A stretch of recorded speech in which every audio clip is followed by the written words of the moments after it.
Chapter 275. The city referred to the human Tao imperial court itself, symbolizing the meaning of one origin.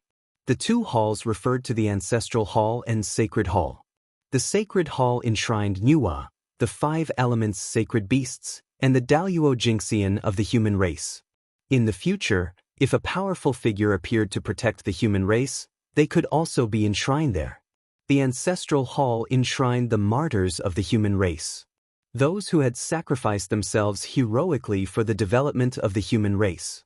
Although they were dead, their spirits were not extinguished. They would sleep in the ancestral hall, forever enjoying the incense offerings of the human race, waiting for the day they returned.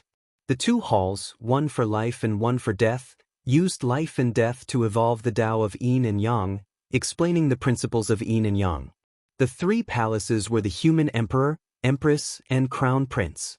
They used the three to balance Yin and Yang, operating the three talents, symbolizing the Tao of the three talents. The four gates referred to the four gates of the east, west, north, and south. They corresponded with the four cardinal directions and represented the Tao of the four cardinal directions. The five elements, 6 directions, 7 planets, 8 trigrams, 9 palaces, and 10 directions. These Tao of heaven and earth were all represented by buildings in the human Tao imperial court. The human Tao imperial court was a divine city built with the chaos formation as the foundation. The buildings themselves naturally had extraordinary meaning, corresponding to the 10 connate Tao diagrams that formed the chaos formation. This was the human Tao imperial court, a divine city of the great Tao. It contained the truth of chaos and explained the mysteries of the great Tao. It was all-encompassing and gave birth to 10,000 Tao. Good. Only such a supreme treasure can be passed down from generation to generation and be the indestructible foundation of the human race.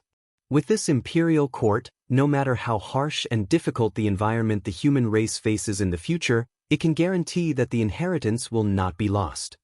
In Feng Zichen's eyes, the human Tao imperial court was not only a supreme treasure, but also the future of the human race, shouldering the heavy responsibility of strengthening the human race.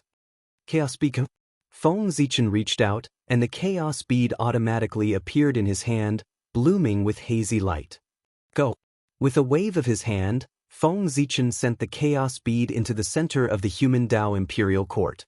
Immediately, chaos chi surged out, and the connate Tao diagrams spread out one by one, forming a divine diagram of the great Tao and merging with the human Tao imperial court. Boom! The imperial court of human Tao's power was completely activated. Its light grew even more resplendent. Innate formation runes appeared. It was the chaos formation that had activated the imperial court of human Tao's power. Roar, roar, roar. At this moment, tens of thousands of spirits appeared and roared endlessly towards the sky. Vast divine might rumbled out and fully displayed the might of the imperial court of human Tao. Imperial court, the center of power of the world. Looking at the human Tao imperial court before him, Feng Zichen suddenly thought of something. In the future, regardless of the size of the imperial court, they all had imperial seals to show their legitimacy. He, the number one imperial court of the human Tao, lacked this item. In addition, the imperial jade seal's function was not as simple as symbolizing orthodoxy. It was also a symbol of power and had the ability to unify all forces. It could also suppress one's luck, making it the most suitable item to be used as a legacy treasure. With that in mind, Feng Zichen looked at the imperial court of human Tao again. For some reason, he felt like something was missing. It was no longer as perfect as before. That's true. Although the human Tao imperial court has been completed, it lacks something to suppress it. It can't gather all the forces. Even if I want to pass it down in the future, it will be extremely troublesome. Looks like I still have to refine this human Tao imperial jade seal. Thinking of the benefits of having an imperial jade seal, Feng Zichen was tempted and decided to refine one himself. In the future, the human race also had their own legacy treasure, the Kong Tong seal. However, that was a supreme treasure nurtured by the era of the three emperors. It was still the era of the shamans and demons. Who knew how many years he would have to wait for it to appear? Therefore, To Feng Zichen, who was in a hurry to use it, the Kong Tong seal was useless. Since I'm going to refine the human emperor's seal, I'll refine the best one. I'll make it a true supreme treasure of the human race and lead the primordial world races. I'll inherit the fate of the human race and completely replace the Kong Tong seal. Feng Zichen had his own pride. It was fine if he did not refine it, but if he did, his seal had to be the number one in the primordial world. It completely represented the orthodoxy of the human race and the inheritance of the human race. As for how to deal with the Kong Tong seal when it appeared in the future, Feng Zichen felt that with the human emperor's seal, why would he need the Kong Tong seal? Anyway, in the future, although the Kong Tong seal was a supreme treasure of the human race, it had never been truly controlled by the human race. From the beginning to the end, there was only one owner of the Kong Tong seal, and that was the Grand Pure One. Even if the three emperors were at their peak and gathered the destiny of the human race and controlled the rise and fall of the 10,000 races, they were only holding the Kong Tong seal on behalf of the Grand Pure One. They were far from being its true owner. Thinking about it as the symbol of the human emperor, the Kong Tong seal had gone through the 3 emperors and 5 emperors. It had gathered the destiny of countless humans. It was not an exaggeration to say that it was the human race's race artifact.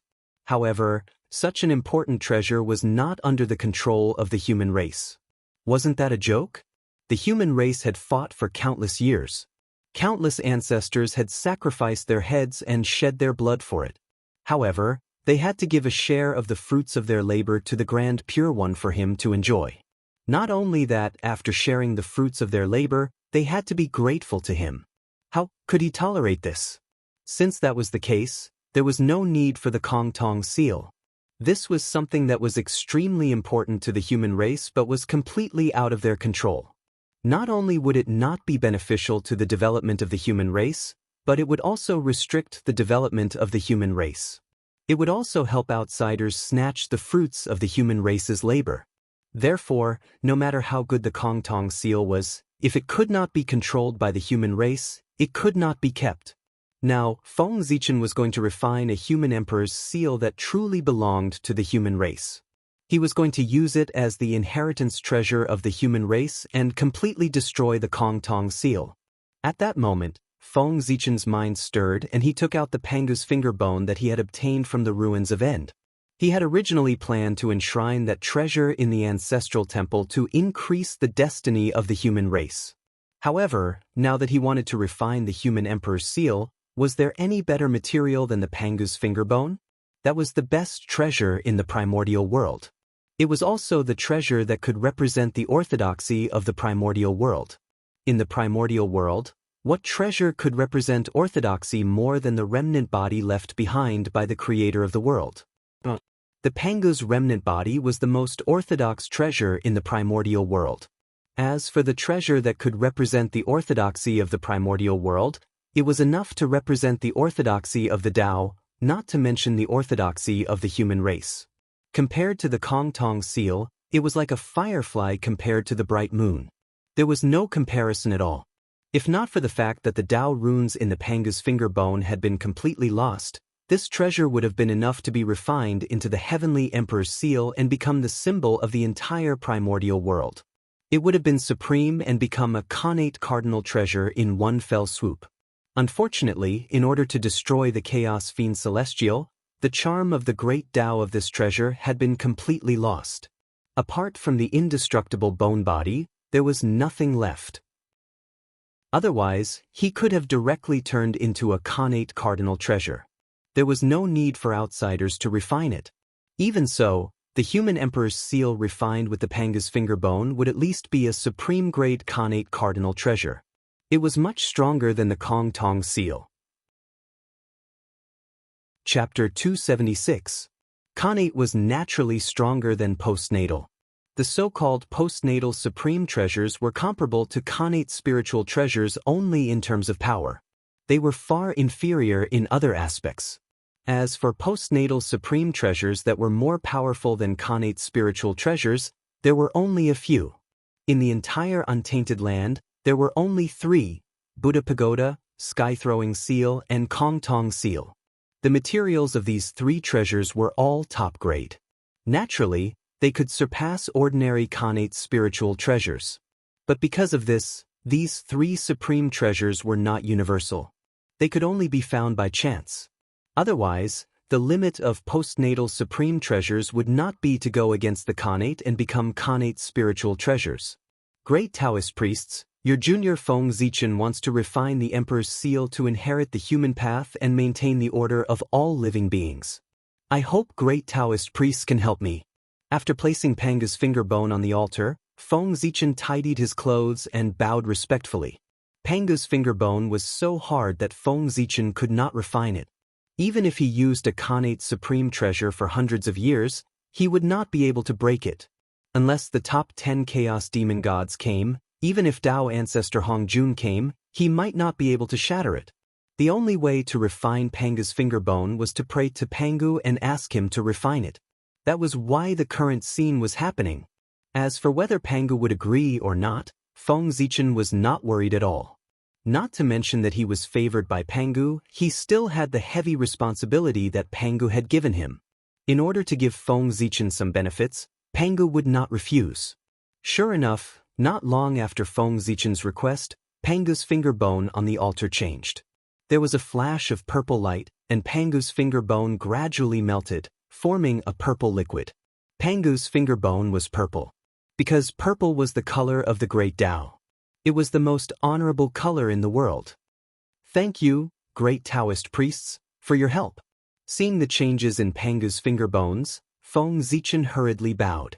From now on, Zichen will definitely protect the untainted land and repay the kindness of the great Taoist priests. After thinking for a while, Feng Zichen swore. As for words of thanks, Feng Zichen didn't say them. There was no need for him to say them. Speeding up the evolution of the primordial world and protecting its safety was the greatest reward for Pangu. No matter how much he expressed his gratitude in words, it was not as practical as his actions. Of course, even if Feng Zichen didn't guarantee anything, Pangu wouldn't care. That was because Pangu's love for the primordial world was selfless. He did not need the gratitude of all living beings. The gratitude of all living beings was meaningless to him. Chaos bead. After staring at the purple liquid in front of him for a long time, Feng Zichen called softly and recalled the chaos bead from the human Tao imperial court.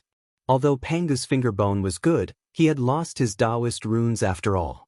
Even if it was refined into the human emperor's seal, other than suppressing fate and being incomparably hard, it had no other abilities. That wasn't what Feng Zichen wanted. What he wanted was a powerful Khanate supreme treasure that could suppress all worlds. He didn't want a Khanate numinous treasure that was useless other than being hard. Therefore, Feng Zichen took out the chaos bead. He wanted to use the chaos bead as the core and Pangu's finger bone as the main body to create a human emperor's seal that could carry the entire human Tao imperial court. With the support of the mighty power of human Tao, it would completely transform into a human supreme treasure. Feng Zichen believed that the chaos bead, which was already a half-step Khanate supreme treasure, would definitely be promoted to a Khanate supreme treasure after fusing with Pangu's finger bone. Even if it couldn't, it would be enough with the mighty power of human Tao. In fact, Feng Zichen was still a little worried about the chaos bead being promoted to a Khanate supreme treasure. He was afraid that the heavenly Tao wouldn't allow the chaos bead to exist. This wasn't a conclusion he came to by random guesses. There were precedents to follow. The heavenly Tao had always been extremely afraid of chaos supreme treasures. This was because their powerful power was enough to interfere with the operation of the primordial world and destroy the balance of the world. Therefore, the heavenly Tao would definitely not allow the existence of chaos supreme treasures. Even if it was possible, it wouldn't allow it. The 36th grade Chaos Green Lotus had contributed greatly when Pangu opened the world. In the primordial world, it could be called a heaven-opening sacred artifact. However, it was because of this that the Khanate supreme treasure left behind by the Chaos Green Lotus, the 24th grade Creation Green Lotus, was completely destroyed by the heavenly Tao with the help of the three pure ones because it had the possibility of growing into a Chaos Green Lotus. From this, it could be seen that the heavenly Tao was afraid of chaos supreme treasures. It didn't even let go of heaven-opening sacred artifacts. And the Chaos Green Lotus with such a status was shattered by the heavenly Tao. If the Chaos Bead, whose status was far inferior to the Chaos Green Lotus, wanted to advance to a Khanate supreme treasure, his outcome would probably be even worse. He might directly attract the most terrifying heavenly punishment and be destroyed on the spot, completely disappearing. However, after fusing with Pangu's finger bone and the support of the power of the human Tao, the heavenly Tao might not dare to destroy the Chaos Bead. Between the heavenly Tao and the human Tao, Feng Zichen felt that the heavenly Tao should be stronger. However, Feng Zichen knew that the heavenly Tao would never attack the human Tao. The three paths of heaven, earth, and human were formed by Pangu's essence, energy, and spirit. According to the principles of cultivation, among the three of essence, energy, and spirit, spirit was the highest, followed by qi, and essence was the lowest. Therefore, the heavenly Tao was the strongest, followed by the earth Tao, and then the human Tao. However, the path of cultivation was to refine essence into qi, and refine qi into spirit. From this, it could be seen that essence gave birth to life, and qi gave birth to spirit. Essence was the foundation of qi and spirit. In other words, although the human Tao was the weakest among the three paths, it was the foundation of the earth Tao and the heavenly Tao. Without the heavenly Tao, a new heavenly Tao might be born if the human Tao and the earth Tao worked together. However, without the human Tao, the earth Tao and the heavenly Tao would lose their foundation. They would probably lose the meaning of existence and completely disappear. The primordial world would also be destroyed. Therefore, Feng Zichen was sure that the heavenly Tao would not attack the human Tao. Perhaps in the end, the heavenly Tao could only pinch its nose and admit the existence of the Khanate cardinal treasure, the Chaos Bead. No, at that time, it would no longer be the Chaos Bead, but the human Emperor's seal. The human race will prosper. After shouting silently, Feng Zichen first placed the Chaos Bead into the purple liquid. Then, he activated the power of the human Tao and began to refine the human Emperor's seal. Since he was going to refine a human Tao treasure, it was definitely the most suitable one. It would definitely be stronger and more perfect than the human Emperor's seal that Feng Zichen had refined. After thinking for a while, Feng Zichen gritted his teeth and stripped the human Emperor's Tao seat from his body and fused it into the human Emperor's seal that was being refined. As the symbol of the human Emperor, if it did not have the imperial purple qi, how could it suppress the four seas and control the universe? Not only that, after fusing the human Emperor's Tao seat, the next person who held the human Emperor's seal in the future would be able to reach the late stage of the sage-to-be and become the human Emperor. This seal had completely become the symbol of the human Emperor. The human Emperor's seal was not an artifact of a person, but an artifact of a race. Only then could it become a true inheritance treasure. Chapter 277. The human Emperor's seal and the human Emperor's imperial court were inherited treasures that Feng Zichen had specially refined for the human race. Fortunately, after he left the human race, they continued to protect the human race for him. Therefore, Feng Zichen naturally did his best to refine them. He used the best treasures he had. His path was in the boundless starry sky, in the center of the universe, in the wonderful primordial world, and not in this corner of the human race. He had to leave the human race in the end. After the massacre, Feng Zichen would leave the human race and return to the Ziwei star, waiting for the end of the shaman and demon tribulation. After that, he would return to the primordial world as the great emperor of Ziwei and create his own legend. Now, he would do his best to do whatever he could for the human race so that he would not have any regrets in the future. Khanate cardinal treasures were born from the creation of heaven and earth. They contained the truth of the universe and were true treasures of heaven and earth. In theory, Khanate cardinal treasures were the same as primordial chaos Daluo Jingxian. The amount of effort required to refine a Khanate supreme treasure was absolutely astonishing. Fortunately, Feng Zichen was only responsible for providing the materials for the human emperor's seal. The rest was refined by the human emperor himself. Otherwise, if Feng Zichen refined it himself, even if he had all the materials and exhausted all his effort, he would not be able to refine it. Just like that, another 10,000 years passed. The refinement of a connate cardinal treasure was too difficult. With sufficient preparation, even with the human emperor's ability, it took 10,000 years to refine it successfully. Is this a connate cardinal treasure? It's indeed extraordinary. At this moment, in front of Feng Zichen, the chaos bead and Pangu's finger bone had long disappeared. Only a large purple seal was left. This was the human emperor's seal, a connate cardinal treasure. A connate cardinal treasure refined by the human emperor could represent the human emperor's will and carry the human emperor's seal. The human emperor's seal was not only the seal of the human race, but also the seal of the human race. It was the symbol of the human race's supreme power. It represented supreme power and could dominate all races and mobilize the power of all spirits.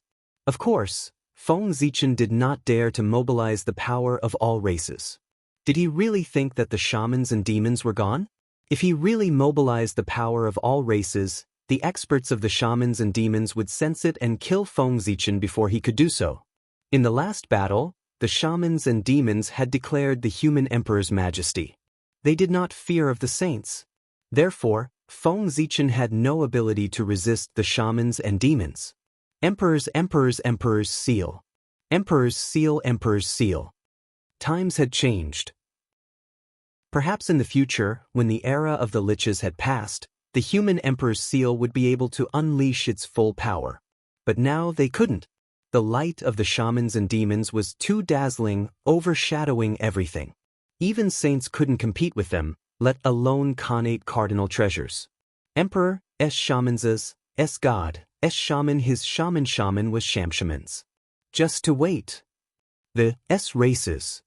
Withdrawing his unnecessary thoughts, Feng Zichen looked at the emperor's seal. That was a connate cardinal treasure, the top dharma treasure in the untainted land. It was his first time seeing it. The emperor's seal floated quietly in the air. There was no great Tao, no dharma, and no strange phenomena. Apart from the soft purple light that lingered around his body, which was showing his mysticism, he looked ordinary and could not even be compared to an ordinary acquired spirit treasure. However, this inconspicuous seal was a connate cardinal treasure that all living beings in the untainted land dreamed of. There were less than 10 of them in the entire untainted land. Return to nature. Only this sentence could explain the current state of the emperor's seal. Feng Zichen reached out and touched the emperor's seal. Boom! At this moment, the human emperor's seal erupted. It was like a resplendent galaxy. Incomparably dazzling light bloomed from its body. Galaxy after galaxy fell from his body, carrying countless stars. It was magnificent and exuded a terrifying aura. It swept through the vast void and even intimidated the heavens and shook the great thousand universe. For a time, countless people in the untainted land trembled and fell to the ground. They could not help but submit to it from their souls. They wanted to kowtow to it as if they were facing an emperor.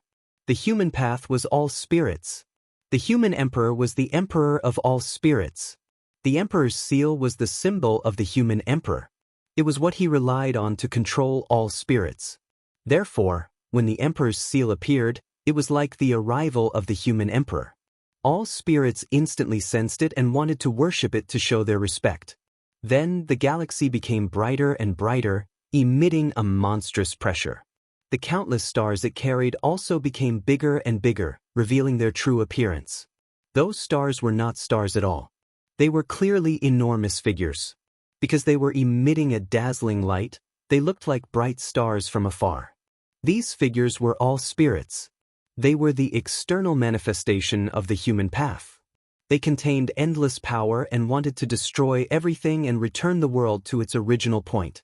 They were like gods and demons that had descended. They were high and mighty, as if they wanted to tear the earth apart. It was also like a vast world that had lost control and wanted to tear the entire universe apart. The aura of destruction soared. Even the great divines were shocked. This power was too terrifying.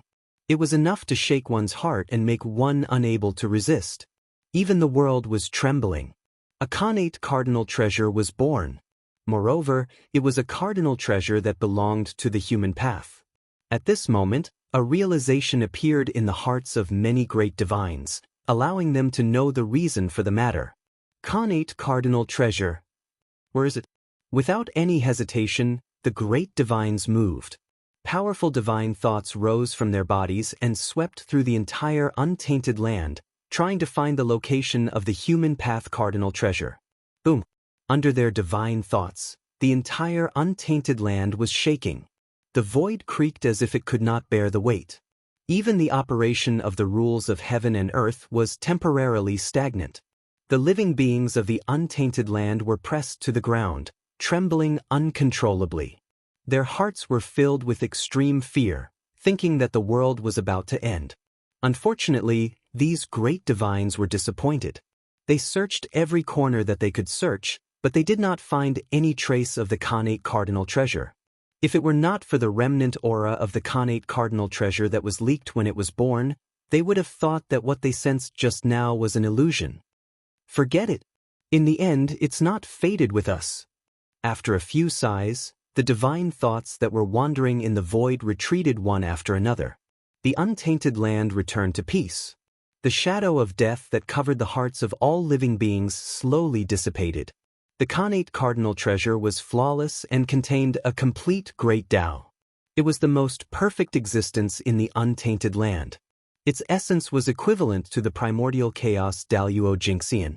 In other words, a Connate cardinal treasure was equivalent to a primordial chaos Daluo Jinxian. Chapter 278. Primordial chaos Daluo Jinxian's Connate origin was the embryo of a Connate supreme treasure. Even if Connate supreme treasures had all kinds of restrictions, their essence was still higher than that of great divinities.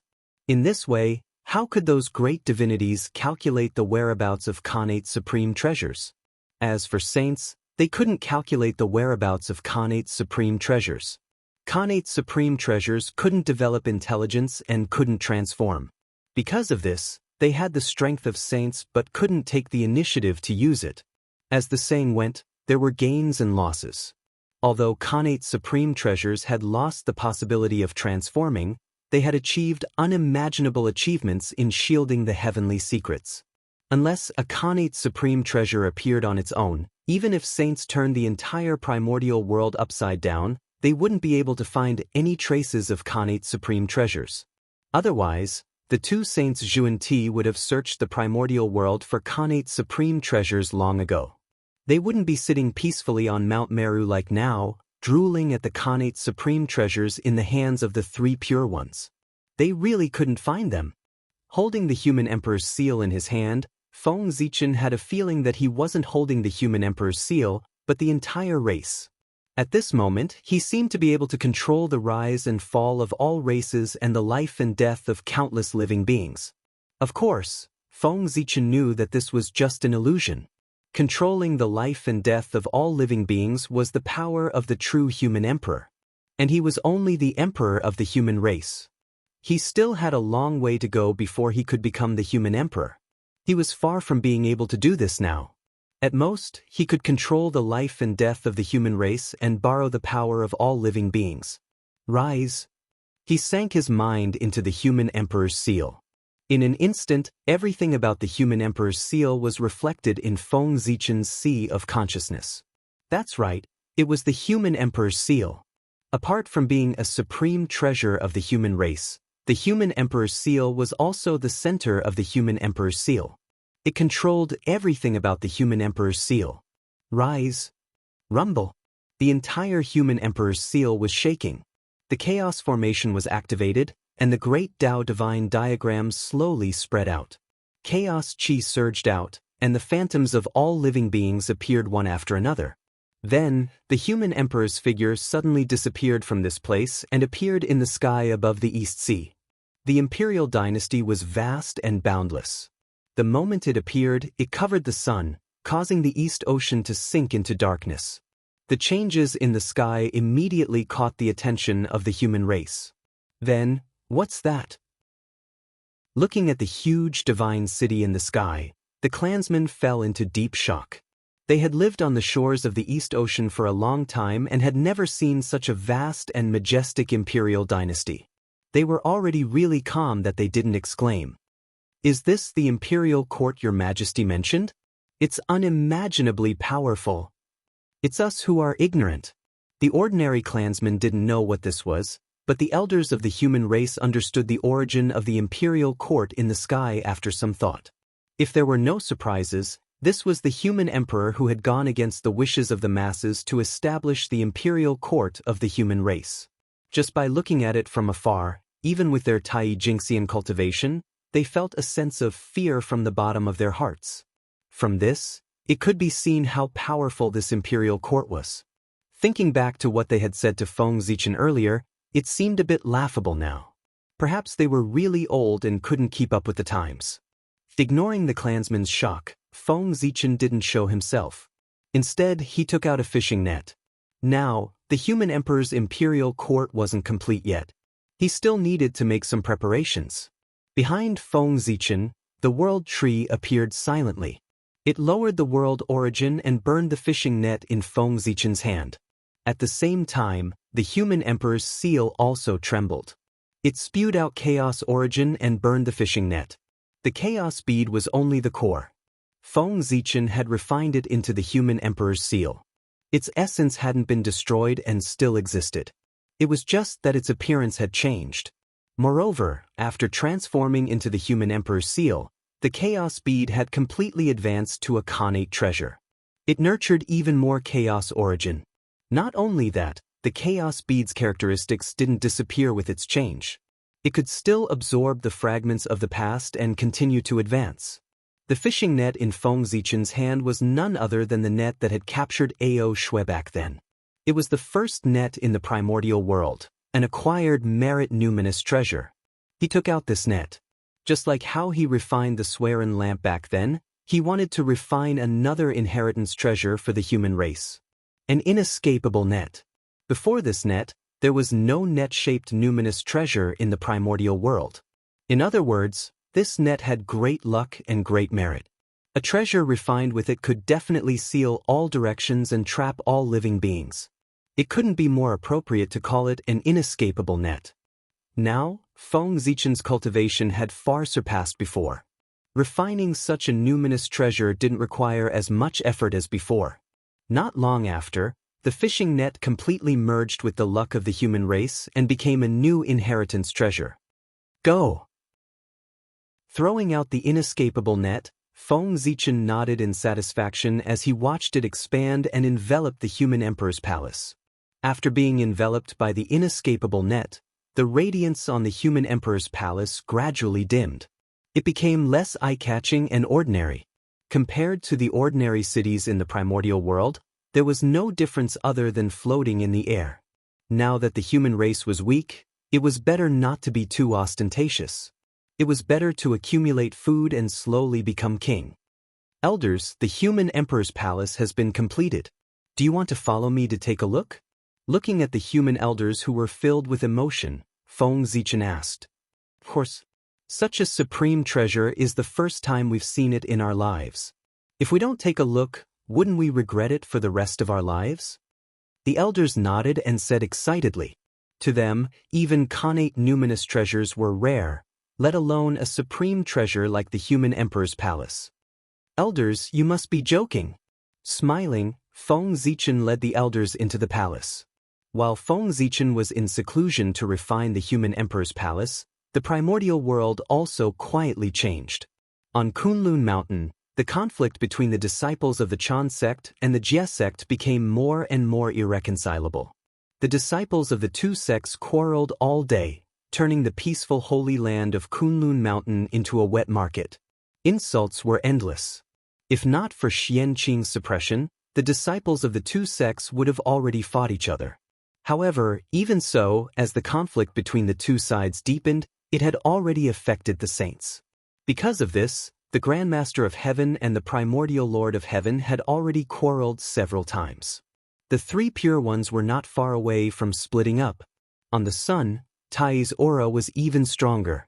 Behind him, the Tai wheel rose slowly, operating the supreme truths of the heavenly Tao, reflecting the rules of the world and encompassing everything in the universe.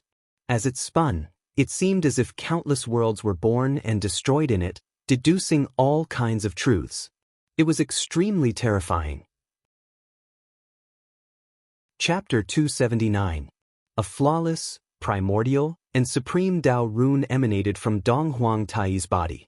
It distorted endless time and space and changed the laws of heaven and earth.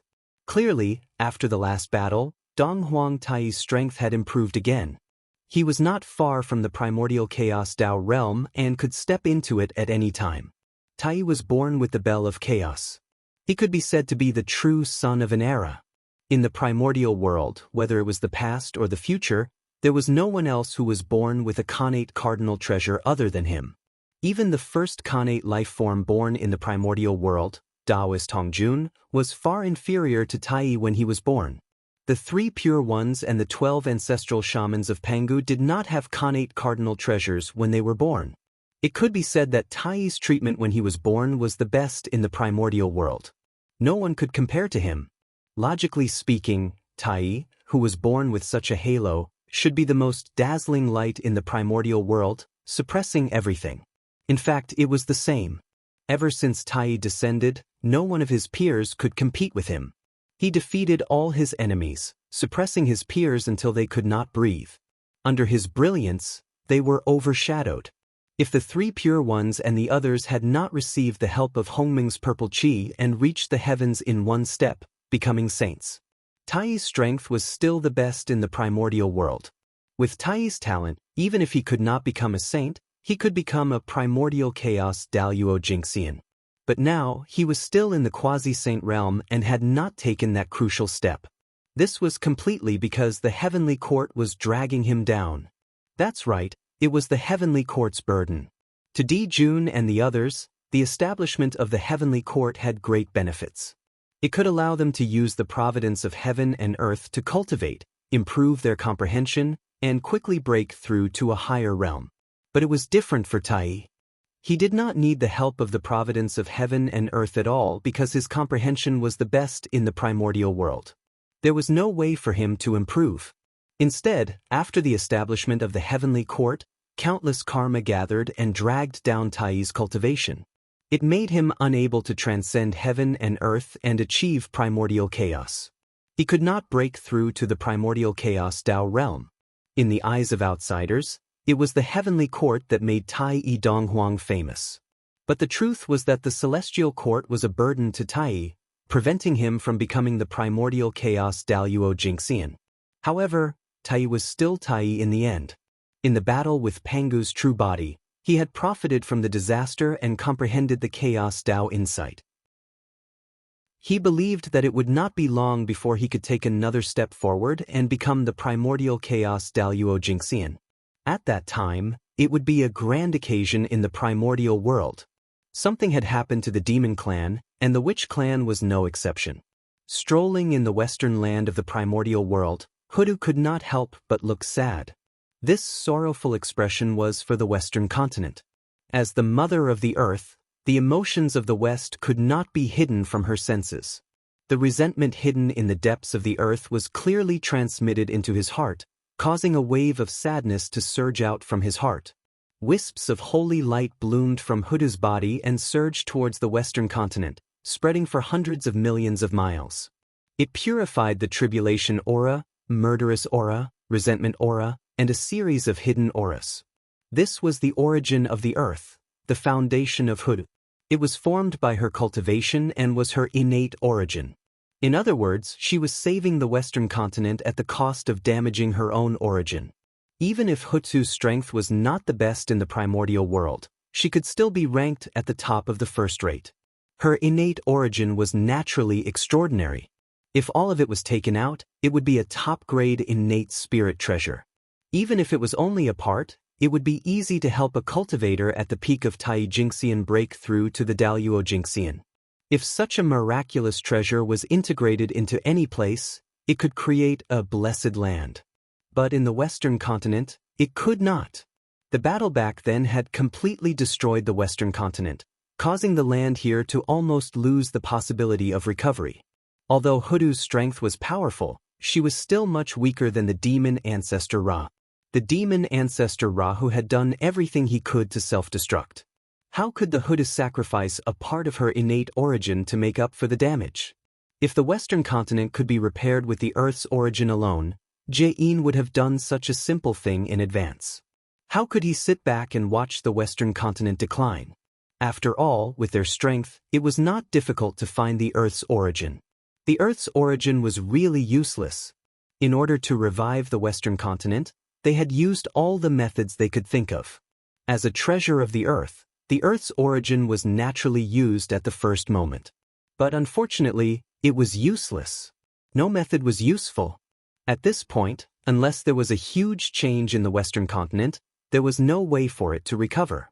Otherwise, Tao ancestor Hongjun would not have taken out 2 saint positions to resolve this karma.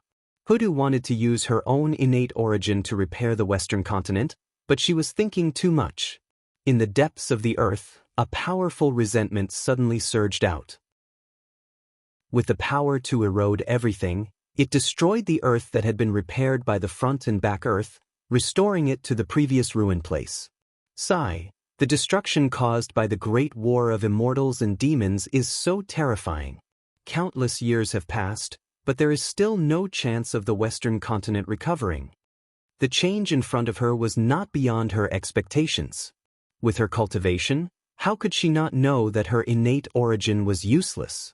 But that was not the reason why she did not act. If she tried, she might fail. But if she did not try, she would never succeed. Perhaps Father God will have a way. As she sighed, Huda's eyes lit up as she thought of a possibility. The primordial world was formed by Pangu's flesh and blood. They did not have the ability to repair the primordial world, but Pangu definitely could. Pangu was omnipotent. This was recognized by the primordial world. Father God, Huda has offended you. After bowing to the void, Huda formed a Tao seal and invited Pangu's heart from Pangu's hall. Pangu's heart was the greatest gift that Pangu had left for the Magi. It was also the reason why the 12 ancestral Magi were confident that they were more orthodox than the 3 pure ones. Otherwise, why would they have Pangu's hall, the 12 divine beings' formation, and Pangu's heart?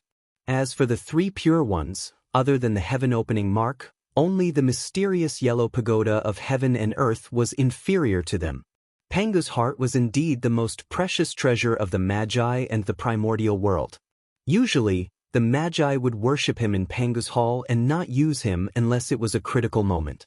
Today, Hudu could invite Pangu's heart not to repair the Western continent, but to draw a map of the primordial world. The damage to the Western continent was too severe. It was almost impossible to restore the ancient landscape and draw a map of the primordial world. Therefore, the Magi planned to use the ability of Pangu's heart to communicate with the Western continent and find the most primitive landscape of the ancient West from the remaining historical traces. Chapter 280. The drawing of the map of the primordial world was related to the future of the Magi. It was of great importance. For that, it was worth inviting Pangu's heart. However, the Magi planned to draw the map of the primordial world. However, when the Lady of Earth saw that the Western land was barren, she suddenly felt benevolent. She wanted to repair the Western land while drawing the map of the primordial world. If the other ancestral Magi knew about it, it would be terrible. One had to know that Pangu had already transformed into the world. The heart he had left behind had long lost its endless power. The power that Pangu's heart had now been accumulated over countless years. Every bit that was consumed required a lot of time to recover. If not for that, the Magi would have long unified the primordial world with Pangu's heart. Not to mention the demons, even a saint might not be able to resist the power of Pangu's heart. How could she worship Pangu's heart in the Pangu hall like now? Unless she had no choice, she would not use it. In the primordial world, the stronger the power, the more restricted it would be to prevent breaking the balance that the heavenly Tao was trying to maintain. If she used the power of Pangu's heart to repair the Western land, it was hard to say if she could repair it. However, the power that Pangu's heart had accumulated over so many years would definitely be exhausted. Then the Magi would suffer a huge loss. Therefore, if the other ancestral Magi knew what the Lady of Earth was thinking, they would definitely not allow her to mess around. Unfortunately, they did not know. Of course, they would not have thought that the Lady of Earth would use the power of Pangu's heart without their consent. Go! After taking out Pangu's heart, the Lady of Earth cut her wrist and dripped her blood essence on it. As the direct descendant of Pangu, the ancestral magi could use their blood essence as a guide to maximize the power of Pangu's heart. Dong, dong, In an instant, Pangu's heart seemed to have come alive. It began to beat violently and burst out with a bright purple light that enveloped the mountains and rivers within a radius of billions of miles. The sound of the heartbeat wasn't loud at first, but as time passed, it gradually resonated with the world. First, the laws of heaven and earth pulsated, and then the great Tao pulsated as well. The entire Western continent was shaking. Heaven and earth produced an indescribable Tao rhythm. Countless strange phenomena appeared in the Western continent at the same time. It was brilliant and varied, and it attracted the attention of countless Western creatures. On Mount Meru, Juanti and Jane, who were meditating on the great Tao, were shocked out of their meditation by the sudden change. That's Hutu. What is he doing? What are the treasures around him?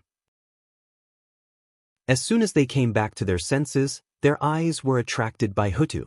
There were only 2 of them in the west. Hutu's strength was as dazzling as the sun when she came to the west. It would be strange if they did not discover her. That's Pangu's heart. There's no mistaking it. This aura is incomparably powerful, incomparably imposing, incomparably holy, making us feel ashamed of our inferiority. Only the great Taoist priests can do this. This is Pangu's heart. In just a moment, Juanti and Jane recognized the origin of Pangu's heart. In the untainted land, only Pangu's strength could make saints feel ashamed of their inferiority. Hutu is repairing the Western continent? She is actually using Pangu's heart to repair the Western continent. Is she crazy? She is repairing the ancestral bloodline of the West at the cost of the wizard tribe's strength. What benefits does she get by doing this? But the next discovery shocked and surprised Juanti. Hutu did not hesitate to consume the foundation of the wizard tribe to strengthen the Western continent. Didn't it sound ridiculous? Was Hutu an idiot? Perhaps Juanti and Jane had schemed too much, and their hearts had gradually changed. They had forgotten that there were people in this world who had great love and selfless dedication. In their eyes, Hutu's actions were really absurd and ridiculous. Wisps of purple light flowed out of Pangu's heart and poured into the Western continent, constantly repairing the damaged earth veins. Pangu was an existence on par with Tao. His strength could no longer be called strength. It could be called Tao Aura, which contained the power of Tao. Under this power, the resentment in the depths of the Western continent that could not be eliminated slowly dissipated, causing a new trace of vitality to appear on the Western continent. As the resentment of the earth dissipated, the Western ancestral bloodline, which had not moved since the end of the ancient times, suddenly fluctuated under Mount Meru. There was a wisp of vitality. Although it was weak, it really existed and represented infinite possibilities. The Western continent is saved. Seeing this wisp of vitality, Juanti could not help but shout excitedly. As long as this wisp of vitality was not lost, the Western ancestral bloodline would completely recover one day. As for how long it would take, it would depend on the ability of Juanti and Jane. A resonant dragon's roar rang out, bringing with it the joy of regaining life. It spread throughout the entire Western continent. This was the sound of the Western ancestral bloodline. Suddenly, a golden rain fell from the sky, washing away the murderous aura and tribulation aura that filled the Western lands. The entire Western continent was cleared. Buzz. At this moment, Pangu's heart suddenly trembled for a moment. He retracted all the strange phenomena, broke through the void, and returned to Pangu's palace. It was because only a few 100,000 years had passed since the last great witch demon war. The power that Pangu's heart had consumed had not fully recovered. The power required to restore the Western continent was enormous. In just a short while, it had consumed 70 to 80% of the remaining power of Pangu's heart. Pangu's heart was the backup plan that Pangu had left for the sorcerer tribe. Realizing that his power had been severely depleted, he would not allow Hutu to cause trouble. He immediately retracted his power and returned to Pangu's palace. No matter what the situation was, Pangu's heart would retain 10% of its power in case anything happened to the sorcerer tribe and he was unable to help. This was the last guarantee that Pangu could make for the sorcerer tribe. Alas! In Pangu's palace, as soon as Pangu's heart returned, Dijiang sensed the change in his body. At that moment, Dijiang's face changed directly. He became extremely angry, and his face was full of anger. The void was turbulent because of it, and layers of ripples were formed. But after that, he sighed helplessly and sat back down. After all, it was the responsibility of the sorcerer tribe to protect the untainted land. They had failed to do anything since the western continent had been destroyed. What Huda did today was not wrong. Dijiang had no reason to blame her. That's not right. The Lady of Earth was wrong. That was, she didn't discuss it with the Dijiang and the others beforehand. Chapter 281. Rumble. Although Pangu's heart had left, the changes in the western land did not stop. Khanate chi spewed out from under Mount Meru and spread towards the entire western land. Under this influence, a touch of green gradually appeared in the barren western land. It was the Khanate spiritual medicine. Since the end of the ancient times, the Khanate spiritual medicine had finally appeared in the western land again. In the past, not to mention the Khanate spiritual medicine, even ordinary Khanate spiritual herbs were rare. It was considered good fortune to be able to see one within a radius of 100,000 miles. The reappearance of the Khanate spiritual medicine was enough to show that Hudu's efforts were effective. The western land had regained its vitality and was developing in a good direction. Whoosh! After the changes in the western land ended, a ray of light flew out from the deepest part of the land and entered Hudu's body. It was a memory hidden in the depths of the earth. It recorded the changes of time, the evolution of the earth, and endless creation. Moreover, it also recorded the purpose of Hutu's visit, the map of the western land of the primordial world. This also made Hutu heave a sigh of relief. In order to repair the western land, she had almost exhausted the power of Pangu's heart. If she had not obtained the map of the western land, even if she was an ancestral wizard, she would not be able to explain herself when she returned to the wizard tribe. One must know that Pangu's heart did not belong to her alone, but to the entire wizard tribe. She did not discuss with the other ancestral wizards and used the power of Pangu's heart to repair the western land without authorization. This was obviously a little overboard. Even if the other ancestral wizards did not say anything, they would still be dissatisfied in their hearts and it would affect the unity of the wizard tribe. The unity of the 12 ancestral wizards was the foundation of the wizard tribe's domination of the primordial world. If their hearts were scattered, the wizard tribe was not far from extinction. Since her purpose of coming here had been achieved, the resentment in the hearts of her brothers and sisters should be reduced a lot. Just as Huda was thinking about this, a change occurred in the sky again. A bright golden light appeared. It was boundless and covered the sky, illuminating the western land with a golden color. Even in the void, countless lotus flowers appeared, swaying and emitting a fragrance. The heaven and earth merit chi had arrived. The western land was revitalized, making the primordial world more perfect. This was a great merit. The endless creatures of the west benefited from this, opening up their Tao paths. This was a great virtue. Just like that, the heavens and earth immediately reacted and sent down boundless merit as a reward. This merit was even more than the merit that Feng Zichen obtained when he established the Khanate sword Tao and the three pure ones established the three sects. It was second only to the creation of humans by Nuwa. It was really rare in the primordial world. The merit split into two in the air. 80% flew to Huda while 20% flew to the shamans and fused with their providence. Logically speaking, this 20% merit should have landed in Pangu's heart. Unfortunately, Pangu's heart was too extraordinary. If he did not take the initiative to appear, the heavenly Tao could not find any traces of him. He could only give the merit that belonged to him to the destiny of the Magi. However, it was almost the same anyway. Pangu's heart did not need merit because it was useless to him. In this world, there were not many treasures that could be of use to Pangu. If even the great Tao merit points couldn't do it, then the heaven and earth merit points wouldn't do either. If the merit of the great Tao was useful, the 3 pure ones, the 12 ancestral magi, and the primordial world would not exist. Go! Looking at the merit flying towards her, Hoodoo waved her jade-like arm and split it into 2. One part of it fused into the destiny of the magi, and the other part fused into the western land. Immediately, the western land changed again. It rumbled and trembled. Earth veins recovered and earth chi spewed out like dragons and tigers. The density of Khanate chi increased greatly. In fact, there was already vitality surging in the place where the earth veins gathered. Clearly, Khanate life forms were being nurtured. Nurturing life was the foundation of the earth. The western land was nurturing Khanate life forms again. This meant that it was becoming more stable. It was gradually getting rid of the influence of the immortal fiend war and was beginning to emit vitality.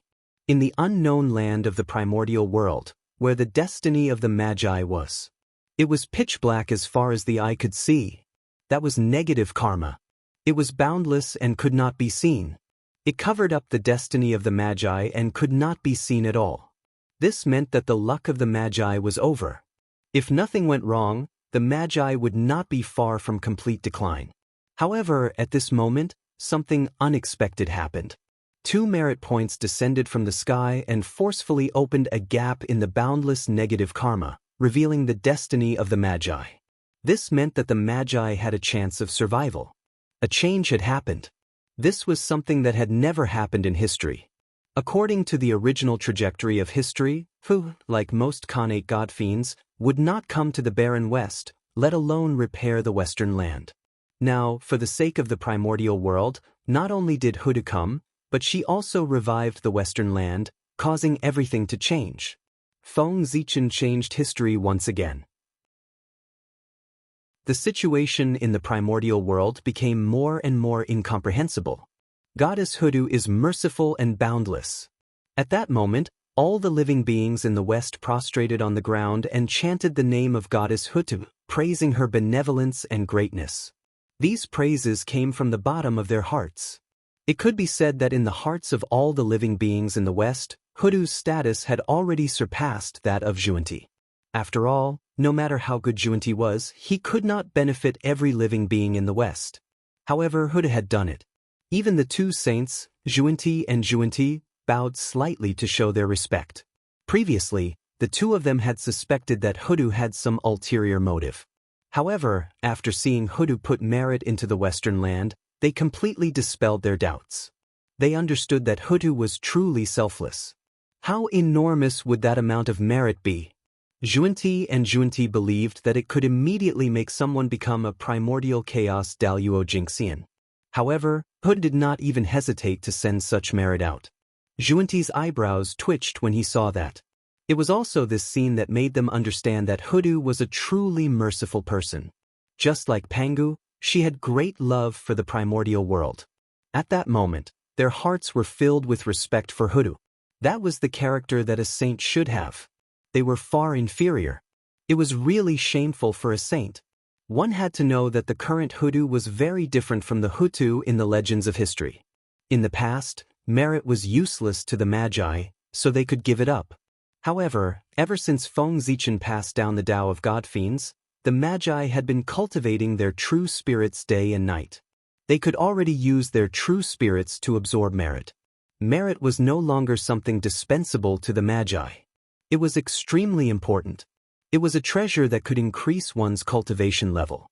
However, even so, Huda still did not hesitate to give up her merit. How could this not be admirable? This kind of person who had great love in his heart, the word great compassion, was created for him. Chapter 282. This. Naturally, the changes in the West could not be hidden from the perception of the great mediums. Therefore, they immediately cast their gazes over. When they saw Huta's actions, they were speechless for a moment. They asked themselves, if it were them, they would not give up in the face of the merit that was enough to become the primordial chaos Daluo Jinxian. How could the primordial world be more important than their own Tao path? Moreover, it was a barbarian land in the West. It was not worth sacrificing their own Tao path for him. If it were the East, these powerful beings might hesitate, but it was impossible for them to do so in the West. If the West was crippled, so be it. It was nothing to the entire primordial world.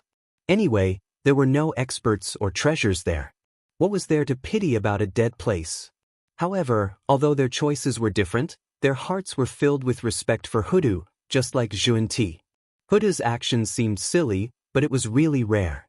The temptation of the primordial chaos Tao realm was not something that anyone could resist.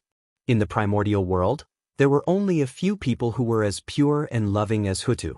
It was precisely because of the existence of these people that the primordial world could reach this day step by step. Anyone with great love was a treasure of the primordial world and worthy of everyone's admiration. That was because in their hearts, they were thinking about the primordial world and all living beings in the primordial world. Their love was selfless. Everyone could feel it regardless of friend or foe. Apart from the existence that wanted to destroy the world, who could resent such a person? Previously, we were saying that the Magi were fierce. Compared to the three pure ones, they didn't look like the descendants of the great Taoist priests at all. Today, we judged people by their appearance. The three pure ones are far inferior to the Magi. Seeing what Hoodoo had done and then looking at the actions of the three pure ones, they thought of the past. The powerful beings sighed and felt that they had misjudged. On Kunlun Mountain, the three pure ones were silent. What Hoodoo had done was really unexpected. They could not help but feel ashamed. When they heard the words of their fellow Taoists, the shame in their hearts grew even stronger. They could not say anything. Although the powerful beings had many thoughts, none of them planned to develop in the West. After all, the West was too far behind the East. Even if it recovered, it was still far from being comparable to the East. At most, it would turn from a barren land to a barren land. It would not be able to enter the eyes of the powerful beings. Moreover, so many years had passed, and the East had long since become the place where the providence of heaven and earth gathered. The essence of the entire primordial world was gathered in the East. How can the West compare to the East? Not to mention reviving a portion of it, even if it were to revive all of it and return to the golden age of the ancient era, it would still be impossible. Seeing the changes in the Western land, Xuanti and Jieyin were speechless. It was them who had gauged the heart of a gentleman with their own mean measure. Although Hoodoo had not completely repaired the land of the West, with her efforts, the West had been rejuvenated. This meant that the Western continent had the possibility of repairing itself. As time passed, the Western ancestral vein would completely recover, and the other branches would also be affected and recover one by one. At that time, even if the Western continent couldn't reproduce the glory of the ancient times, it would be much better than it was now. Alas! In the end, we have desires and have the heart to gain and lose. Ever since we became saints, the two of us have been scheming and doing sinister things. We have gradually forgotten our original intentions. In this world, there are still people who love greatly. They are selfless in the primordial world. They are far from what we can compare to. After a long while, the Taoist priest finally spoke. Then he stood up, tidied his clothes, and said to Taoist Xuanti beside him, "Junior brother, follow me to see fellow Taoist Hutu and thank her for her kindness on behalf of the countless living beings in the West." "Senior brother, you're right. Fellow Taoist Hutu has great love and was born with a merciful heart. Her actions are worthy of the descendants of the great Taoist priests." Nodding, Taoist Xuanti praised. Hutu's character could be said to be the closest to Pangu in the primordial world. At the same time, they were the ones who benefited the most from the recovery of the Western continent. As the ancestral magus of the Magi race, Hutu was destined not to stay in the West for long. So what if her status was higher than theirs? Time was the most terrifying weapon in the world. After countless years had passed, the living beings in the West would continue to replace each other. Other than the immortal existence, who would remember Hutu's contributions? At that time, all the credit would be given to them. The West would still be theirs. No one could shake it. Hutu was not to be feared. Fellow Taoist, please wait.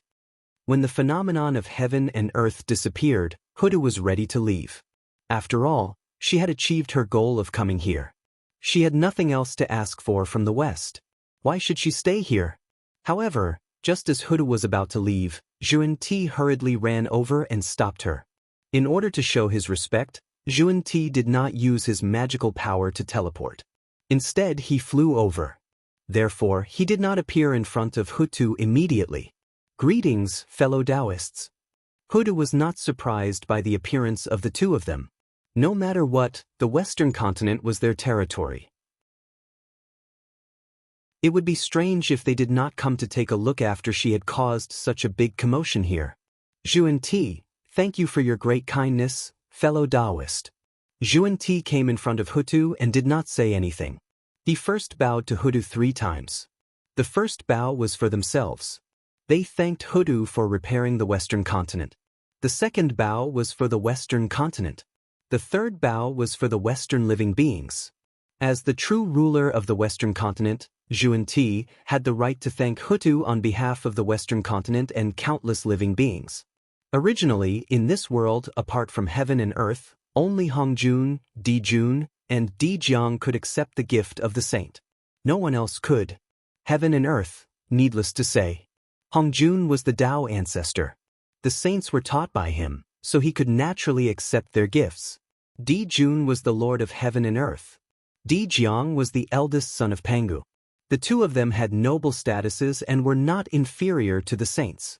Of course, they could accept their gifts. But today, because Hudu had repaired the Western continent, she was blessed by the will of the earth and her status was constantly rising. She could accept this gift. Fellow Taoists, is there anything else? If there's nothing else, Hudu will leave first. The witch clan still has important matters for me to deal with. Hudu calmly accepted the gift of the two saints and asked. After helping Zhuan-Ti so much, of course, Hudu was calm. Since fellow Taoist still has important matters to attend to, Poor Wei will not keep you. When we have time in the future, Poor Wei and Dijiang will definitely visit you in person to thank you for your kindness today. Zhuan-Ti bowed again and said. Chapter 283. Big brother, I'm back. In the ancestral Magi Palace, Hutu said to Dijiang, who was sitting in the main seat. Yes. How's the preparation of the prehistoric geomancy map? Dijiang nodded and asked expressionlessly. However, he did not mention anything about the West. In the end, other than the praise, the wizard clan had gained very little. It could not be compared to the price they had paid. Instead, they had made a wedding dress for Zhuan-Ti. Hudu's actions were completely inappropriate. She did not discuss it with the others in advance and made the decision on her own. To put it bluntly, she was arrogant and did not take the other ancestral magi seriously at all. She treated the wizard clan as her own. Hudu had used up all his resources for many years. Dijiang didn't get angry because of their sibling relationship. However, it was difficult for Hudu to get a smile from him. As for the merit that Hudu had obtained for the wizard clan. How could the Xianhuang merit be compared to the power of Pangu's heart? However, Hudu did not gain nothing from doing so. At the very least, after this time, the 12 ancestral magi had surpassed the 3 pure ones in terms of reputation for the first time. They had become the successor of the most similar Pangu in the prehistoric world. This was something to be gratified about. I already know the landscape of the West and the trend of the earth veins. In a few days, I will be able to draw the prehistoric geomancy map. Knowing that she had made a big mistake, Hudu could not help but be cautious when she spoke. In that case, you can stay in the Pangu Palace to draw the prehistoric geomancy map. Try to refine it as soon as possible and add a great foundation for the wizard clan. Dijiang nodded and continued to speak expressionlessly. By the way, after the prehistoric geomancy map is successfully refined, don't forget to inform the Zichen clan of the human race to bring him here. How can the wizard of our clan not be present for such a big event? In the end, Dijiang seemed to have thought of something and reminded Hutu. From his words, it was obvious that he had identified Feng Zichen as the master of the wizard clan. Feng Zichen had created the Khanate sword principle and become the sword ancestor of the primitive universe. His achievement had undoubtedly improved Di Jiang's impression of him. This also prompted Di Jiang to make up his mind to give him the position of the wizard tribe's teacher. Of course, the position of Magus originally belonged to Feng Zichen. However, that was after the rise of the celestial and demonic Dao.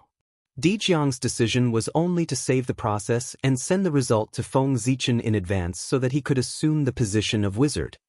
Yes, big brother. I will definitely hurry up and refine the prehistoric geomancy map. As for the Zichen clan, I'll send Xing Tian to the human race to invite him. Di Jiang's words were reasonable, and Hutu had no objections. Xing Tian is here. It seems that the prehistoric geomancy map is almost complete. On the shore of the East Sea, Feng Zichen, who was dealing with human affairs in the imperial court, suddenly felt Xing Tian's aura and rushed over. With a thought, he understood the purpose of Xing Tian's visit. Feng Jie, Jiang Xiong, I have to leave the human race for a period of time. So, in the following time, I'll leave the human race's affairs to you. If there's anything you don't understand, you can ask the human kings for advice. After thinking for a while, Feng Zichen said to the disciples beside him, Yes, we will do as you say. Feng Jie and Jiang Xiong looked at each other and nodded helplessly. Originally, the human race's affairs were handled by the two of them. It was the same whether Feng Zichen was there or not. Who is Feng Zichen? How could he stay in the human race and deal with all kinds of chores? Many years ago, in the name of training his disciples, he had left all the affairs of the human race to his disciples to deal with. Nodding, Feng Zichen turned to Jiang Hui and said, Jiang Hui, keep an eye on your two senior brothers for me and help them find out what's missing. Yes, I understand. Jiang Hui responded obediently. Among Feng Zichen's 3 disciples, Jiang Hui, who had inherited the path of wisdom, was the most obedient and smart. All right, I'll go now. After saying that, Feng Zichen's figure disappeared in front of the 3 of them and went to meet Xing Tian. Fellow Taoist, long time no see. Outside the East Sea, Feng Zichen came to Xing Tian and said with a smile, Not long, not long. All these years, in the untainted land, your name has been spreading everywhere. I'm so envious. Xing Tian also smiled and said with some envy, The untainted land's powerful beings cared about their reputation the most. Feng Zichen established the Khanate sword Dao and became famous in the untainted land. It could be said that he was in the limelight. How could he not be envious? Fellow Taoist, are you looking for me because the untainted land's geomancy map is completed? Without answering Xing Tian's words, Feng Zichen changed the topic. Yes, I'm here for that. The untainted land map is about to be completed. Fellow Taoist, as a shaman of our race, you can't be absent. When it came to serious matters, Xing Tian's expression inevitably became serious. The Tao of the fiend gods had been passed down in the untainted land for so many years, and the results were obvious to all. It had brought many benefits to the untainted land. Secretly, many juniors of the untainted land had already referred to Feng Zichen as their teacher. Therefore, Feng Zichen's title as a shaman had long become an established fact. Di Jiang had no choice but to acknowledge it. All right, I'll accompany you then. I went in a hurry the last time and didn't get to see the glory of the number 1 race of the untainted land. This time, I must take a good look. With that, the 2 of them broke through space and rushed in the direction of the Pango Hall. That was the center of power of the untainted land. At the same time, it was also the most secretive and safest place in the untainted land. Fellow Taoist, please wait for a moment. In the void, Feng Zichen's expression suddenly changed. He stopped in his tracks and said to Xing Tian beside him, Here. Xing Tian stopped in his tracks with an inexplicable expression. This was the place where Quafu had fallen. When they walked out of the void, they saw a dense peach forest. The branches and leaves were luxuriant, blocking all the sunlight. This was the peachwood staff in Quafu's hand after his death. Turning into a peach forest to block the sunlight meant to block the glory of the golden crow and prevent all living beings from suffering the pain of exposure. This was Quafu's obsession before his death. Quafu's pursuit of the sun has great merit. I think it won't be long before he wakes up from his deep sleep and returns to the untainted land. After a moment of silence, Feng Zichen said, Dao Yuo Jingxian was immortal. Every time he fell, it was a deep sleep and he would wake up one day. Moreover, Quafu had fallen in order to protect the untainted land. The way of heaven would not let him sleep forever. In this world, there had never been a real fall of Dao Yuo Jingxian. Even a sage could not do it. Alas, Quafu's origin has been destroyed. Even if he returns, I don't know how long it will take for him to recover to his peak state. Xing Tian sighed and said worriedly. Chapter 284. Dao Yuo was a realm and a Dao fruit. He would never be lost. His essence was different. That was the foundation of Dao Yuo Jingxian's strength. Without it, his strength would fall to the bottom of the valley, causing him to have an empty realm but not the corresponding strength. He would inevitably suffer a huge loss if he fought with others. It's fine, Dao Yuo Jingxian. What I don't lack the most is time. Time and life and death had lost their meaning to Dao Yuo Jingxian. The great Dao was their only eternal pursuit. Mount Buzhou. The dignified Mount Buzhou. The Buzhou mountain that had remained unchanged since ancient times. On this day, the long-awaited peace of Mount Buzhou was broken. In the sacred atmosphere, the experts of the Magi race gathered there, stirring up endless turbid murderous aura. Rumble. Boundless murderous aura soared into the sky, stirring up endless winds and clouds, causing the heavenly courts to tremble. The demon gods looked at the Magi in shock and bewilderment. They subconsciously gripped their weapons tightly, thinking that the Magi were about to start a war again. Of course, the Magi did not come here to start a war with the demons. It was because Mount Buzhou was the closest place to Pangu. The Magi disrespected the heavenly Dao. After the primordial world geomancy map was completed, they naturally had to report to Pangu. Mount Buzhou was the most suitable place in the primordial world.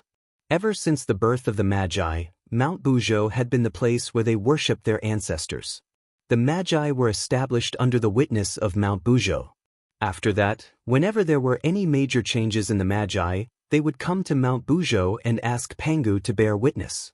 At the same time, no faction was allowed to interfere when the Magi were worshipping their ancestors or attack the Magi during this period. This was not because they were afraid of the Magi, but to express their respect for Pangu. There was no one who did not respect the god of creation. After seeing that the Magi were worshipping Pangu, the demons could not help but heave a sigh of relief. It was fine as long as they didn't attack the heavenly court. If they could live, who would be willing to die? Dao Yuo Jingxian didn't want to fall into eternal slumber either. What is the sorcerer tribe doing now? Why are they worshipping Pangu all of a sudden? I'm afraid it's not good for our demon race.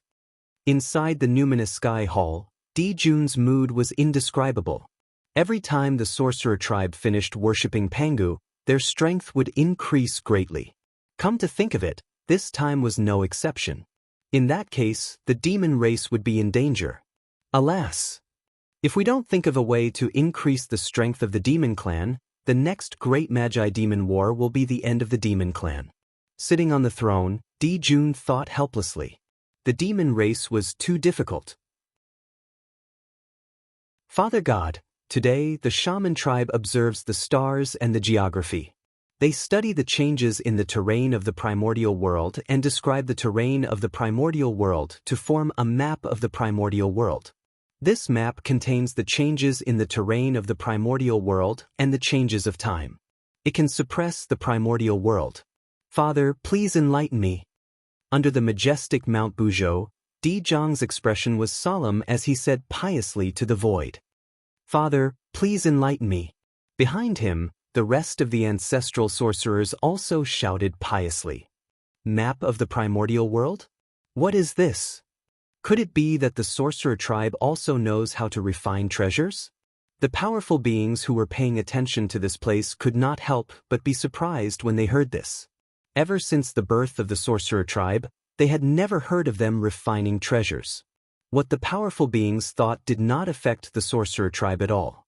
A huge painting scroll suddenly flew out of Huda's hand and floated above Mount Bujo, slowly spreading out. On it was the painting of beautiful mountains and rivers, the mountains and rivers of the earth, the landscape of the primordial world, all the changes in the primordial world, the vicissitudes of the primordial world, and the endless creation.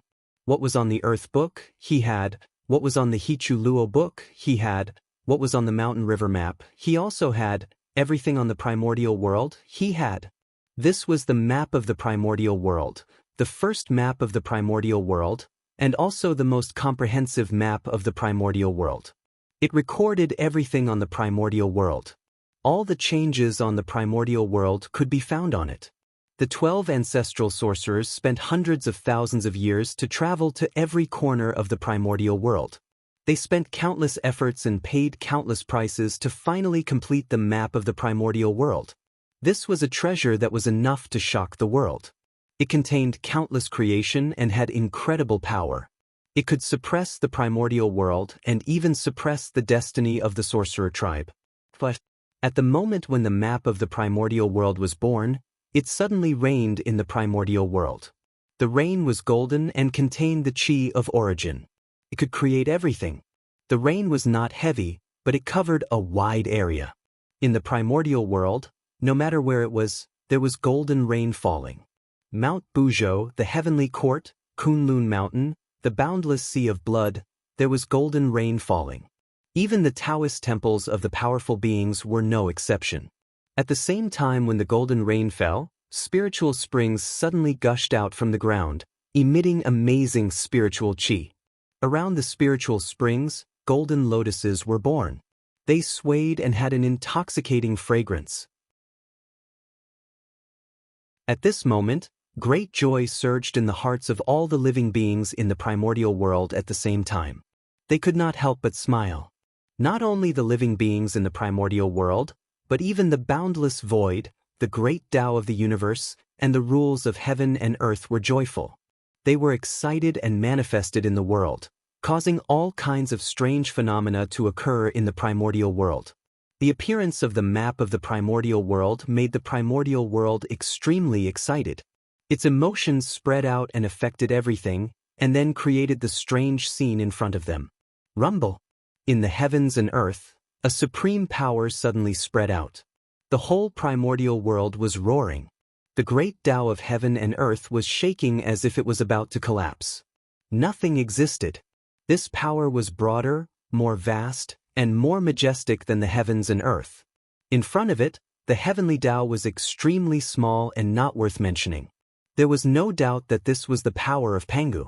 The prayers of the 12 ancestral sorcerers worked. Pangu's power descended.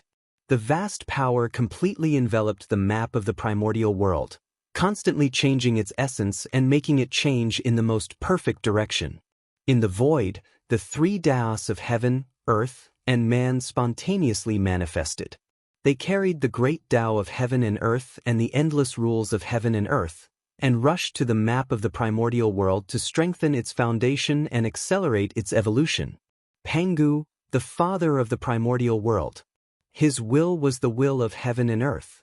The direction of his power was the direction of the power of heaven and earth. If he wanted to refine the map of the primordial world, the power of heaven and earth would naturally follow. With the help of all kinds of great powers, the map of the primordial world underwent earth-shattering changes. The beautiful mountains, rivers, and endless terrains on it gradually came to life. They rose and fell continuously, interweaving with an inexplicable power. Innate Tao patterns appeared, entangled with each other, corroborated each other, and derived Tao and truth.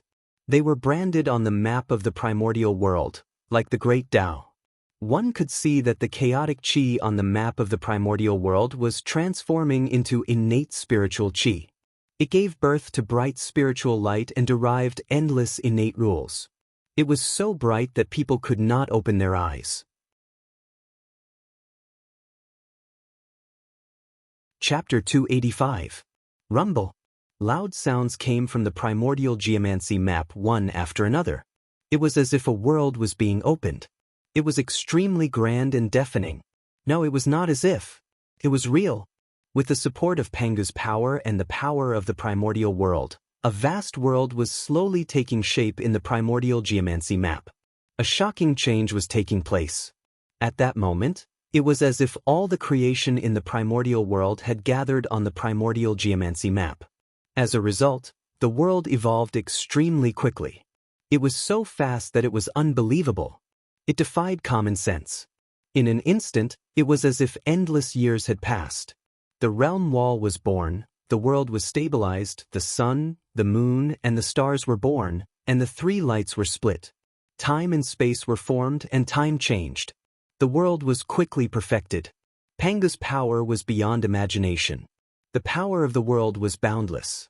The combination of the two powers distorted time and space and shortened time. It turned billions of years into an instant. It turned the impossible into possible and created this unbelievable scene. In an extremely short period of time, a vast great world was created. The mysteries of the great Tao were displayed at that moment. The great desolate Aeon powerhouses watching were flabbergasted. They felt even more horrified in their hearts. That was a power that they could not understand at all. They could not see through it clearly. It was as if they were facing the great Tao. There was only admiration in their hearts. They might be very close to the heavenly Tao. However, they were very far away from the great Tao. There was no sign of the great Tao on the road ahead.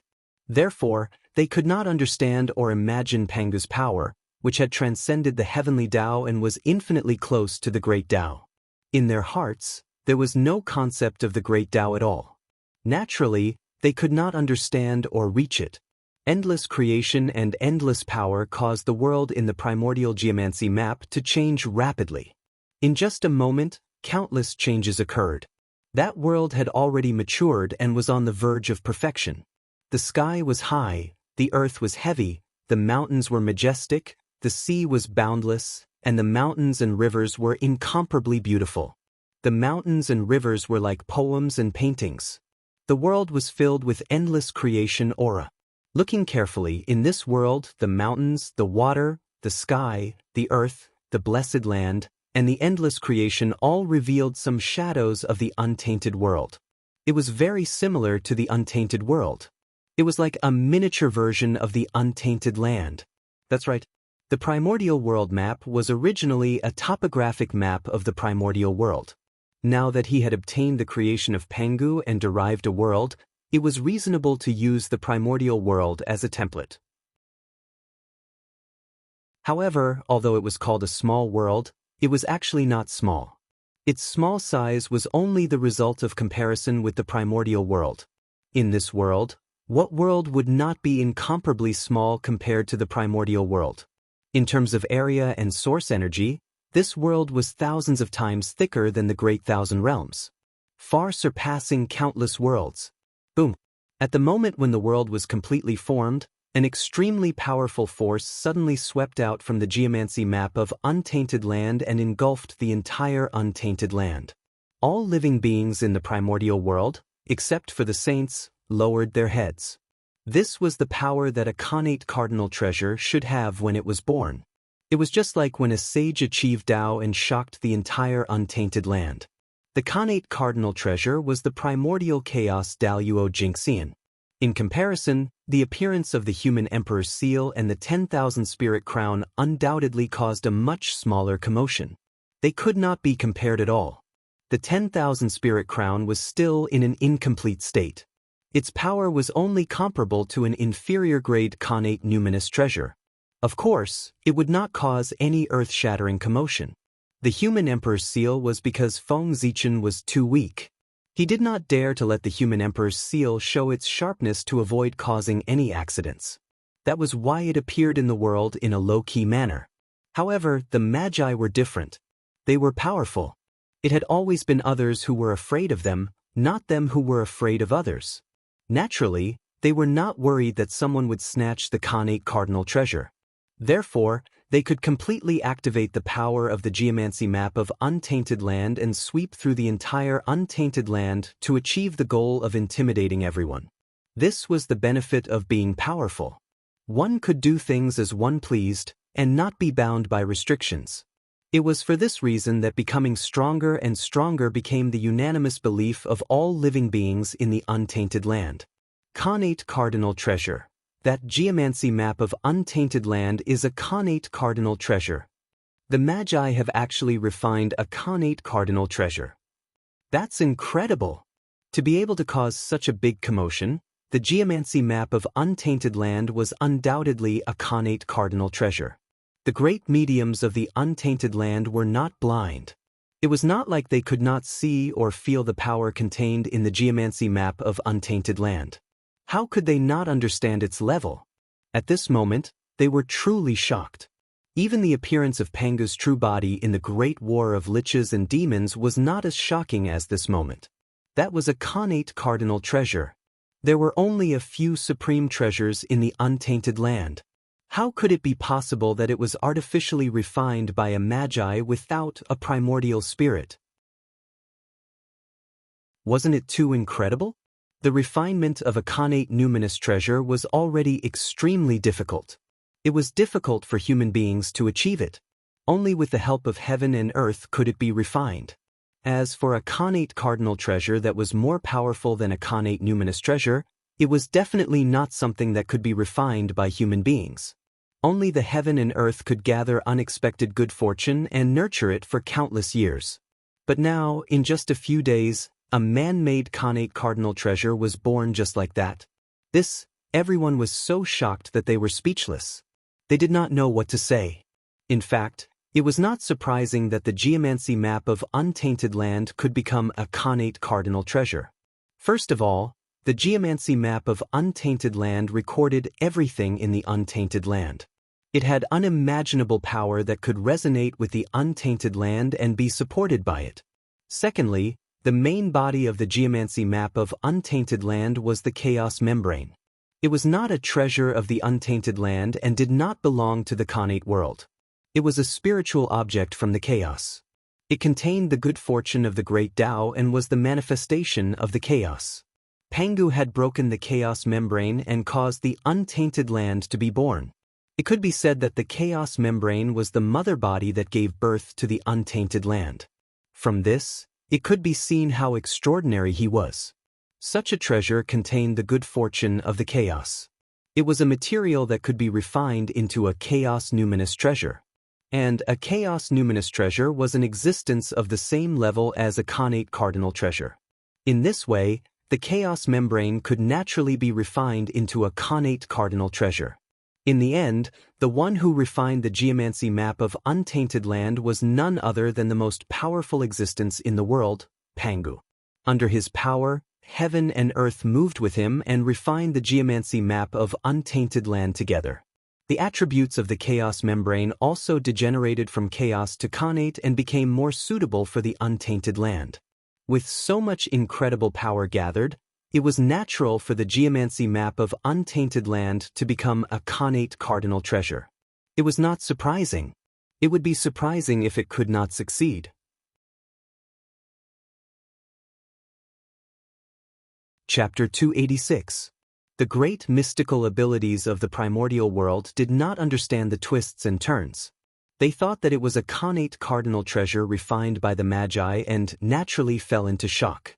The heavens have really changed. This time, the only advantage of the demon race is completely gone. The demon race is finished. After regaining their senses, the first reaction of the great mystical abilities was that the demon race was finished. In the past, the demon race had the bell of chaos. This connate cardinal treasure could protect the demon race's destiny and break the number one physical body of the Magi in the primordial world. Therefore, although the demon race was at a disadvantage in the battle with the Magi, they could always preserve a chance of survival. Moreover, the more they fought, the stronger they became. In the end, they reached the level where they were on par with the Magi. But now, everything was different. Now that the Magi had the connate cardinal treasure, the demon race no longer had an advantage. This was undoubtedly a fatal blow to the demon race, which was inferior to the Magi. When the next great Magi demon war broke out, the demon race would completely lose their advantage. The outcome could be imagined. Bang! In the Lingshao Hall, The moment the aura of the primordial world erupted, Dijun could not help but change his expression. A terrifying aura burst out and shattered all the decorations in the hall. However, in extreme shock, Dijun lost his usual calmness. For a moment, he could not control his strength, causing his aura to leak out, causing the Lingxiao Hall to be in a mess. The Magi! Looking at the primordial world geomancy map, Dijun gritted his teeth and spat out 2 words. The moment these 2 words left his mouth, boundless hatred and monstrous killing intent erupted from Dijun's body. The hatred of blocking the Tao. This was the greatest hatred of the primordial world. Dijun and the Magi had formed a feud for blocking the Tao. Those who block my path to the Tao are worse than those who kill me.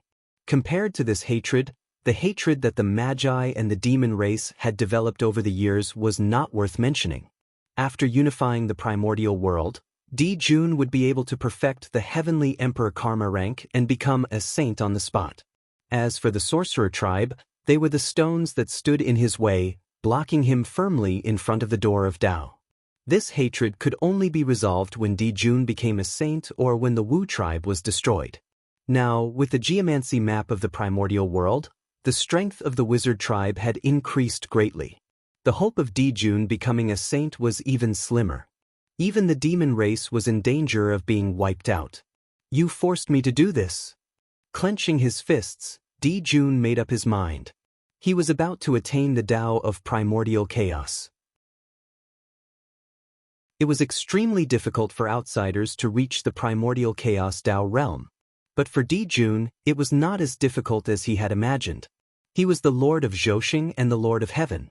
These 2 were the most important components of the great desolate world. Their innate origins were incomparably powerful. Refining any one of them would allow him to become a primordial chaos Daluo Jingxian. However, using this method to achieve primordial chaos Daluo Jingxian was ultimately not his own cultivation. There were too many restrictions. Moreover, primordial chaos Daluo Jingxian was not a saint. Once he became a primordial chaos, it would be difficult for him to become a saint again. Although primordial chaos Daluo Jingxian was comparable to a saint in terms of strength, there was still a huge gap between them in other aspects. This was unacceptable to Dijun, who wanted to become a saint and be eternal. Therefore, even though the method to achieve the Tao was right in front of him, Dijun did not like it, so he did not do it. However, that was in the past. Dijun had not been forced into a desperate situation. He still had a choice. But now, everything was different. If he did not move forward, what awaited him and the demon race was only destruction. If he advanced, he would live. If he retreated, he would die. Dijun naturally knew how to choose. Only by living would he have a chance. If he died, he would have nothing. With a flash, Dijun arrived at the place where the Heaven Realm's origin was and began to refine it. Compared to Zhoushan, the Heaven Realm's origin was easier to refine. After all, Dijun did not have the ability to refine the Ziwei star. If he rashly refined Zhoushan, the possibility of failure was very high. As for the demon race, they could not fail again. While Dijun was focused on refining the Heaven Realm's origin, the changes under Mount Buzhou had not ended. In the sky, black and yellow merit gathered. Half of it fell into the primordial map, while 90% of the remaining half merged into the luck of the wizard race to continue the vitality of the wizard race. The remaining half went around and landed on Feng Zichen's head. After all, the wizard race was able to think of drawing the primordial map because of his guidance. This merit should belong to him. With the help of merit, the power of the primordial map became stronger. As the creation aura surged, there was more black and yellow aura. There were even signs of life in that world. That world had been completely perfected. This was the backup plan that Pangu had left for the wizard race. With the primordial map, even if the wizard race declined, as long as they hid in the world inside, no one could do anything to them. Moreover, this world was big enough and the origin was rich enough. Not to mention Daluo Jingxian, even a sage-to-be could achieve success here. This was the indestructible foundation of the wizard race. Unfortunately, this merit was the primordial merit and not the innate merit bestowed by the great Tao. Although the primordial map could be considered an innate merit treasure, it was still inferior to the three heaven-opening treasures. The Bell of Chaos, the Taiji painting, and Pangu's banner were the three heaven-opening treasures. They were also the most powerful treasures in the primordial world and could not be surpassed. Although the primordial map had been used in creation, it could not be compared to them. However, this could not deny its power. The ability of the primordial map seemed similar to the mountain river map in the Earth book, but it was fundamentally different. The world in the mountain river map was a major kiliocosm, but the world contained in the primordial map was thousands of times larger. The Earth book recorded the terrain of the primordial world, while the primordial map recorded everything in the primordial world. The He-Tu and the Luo Shu recorded the primordial water vein map. The primordial map also had it, and it was more complete than it. The primordial map gathered the advantages of several powerful connate numinous treasures. One could imagine its power. This was a true treasure of the earth. The Bell of Chaos was a treasure of the heavens. It suppressed Zhouxing, the universe, and endless spacetime. The primordial map was a treasure of the earth. It suppressed the boundless earth, carried countless living beings, and had endless creation. The 10,000 spirit crown was a treasure of humans. It suppressed all living beings and contained the power of all spirits. It had endless power. These three treasures represented the three daos of heaven, earth, and man. They had great luck and power. If they appeared together, the primordial world would definitely undergo unimaginable changes and benefit the world greatly. Unfortunately, because Feng Zichen's ability was insufficient, the 10,000 spirit crown was in an incomplete state and could not completely appear in the world to resonate with the other two treasures. Therefore, the three daos of heaven, earth, and man did not move. He had really missed out on a great opportunity.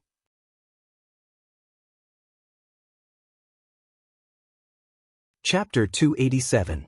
Thank you, Father. After bowing respectfully to Mount Buzhou, Dijiang waved his hand and put away the primordial geomancy map. To be honest, Dijiang was a little surprised that the primordial geomancy map could become a connate cardinal treasure. His original intention was only to refine a supreme treasure that could suppress the earth. This showed that the witch race was not a bunch of people who did nothing. It was also to stop the mouths of the living beings of the primordial world. He did not expect that the primordial geomancy map would be refined into a connate merit cardinal treasure by Pangu as soon as it was born. It was a pleasant surprise. No, it was a huge surprise. The witch race was really invincible. The primordial geomancy map could sort out the earth veins of the primordial world and integrate everything in the earth. It could make the primordial world more stable. With this treasure in hand, the witch race's position as the lord of the earth was completely stable. Father is still thinking about the witch race. Looking at the primordial geomancy map in his hand, Dijiang thought happily. Apart from obtaining the connate cardinal treasure, there was another thing that made Dijiang very happy. That was, Pangu was still paying attention to the witch race. Otherwise, he would not have helped the witch race refine the connate cardinal treasure. This time, Pangu suddenly manifested a miracle to help the witch race. His attitude towards the witch race was undoubtedly very obvious. This made the great divine arts of the primordial world look at the witch race differently. After all, they were descendants of Pangu. With this blood relationship, the witch race was different from other races and received more preferential treatment. Let's go!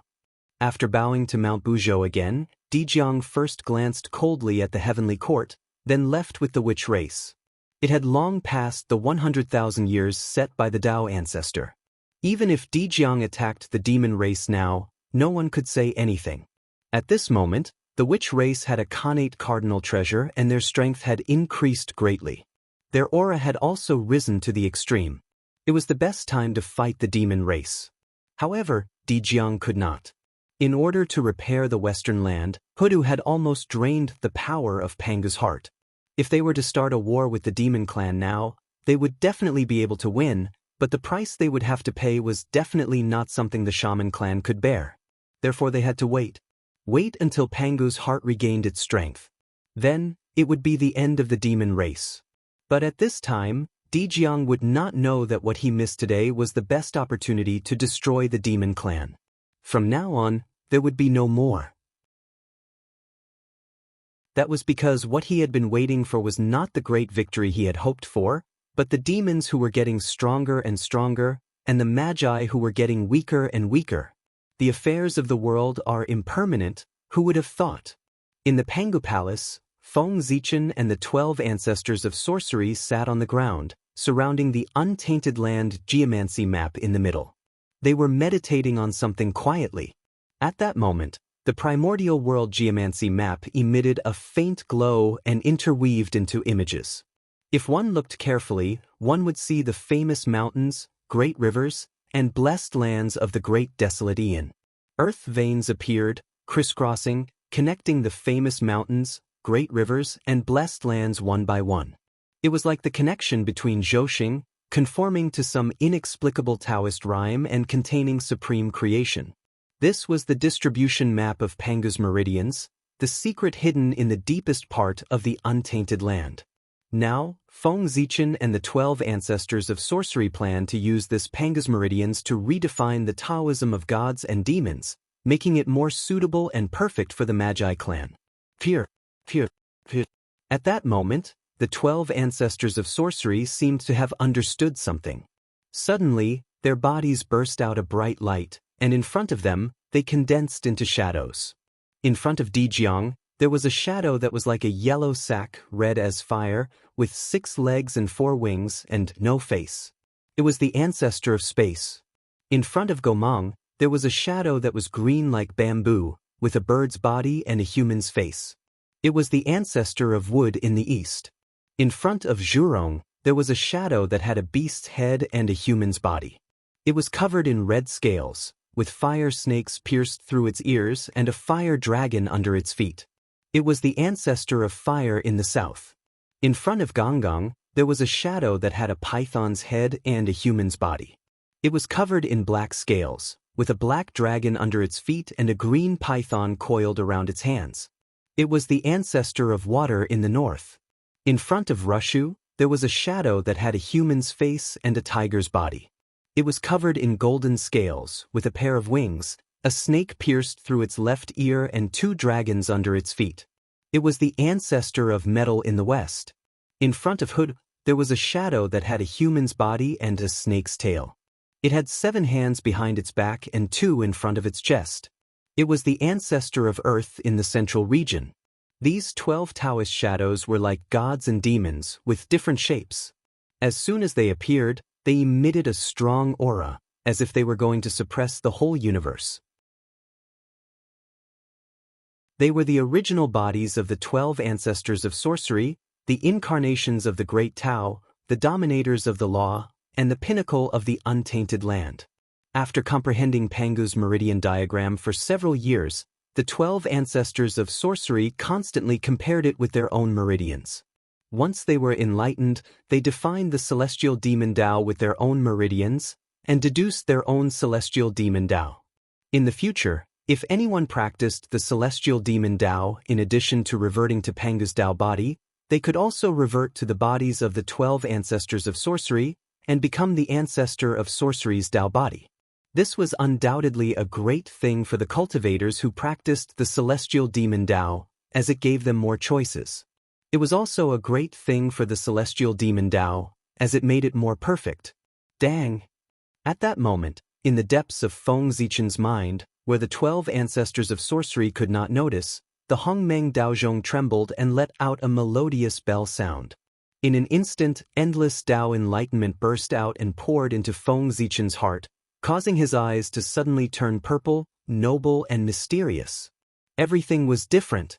At that moment, Feng Zichen seemed to have achieved Tao, and the world was completely different in his eyes.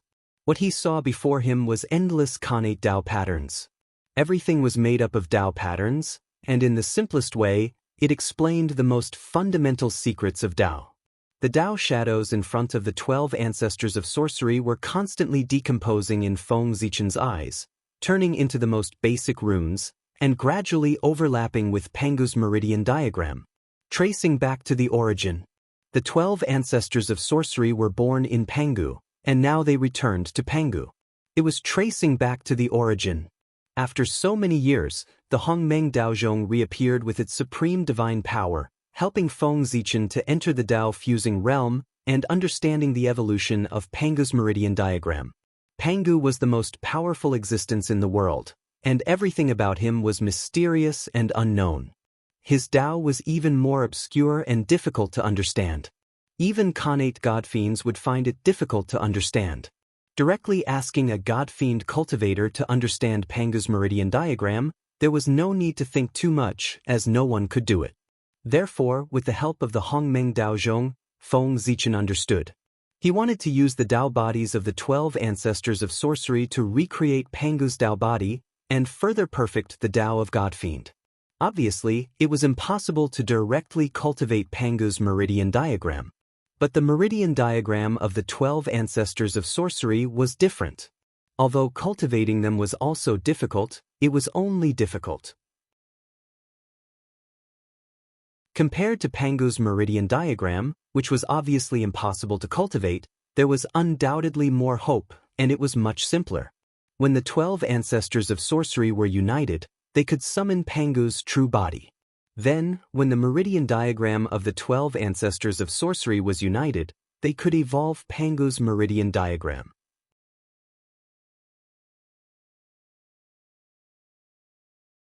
Chapter 288.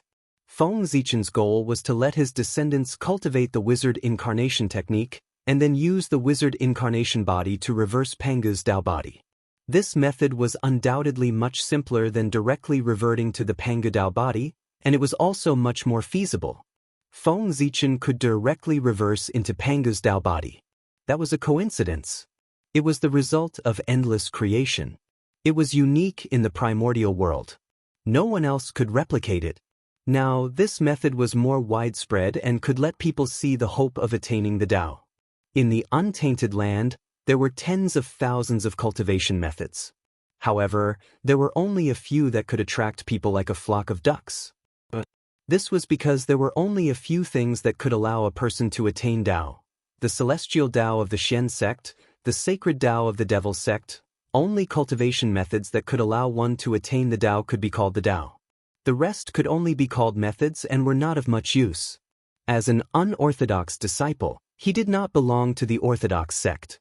Now, the Dao of gods and devils created by Feng Zichen had the possibility of achieving the Dao. It was already considered a supreme great Dao. As the era changed, it was not impossible to gather unparalleled luck and replace the celestial Dao of the celestial sect, becoming the mainstream of a certain era. There were no eternal protagonists in the world, and it was impossible for the celestial way of the celestial sect to prosper forever. Later on, Buddhism flourished first, followed by the rise of the Devil sect. This was already proven. Times changed, the situation rose and fell, and it was boundlessly magnificent. There were boundless opportunities, and whoever was able to grasp them could possibly become the tide of the era. The Dao of fiend gods might have a chance to replace the Dao of immortals. Now, what Feng Zichen needed to do was to create the conversion method and turn this possibility into reality. In the blink of an eye, another few hundred years had passed. Appear! On this day, Feng Zichen's eyes suddenly turned cold, and a majestic and holy aura gushed out of his body, forcing the 12 ancestral sorcerers' shadows back into their bodies.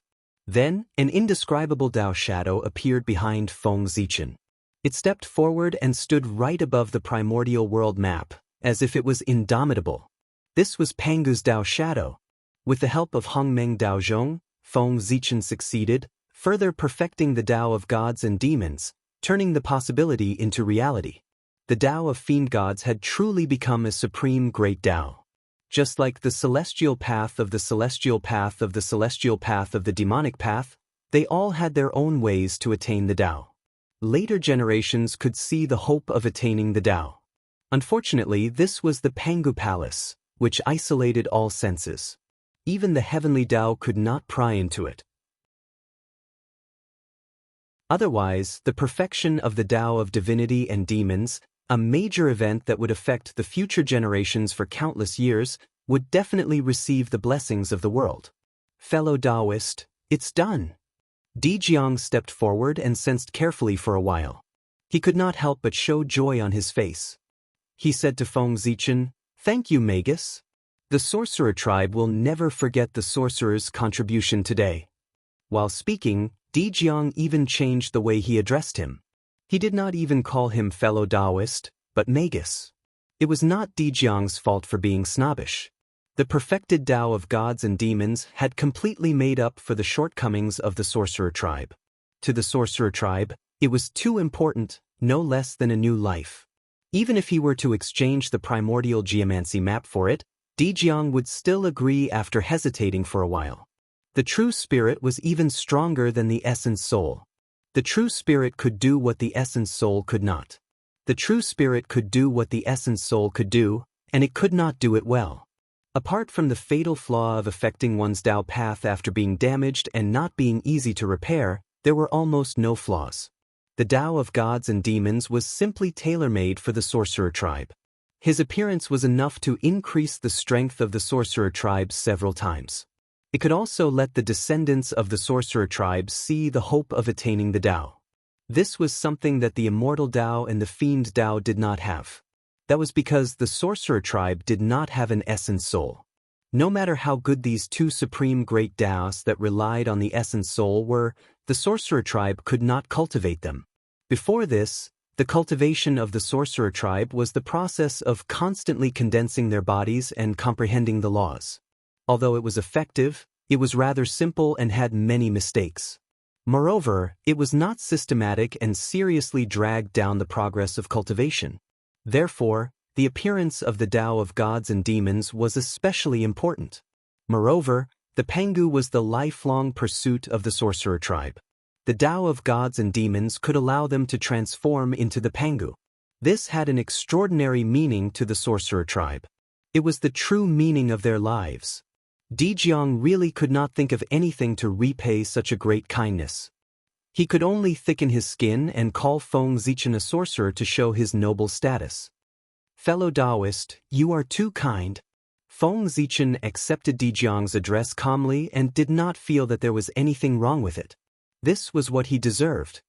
He had paid such a high price and worked so hard for so long in exchange for the position of a sorcerer. Of course, he would not be polite. The moment Feng Zichen accepted the position of a sorcerer, an inexplicable tremor suddenly came from the Pangu Hall. Buzz, buzz, buzz. The statue of the Pangu in the center of the hall was still shaking. A Taoist rhyme was emitted, stirring up layers of ripples and spreading to everyone. Swept by the Taoist rhyme, Feng Zichen only felt that something on his body had a reaction. It spontaneously flew out of his body and flew toward the statue of the Pangu in the hall. It was a token that Feng Zichen was somewhat unfamiliar with. But immediately he thought of what it was. That is, the Hudu token. This token was the Hudu token, a symbol of Hudu's identity. It was given to Feng Zichen by Hutu in the Hudu tribe that day to show her gratitude. Since receiving this token, Feng Zichen had put it aside and had not used it at all. He had almost forgotten about its existence. Whoosh, whoosh, whoosh.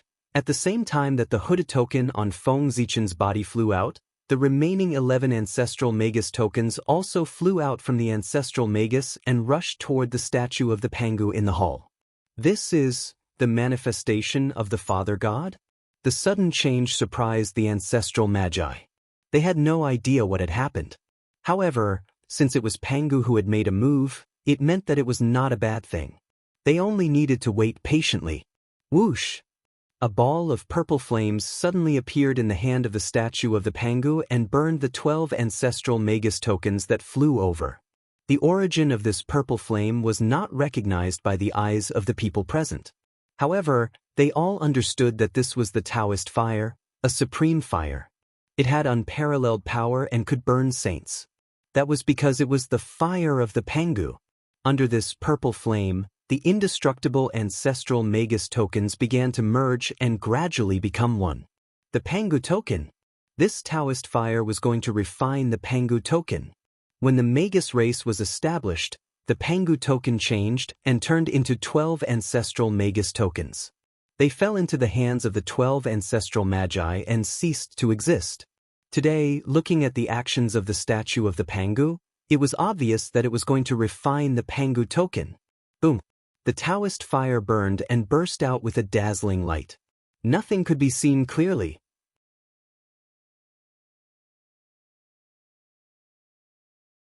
Chapter 289. Not long after, the flames gradually extinguished, and a purple token was revealed. However, to everyone's surprise, the token was not the Pangu's token that they had imagined, but the sorcerer's token. On the purple token, there were 3 bright words, sorcerer's token. These 3 words were written by the Great Path Divine Runes, similar to the real name between Feng Zichen's eyebrows. They were words derived from the Great Path and had indescribable power. After the sorcerer's token appeared, it first stayed in the air for a while, then slowly fell into Feng Zichen's hands. This is... Touching the sorcerer's token in his hand, Feng Zichen was a little puzzled, so he looked at Di Jiang with a puzzled gaze. Congratulations, sorcerer. Father God has appeared and given you the sorcerer's token. This means that he has recognized your identity as a sorcerer. From now on, you are the true sorcerer's master, and your status is second only to the ancestral sorcerer. Di Jiang thought for a moment and understood what was going on, so he explained to Feng Zichen. After receiving Pangu's recognition, Feng Zichen's title as a sorcerer was justified. Although he was a sorcerer before, he always felt that it was lacking. Now it was perfect.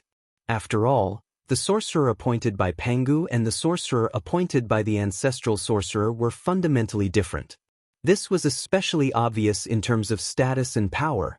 Being appointed as a sorcerer by the ancestral sorcerer meant that he had lost the initiative and was restricted by them.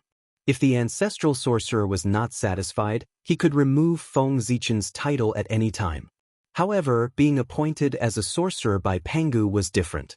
The initiative was in the hands of Pangu, and the ancestral sorcerer could not interfere at all. Even if they were not satisfied with Feng Zichen, the ancestral sorcerer could only endure it and could not remove his position as a sorcerer. In terms of status, there was an earth-shaking change. From being second only to the ancestral sorcerer, he directly became second only to the ancestral sorcerer in terms of power. The great change could be imagined. Thank you, Father. After listening to Di Jiang's explanation, Feng Zichen was overjoyed, but he didn't show it on his face. Instead, he bowed respectfully to the statue of Pangu. The witch tribe could call him Father God, and so could Feng Zichen. He was the authentic Pangu recognized by the Great Tao. It was perfectly justifiable to call him that. No one could say anything against it. Thank you, fellow Taoists. After paying his respects to Pangu, Feng Zichen thanked the ancestral shamans. You're too kind, Magus. From now on, we're a family. There's no need to be so courteous, Di Jiang said with a smile. Now, Feng Zichen and the sorcerer tribe were completely tied together. They might not live and die together, but if something happened to the sorcerer tribe, he would still have to pay a certain price. By the way, fellow Taoist, do you know what is the use of this sorcerer token? After a while, Feng Zichen asked Di Jiang. He had held the sorcerer token for a while, but other than Pangu's body tempering method, he didn't find any other abilities. I don't know much about the function of this Pangu token. I only know that this token is incomparably hard. In the primordial world, almost nothing can break it. Moreover, the inheritance of Father God is recorded on the token. Just this point alone can make it comparable to a connate cardinal treasure. We don't know about the rest. Fellow Taoist, you can figure it out yourself. After pondering for a while, Di Jiang replied. He really didn't understand the function of the Pangu token. Before the birth of the ancestral shaman, this token had been lying in the Pangu Hall. It had never shown the slightest bit of magic. If it wasn't for the inheritance of Pangu recorded on it, the ancestral shamans would really think that it was an ordinary item. By the way, with the Pangu token, you can freely enter and exit the Pangu Hall. No matter where you are, as long as you have the Pangu token in your hand, you can return to the Pangu Hall with a thought. Di Jiang added as if he had thought of something. This function was undoubtedly discovered by the ancestral shaman. It could ignore all space-time and distance and directly appear in the Pango Hall. It was the #1 life-saving skill in the primordial world. The Pango Hall was the safest place in the primordial world. No one could fight when they returned here. Even the ancestral shaman doesn't know? Dijiang's answer disappointed Feng Zichen. However, this was nothing. If Dijiang didn't know, he could figure it out himself. The Pango token was the symbol of Panga's identity. Feng Zichen believed that he was not as simple as he appeared to be. Fellow Taoists, the matter of the sorcerer tribe is over. I should go back. When I have time in the future, I will come to the sorcerer tribe to take a look. I will take my leave today. After chatting with the ancestral shaman for a while, Feng Zichen suddenly said. There were still a lot of things waiting for him to deal with in the human race. Boom. Not long after leaving the sorcerer tribe, the 10,000 spirit crown on Feng Zichen's head suddenly burst into a bright light, and his aura rose layer by layer. In the blink of an eye, it had reached the level of a superior grade innate spirit treasure. Rays of light hung down. There were 72 colors. They were gorgeous and incomparably luxurious. They enveloped Feng Zichen, showing his noble appearance. Then, dragons, phoenixes, chilins, and other auspicious beasts appeared. There were a total of 81 of them. They were vivid and surrounded Feng Zichen as if they were protecting him. When the human emperor traveled, he was accompanied by the light of the Tao and all spirits to show his nobility. This is, looking at the 10,000 spirit crown, Feng Zichen was inexplicably surprised. He had not expected such a change. The Magi? However, when he saw the phantom of the Magi on the 10,000 spirit crown that had completely materialized and was not inferior to the human race, Feng Zichen understood what had happened. The Magi had submitted. When all spirits submitted, the 10,000 spirit crown would be perfect. On the 10,000 spirit crown, there were countless phantoms of all spirits. Every time one of them condensed, the level of the 10,000 spirit crown would increase. When all the phantoms condensed, it would be the moment he recovered to a connate cardinal treasure. How powerful was the Magi? One of them could rival 1,000 clans. The power brought by their submission was undoubtedly huge. It directly restored the 10,000 spirit crown to the level of a superior grade connate spirit treasure. I didn't expect that preaching the Tao would have such benefits. No wonder those great mystical abilities in the future always like to go to the lower realm to preach the Tao. At this moment, Feng Zichen understood. He had found a way to quickly restore the 10,000 spirit crown. That was preaching the Tao. In this aspect, Feng Zichen had a huge advantage because he had the Tao of the God Fiend. As long as the Tao of the God Fiend flourished in the primordial world, all spirits would cultivate this Tao. Then, naturally, the power of all spirits would gather, causing the phantoms of all spirits to condense. The 10,000 spirit crown would also be restored to a connate cardinal treasure. Of course, conquering was not the only way to make all spirits submit. However, this method was the simplest and fastest. However, preaching the Tao could also make all races submit. This was something that Feng Zichen had never thought of before. This was probably the reason why those great mystical abilities in the future were keen on preaching the Tao. The power of all spirits had endless uses. It was beneficial to saints, let alone great mystical abilities.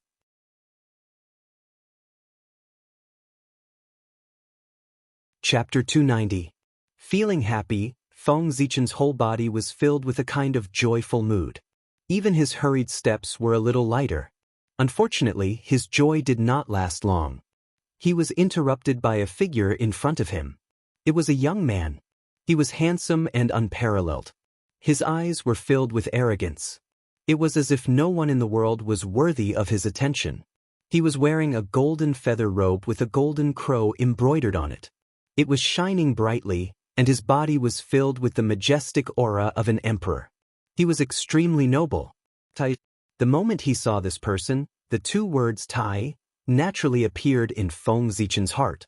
The name Tai Yi had an extraordinary meaning in the primordial world.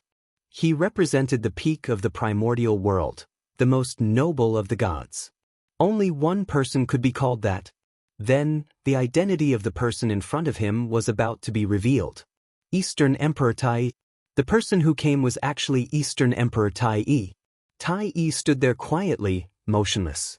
There was no aura on his body, and he looked ordinary. However, in Feng Zichen's eyes, he seemed to have become the center of everything. Heaven and earth, the great path, the rules, and everything in the world were revolving around him. He was incomparably great and shocking. He was as dazzling as the sun, making it impossible to look directly at him. One could only look up. He was Tai, the number one in the primordial world. Sword ancestor or a wizard? Just as Feng Zichen was shocked, Tai spoke. His voice was not loud, but it gave Feng Zichen a great sense of oppression. It was as if heaven and earth were pressing down on him at the same time, almost suffocating him. Tai was here to settle the score. The reason why the wizard race's strength had increased greatly was discovered by the demon race. Was he here to kill him? Bang, bang, bang, bang, bang. At this moment, Feng Zichen's heart began to beat violently. The long-awaited crisis of death suddenly struck his heart, causing his forehead to be instantly covered in cold sweat. Danger. Extreme danger. This was the greatest danger Feng Zichen had encountered since his debut. If he was not careful, he would die. Touching the sorcerer token in his arms, Feng Zichen immediately wanted to activate it so that he could return to the Pango Hall and escape this crisis. But after thinking about it, he gave up. Even if they escaped back to Pangu Palace, what could they do? Unless he could hide in the Pangu Palace for the rest of his life, he would have to face Tai sooner or later. But could he stay in the Pangu Hall forever? Obviously, they couldn't. The human race was still waiting for him. As for asking for help, that was unrealistic. No one could protect him forever. If he wanted to live, he could only rely on himself. What brings your Majesty Donghuang here? Feng Zichen asked Tai after forcing himself to calm down. Feng Zichen did not believe that Tai would dare to kill him. He was now heavily favored by the heavens. If he killed him, there would be endless karma. Tai could bear this price, but the demons could not. If the demons, who were already weak, were to be tainted with this karma, they would have no hope of winning the next great war between the witches and demons. You are very good. Tai did not answer Feng Zichen's question. Instead, he nodded and praised him. Tai's praise came from the bottom of his heart. Feng Zichen had reached this step with his acquired body. His experience could be said to be legendary. Outsiders could not help but admire him. Don't worry, I'm not here to kill you today. I just want to see what the primordial sword ancestor, the wizard of the witch race, who has stirred up the primordial world, secretly plotted for the witch race, and caused a headache for the demon race, looks like. Although I really want to kill you, the current heavenly court cannot bear the price. Therefore, before you lose the favor of the heavens, you are extremely safe. As if he could see Feng Zichen's nervousness, Donghuang Tai said with a smile. He did not hide his intentions at all. His words showed that he wanted to kill Feng Zichen. It was just that he did not dare to make a move because he was concerned about the heavenly court. Phew. Hearing Tai's words, Feng Zichen could not help but heave a sigh of relief and relax. No matter what Tai's attitude was, as long as he was not here to kill him now. As for the future, Tai would not have a chance. At that time, it would be Feng Zichen's turn to dominate the primordial world. The power of the Donghuang today was the true portrayal of his future. At the same time, Feng Zichen felt relieved. It turned out that he had done so many things unknowingly. He could already affect the general trend of the primordial world. Your Majesty, have you seen it? If there's nothing else, the poor Wei will take my leave first. Feng Zichen bowed to Tai and said. After returning to his normal state of mind, the arrogance that belonged to him came back. After this incident, he had become stronger. Sigh, what a pity. Such a talent was not born in the demon race. What a pity. Tai shook his head and sighed. Feng Zichen had already used practical actions to prove his wisdom and talent to all living beings in the primordial world.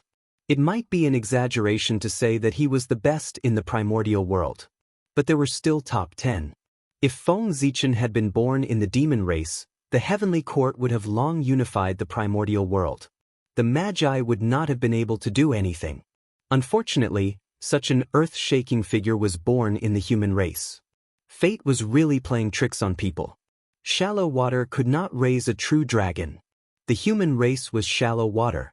They were not worthy of Feng Zichen, the true dragon. They would only drag him down and delay his development. The primordial world was the place where Feng Zichen could develop his ambitions. This was not Tai's personal opinion, but the unanimous opinion of all the great divine abilities of the primordial world. Alright, since I'm here, it won't make sense if I don't leave something on you. I'll give you a chance to make 3 moves. As long as you can shake me, I'll let you go. Otherwise, you can go to the boundless void and wander for 1,000,000 years. Come, show me what you can do. Amaze me. After sighing for a while, Tai suddenly said, not being able to kill Feng Zichen did not mean that he could not seal him. Tai controlled the Bell of Chaos and could suppress endless time and space. It was not difficult to seal Feng Zichen for a period of time. It could be done easily. However, Tai still had his own pride. He could not attack Feng Zichen with all his might, giving him a chance. As long as Feng Zichen could shake him in 3 moves, so what if he let him go? If he could not shake him, then don't blame him. Then poor Wei, sorry to offend you. Taking a deep breath, Feng Zichen's face was solemn.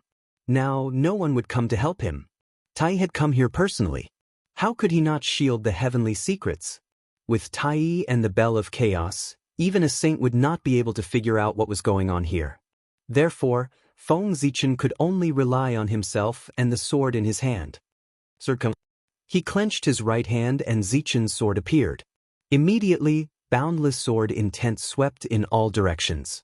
It was vast and mighty, shattering the surrounding void into pieces.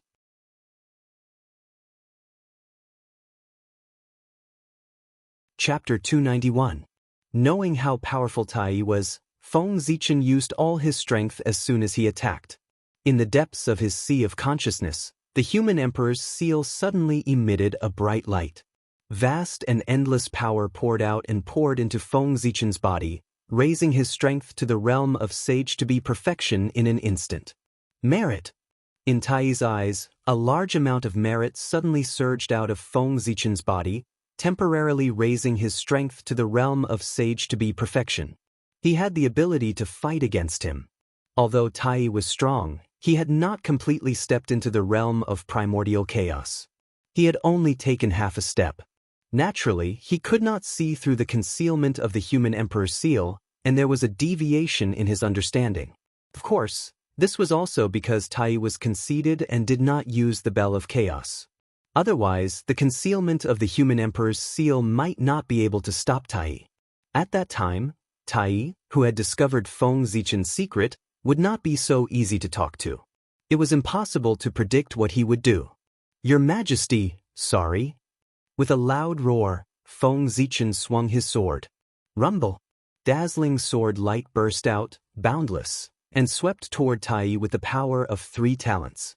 In the sword light, there were 3 lights, water, fire, and wind surging. There was the birth and death of essence, chi, and spirit. These were the 3 treasures of heaven, earth, and man, the manifestation of the Tao of 3 talents. This sword was the tripartite sword sutra. In front of Tai, Feng Zichen did not dare to use his ultimate skill. Zhouxing sword sutra. Wasn't that courting death? Therefore, Feng Zichen could not use anything about the Tao of stars. Fortunately, he was the ancestor of the Tao of sword. No one in the primordial world could compare to his comprehension of the Tao of sword. The Zhouxing Sword Sutra was not the only supreme sword technique. The Tripartite Sword Sutra was one of them. Under the Tripartite Sword Sutra, all order was in chaos. Yin and Yang were reversed, and the 5 elements were out of balance, causing the void to shatter and the laws to be destroyed. Boundless destructive aura surged out. Not bad. Looking at the surging sword light, Tai bowed his head slightly to express his admiration. Then, Tai clenched his fist, and the divine light of the sun shone down, turning into a golden divine sword in his hand. In an instant, a shocking sword intent erupted from Tai's body.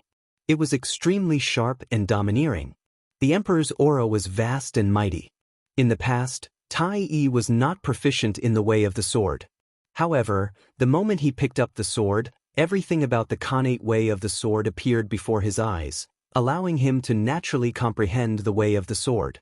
In just one breath, Tai had proven his Tao and attained the connate sword Tao. Mastering one technique would lead to mastery of all techniques.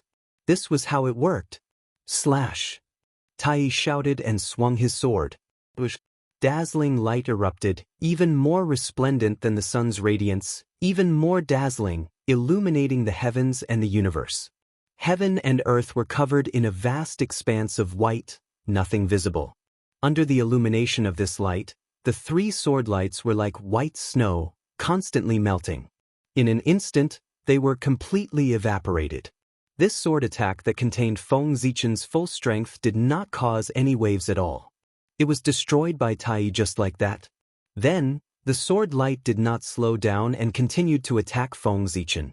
A half-step chaotic prime expert was half a step into the threshold of transcendence. His essence had changed, and he was far from what a pre-saint could compare to. Even if 10 pre-saint perfection experts attacked together, they might not be able to defeat Tai. Moreover, Feng Zichen's great perfection of sage to be was a fake. It was even more impossible for him to win. The sword light attacked with oppressive pressure, making people tremble in fear. However, Feng Zichen's expression did not change. He was awe-inspiring and fearless. It was true that that sword was his most powerful attack, but it was not his most powerful technique. He still had other trump cards. He shook his hand, and the deafening sound of 10,000 swords rang out. It was the 10,000 sword illustration that flew out and spread out in the void. The 10,000 sword illustration was a supreme-grade connate spiritual treasure and the #1 treasure of sword Tao. It was unparalleled in killing. As soon as it appeared, countless sword wills rose in the void, forming countless divine sword phantoms. They were densely packed and endless, densely covering the entire void. These divine swords were of different shapes and sizes, but they all had one thing in common, which was that they were extremely powerful. The sharp sword wills surged, and a terrifying aura rose. The sharpness pointed directly at the incoming sword light. However, Feng Zichen did not attack immediately. Instead, he pointed at the 10,000 sword illustration. Go! The 10,000 sword illustration first vibrated, then suddenly rolled toward Zichen's sword, wrapping it up. For a moment, the power of Zichen's sword increased greatly. The sword light soared more than 100 times. Endless sharpness filled the air, shattering everything around it. The beginning of the sword, the unification of 10,000 Tao. Feng Zichen shouted, and Zichen's sword swept out. This was the highest achievement of the innate sword Tao. Using the sword Tao to derive 10,000 Taos, it was the upgraded version of one sword to 10,000 arts. Rumble! Heaven and earth shook.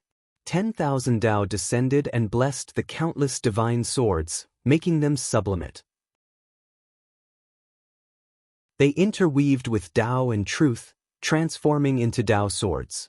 One Tao gave birth to 10,000 Taos. The Tao was boundless, the Tao was endless, and the power was endless. The Tao was vast and mighty. In the blink of an eye, Tai's sword light was drowned and destroyed. Then, it continued to attack Tai. Not bad. Tai chuckled and then moved. He slowly raised his right hand, bent his finger slightly, and flicked it forward. In an instant, heaven and earth changed. Time and space were distorted, and the 10,000 Taos changed. Yin and Yang and the 5 elements became chaotic. All concepts were blurred, and the past knowledge was deviated. It no longer made sense. Feng Zichen's sword light disappeared without a sound. It was so sudden that it seemed as if it had never been there. You still have a chance to make one move. Tai glanced at Feng Zichen and said.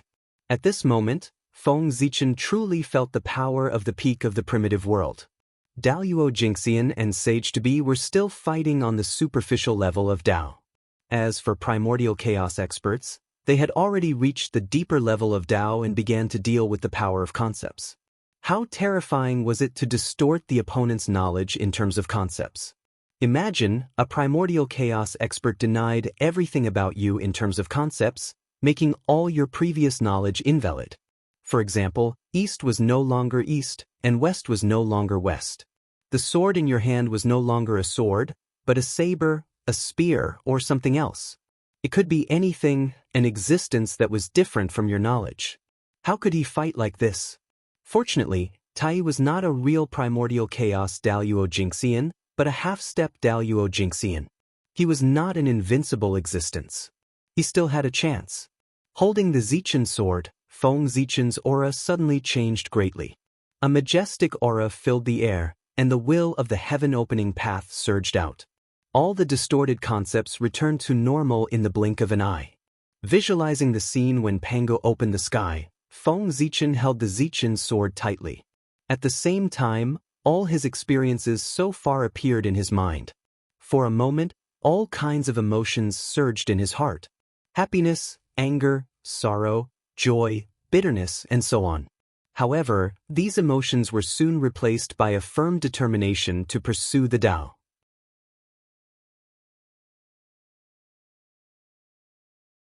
Chapter 292.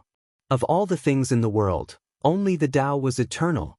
Feng Zichen wanted to reach the peak of the Tao and see all the scenery in the world. No one could stop him. Therefore, he could not be trapped here.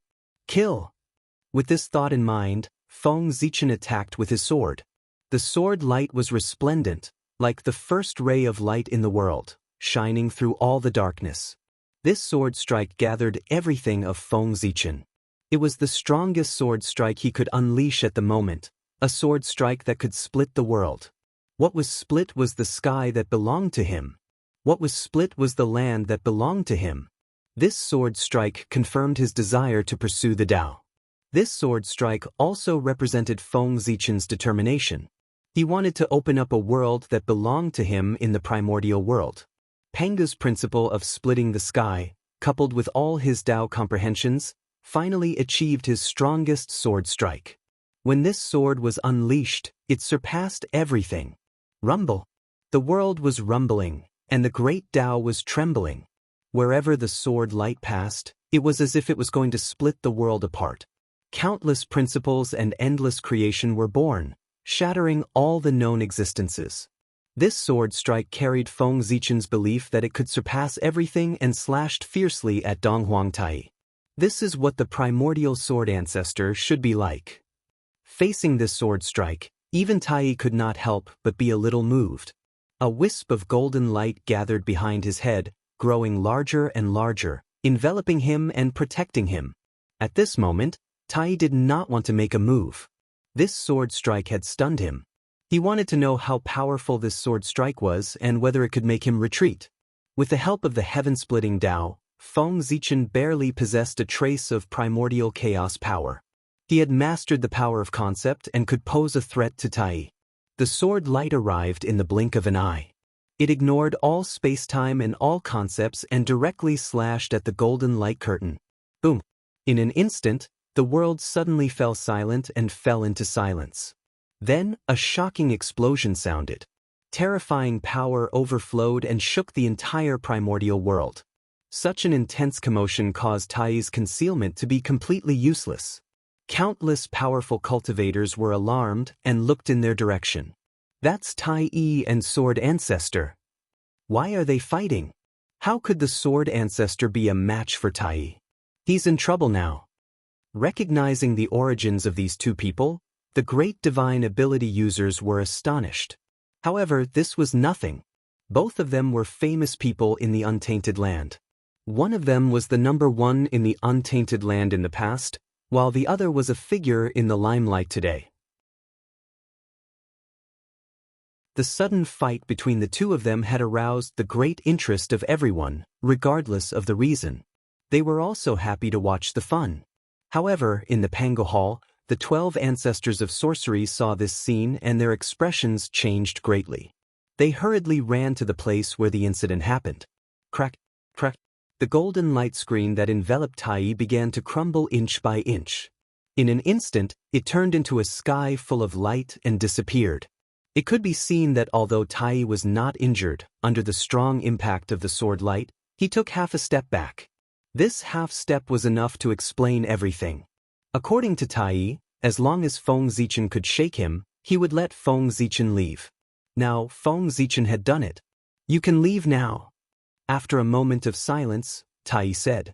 Tai was not a person who went back on his word. Puff! Feng Zichen opened his mouth to say something, but as soon as he opened his mouth, the blood in his body surged, and he could not help but spit out a mouthful of blood. This was the price he had to pay for slashing out with the sword just now. His cultivation was only at the late stage of Daluo Jingxian, but he had forced Tai, who was half a step into the primordial chaos, to retreat. This was in exchange for his life. Now, Feng Zichen only felt that his limbs were weak, and his body was burning with pain. His blood was boiling, and there was not a trace of magic power left in his body. That sword slash had drained him of everything, far exceeding the limit he could bear. It had caused him great damage, and even moving was extremely difficult. "Thank you, Your Majesty." After trying for a while, Feng Zichen forced a smile and said to Tai. After this, Feng Zichen's heart to pursue the Tao was even more determined. What Tai had shown today, he would be able to do tomorrow, or even stronger. Today's encounter made Feng Zichen understand a principle. In the primordial world, if one wanted to live peacefully, it was not enough to be strong. One had to be stronger. Only by being absolutely strong and making everyone feel like they were a mountain would no one dare to provoke them. Just like the current Tai. He would never allow today's matter to repeat itself in the future. In the future, he would attain the Tao, stand shoulder to shoulder with the saints, and be the number one in the primordial world. Today's grudge would be resolved in the future. As for Tai dying in the witch demon tribulation, Feng Zichen did not believe it. Only after experiencing Tai's strength personally would one understand how terrifying he was. Feng Zichen did not believe that such a person would die so easily. Even an ordinary Daluo Jingxian knew to leave behind a backup plan to revive or open several aliases in a row.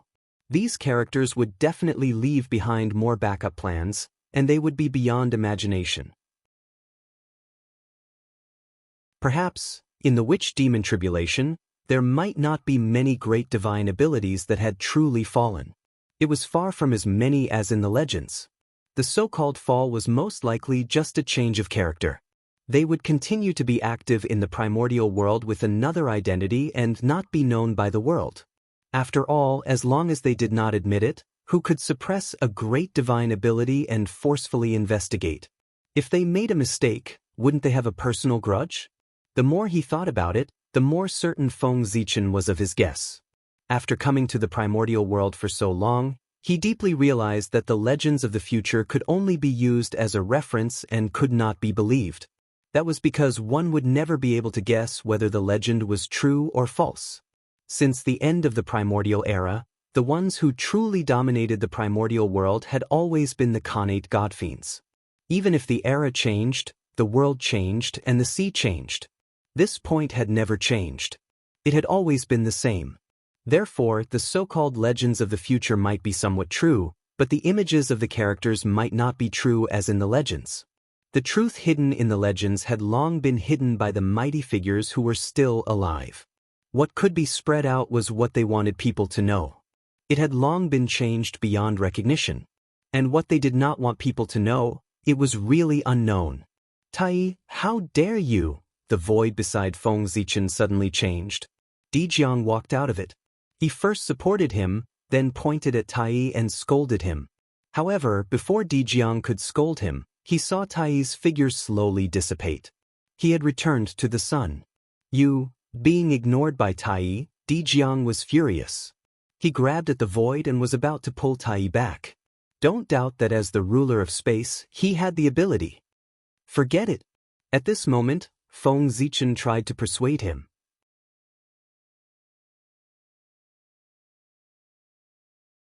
Chapter 293. Even if Tai was brought back, what could Dijiang do? If Tai did not have the Bell of Chaos, It was hard to say who would win in the battle between Dijiang and him. However, facing Tai with the Bell of Chaos, Dijiang alone had no chance of winning. Now that he had brought Tai back, he had no other choice but to humiliate himself. The Bell of Chaos, a Khanate merit treasure, was one of the 3 strongest treasures in the primordial world. Its greatest ability was to suppress endless time and space, which happened to be Dijiang's nemesis. Therefore, Dijiang was naturally at a disadvantage when facing Tai. It was impossible to defeat him. Sigh, forget it. I'll deal with him in the future. Dijiang could not think of what Feng Zichen could think of. He sighed helplessly and withdrew his raised hand. Fellow Taoist, follow me back to the Pangu Palace to heal your injuries. Your injury is really too serious. If you drag it on, I'm afraid you'll hurt your Tao body. Dijiang said worriedly after discovering the situation in Feng Zichen's body. It was not a good thing to push the body to its limits. Although he would be able to temporarily obtain great power, the repercussions that would be left behind would be incomparably serious. It would damage his foundation. If Feng Zichen's foundation was damaged, his Pangu Dao body would definitely be affected. He might not be able to see anything now, but when he took a step closer, it would be difficult. It would become an obstacle for him to break through, and he would not be able to achieve fusion. That was why Dijiang was so worried. Moreover, Feng Zichen was a wizard of the wizard tribe. He had just become a wizard not long ago and had just left the wizard tribe. If he was crippled just like that, the wizard tribe would really become a joke in the primordial world. It's fine. Ancestral wizard can send me to the human race. Shaking his head, Feng Zichen said, but he did not want to go to the Pangu Palace. He knew his own situation very well. Although it was indeed serious, it was still under his control. It was not as serious as Dijiang thought. After the battle just now, I've gained some enlightenment and am about to make another breakthrough. This injury is nothing. What's more, Her Highness Nuwa is always paying attention to the human race. Even if I can't suppress my injuries, with Her Highness around, there won't be any problems. These injuries are nothing in front of Her Highness. Seeing that Dijiang still wanted to say something, Feng Zichen interrupted him without waiting for him to speak. What you said makes sense. Fellow Taoist Nuwa achieved the Tao through creation. Her achievements in the Tao of creation are unparalleled in the untainted land. You are indeed more suitable in his eyes than in my witch tribe. Even Dijiang had to admit that Nuwa was powerful. He had already seen the mysteries of the path of creation from Hutu. Presumably, Nuwa, who had a deeper understanding of the creation Tao than Hutu, would be more powerful. If that's the case, I'll be sending you back to the human race. As he spoke, Dijiang waved his hand, and the surrounding environment suddenly changed. When Feng Zichen looked again, he found that they had already arrived outside the human ancestral temple. Looking at the human ancestral temple in front of him, Feng Zichen was speechless for a moment. He had long heard that Dijiang was the fastest in the untainted land. Today, he had seen it for himself. If it were him, it would take at least a few years for him to return to the human race. However, Dijiang only used a breath to bring him back to the human race. The gap was really big. Moreover, what was even more surprising was that the enchantment that Nuwa had set up above the human territory was useless in front of Dijiang. Just like that, he brought Feng Zichen across the void and walked in without causing the slightest ripple. This meant that as long as Dijiang wanted to, he could destroy the entire human race in an instant. Even Nuwa couldn't stop him in time. The Space Dominator was really terrifying. Fellow Taoist divine ability is really enviable. After coming back to his senses, Feng Zichen said with slight envy. He had once deduced the great Tao of time and space with Zhouxing. Therefore, the divine ability that Dijiang was displaying at this moment was what he was working hard to pursue. The method that he had dreamed of had become reality for someone else. How could he not be envious? This is just a small trick. It's really nothing. When your cultivation takes a step further, you will naturally understand. Seeing the envy in Feng Zichen's eyes, Dijiang said with a smile.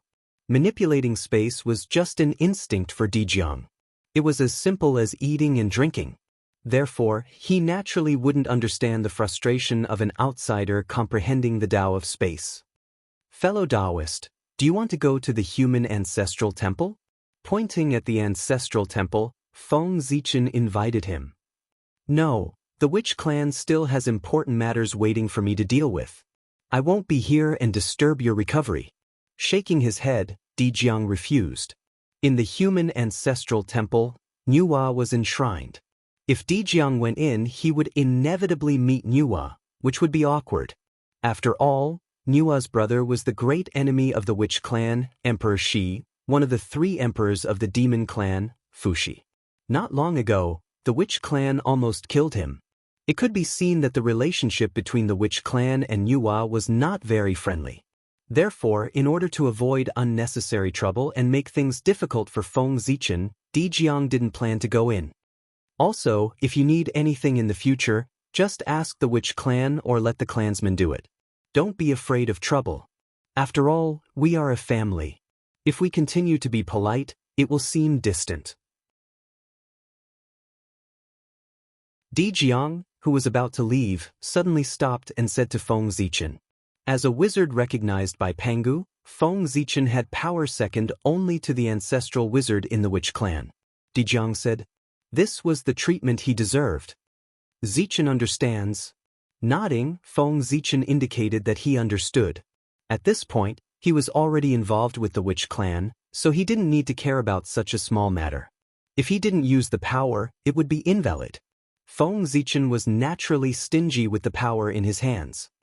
"Since you understand, I'll take my leave." Seeing Feng Zichen nod, Dijiang left. After Dijiang left, Feng Zichen mobilized the Dharma power that he had just recovered and moved into the Chaos Bead. The Chaos Bead was in the center of the human Emperor's seal. To put it bluntly, although the human Emperor's seal was called the human Emperor's seal, it was actually the Chaos Bead. It was just a layer of clothing for the Chaos Bead. This clothing was made with Pangu's finger bone as the main component and the power of the human Tao as the supplement. It was equivalent to a protective layer that completely protected the Chaos Bead so that it would not be destroyed by the heavenly Tao. This was also the reason why the 10,000 spirit crown could represent the human Tao and become a treasure of the human Tao while the human Emperor's seal could not. In fact, the human Emperor's seal, a human Tao treasure, was a completely fake and inferior product.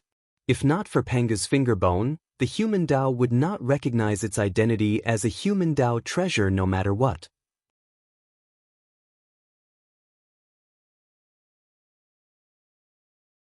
Chapter 294. The refining of the human Emperor's seal was said to be the result of Feng Zichen's hard work, but in fact, it was thanks to Pangu. Otherwise, without the enhancement of Pangu's finger bone, would people still help Feng Zichen refine the Emperor's seal? Did he really think that humanity belonged to him and that he could borrow its power whenever he wanted to? What a dream! After becoming a Khanate cardinal treasure, the power of the Chaos Bead had increased tremendously. The chaotic space contained within had become even larger. It was boundless, empty, and desolate. It was completely capable of opening up hundreds of worlds. The laws of the great desolate Aeon inside kept twisting, defying common sense. The concept that belonged to the great desolate era was also blurring. Everything had to be redefined. It was completely different from the primordial world. The essence of this chaotic space was getting closer to the great chaos of the outer realm. It was becoming more and more similar to him. However, these were not the biggest changes to the Chaos Bead. His biggest change was that a deep black hole had appeared in the center of the chaotic space. One could see waves of tyrannical chaotic aura pouring out of the black hole and fusing with the chaotic space. It gradually changed its structure and urged it to move closer to the outer realm. This chaos energy belonged to the chaos energy of the outer realm.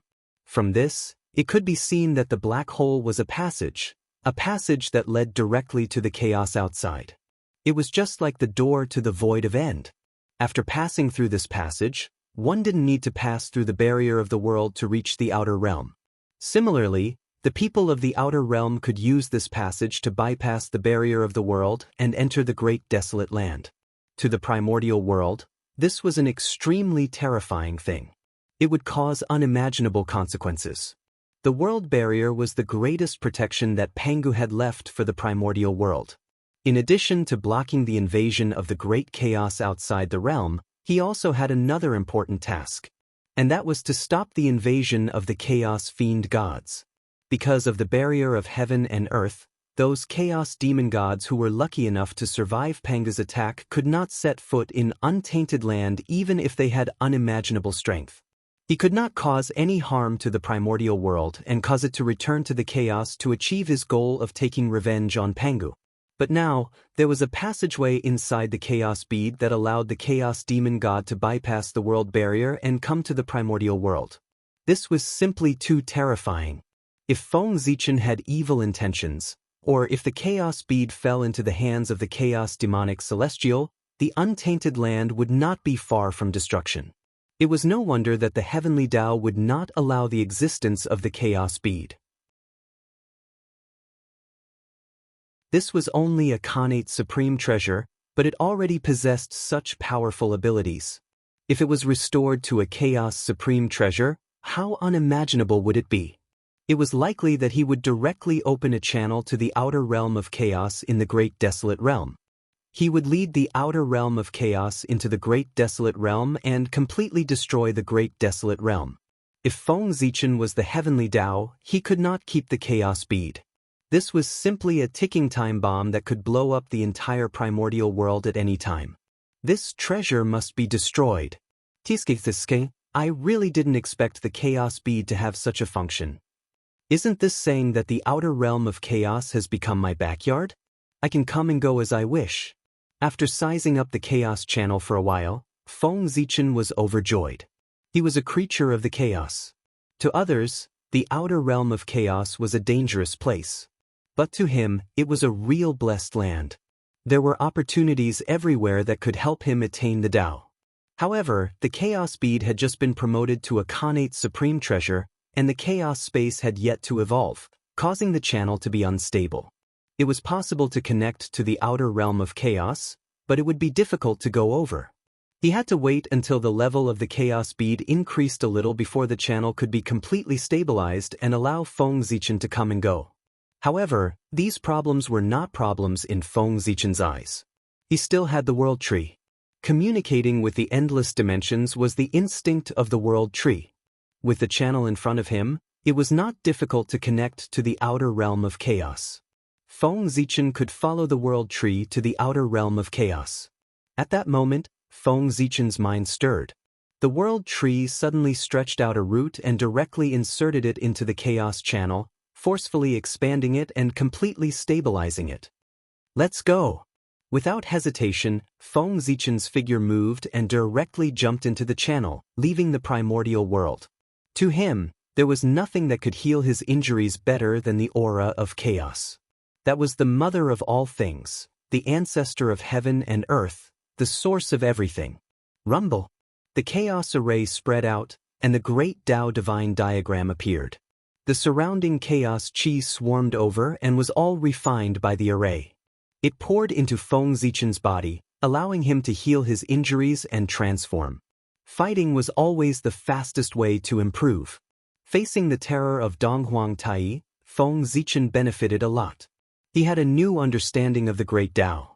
Although it couldn't raise his realm, it made his foundation deeper. Feng Zichen's cultivation speed was too fast. On the surface, there was no problem at all.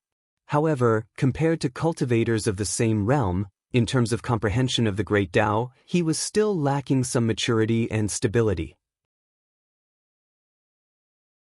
His foundation seemed a little shallow. When others cultivated to Daluo Jingxian, they had experienced millions or even tens of millions of years of accumulation and polishing to reach their current level. Their foundation was naturally deep and more compatible with the great Tao. And these were all lacking by Feng Zichen. For Daluo Jingxian, living long enough was also a kind of strength. Just like that, Feng Zichen cultivated in seclusion in the outer realm of chaos to make up for his shortcomings. While Feng Zichen was in seclusion, the changes in the primordial world did not stop. Instead, it became more and more intense, as if a storm was coming. After all, The primordial world did not revolve around him alone.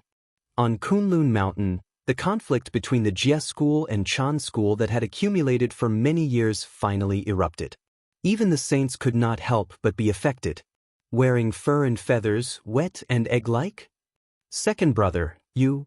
In the Jade Void Palace, the Grand Master of Heaven was so angry that his face turned red. He pointed at the Heavenly Lord of Primordial Beginning and could not say anything. Primordial Beginning, they are your disciple nephews. How can you scold them like this? After a long while, the Grand Master of Heaven finally caught his breath and said angrily, "Humph. Am I wrong? Letting the disciples of Jie school live in Kunlun Mountain is simply a waste of this holy land." Originally, the Heavenly Lord of Primordial Beginning also felt that he had gone overboard, but the Grand Master of Heaven actually pointed at him and called him by his name. This made the Heavenly Lord of Primordial Beginning completely angry, and his words could not help but be even more overboard. Good. The Grand Master of Heaven was so angry that he laughed and said good 3 times in a row.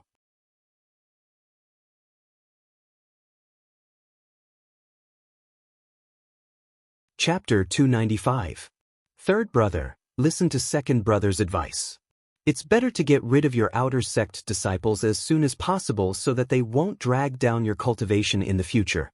After a while, the Heavenly Lord of Primordial Beginning also felt that he had gone overboard, so he softly advised. To be honest, the Heavenly Lord of Primordial Beginning's words were indeed out of consideration for the Grand Master of Heaven. The disciples of Jie school were all mixed up. There were all kinds of people. In terms of excellence, they were indeed outstanding. However, the character of these disciples needed to be considered. Looking at their methods, one would know that they were all sinister, evil, and extreme. Hearing the name, one would know that it was not a good method. It did not seem like an orthodox sect at all. Instead, it was more like an unorthodox sect. If word got out, it would inevitably affect the reputation of the celestial sect of wonders. Moreover, the disciples of Jie school were taught by the Grand Master of Heaven and learned their skills. In the future, if any of these disciples committed the sin of killing, the karmic power would definitely mark it down on the prime of Tongtian. Although saints were not tainted by karma and were not afraid of the killing tribulation, the karma would still eliminate their luck and affect their cultivation. Therefore, the Heavenly Lord of Primordial Beginning was indeed thinking for the Grand Master of Heaven, and he was sincere. After all, they were brothers. Seeing the hidden dangers of the Grand Master of Heaven, how could he not remind him? It was a pity. If the Heavenly Lord of Primordial Beginning had not said those words, the Grand Master of Heaven might have listened. But now he was full of anger. His good impression of the Heavenly Lord of Primordial Beginning had fallen to the bottom. The Heavenly Lord of Primordial Beginning's kind words were extremely ear-piercing to the Grand Master of Heaven. He felt that every word was targeted at him. He could not help but explode on the spot. The disciples of Chan school are noble, and the disciples of Jie school are lowly. All right, I'll leave. Today, I'll leave this place with my disciples. I won't be an eyesore to you. I'll leave this huge Kunlun mountain to your noble disciples. After saying that, the Grand Master of Heaven snorted coldly, waved his sleeve fiercely, and turned to leave the Jade Void Palace. You, the Heavenly Lord of Primordial Beginning, pointed at the Grand Master of Heaven and was speechless for a long time. Big brother, look at third brother. Does he have any rules? I tried to persuade him out of kindness. He can't live. He will regret it in the future.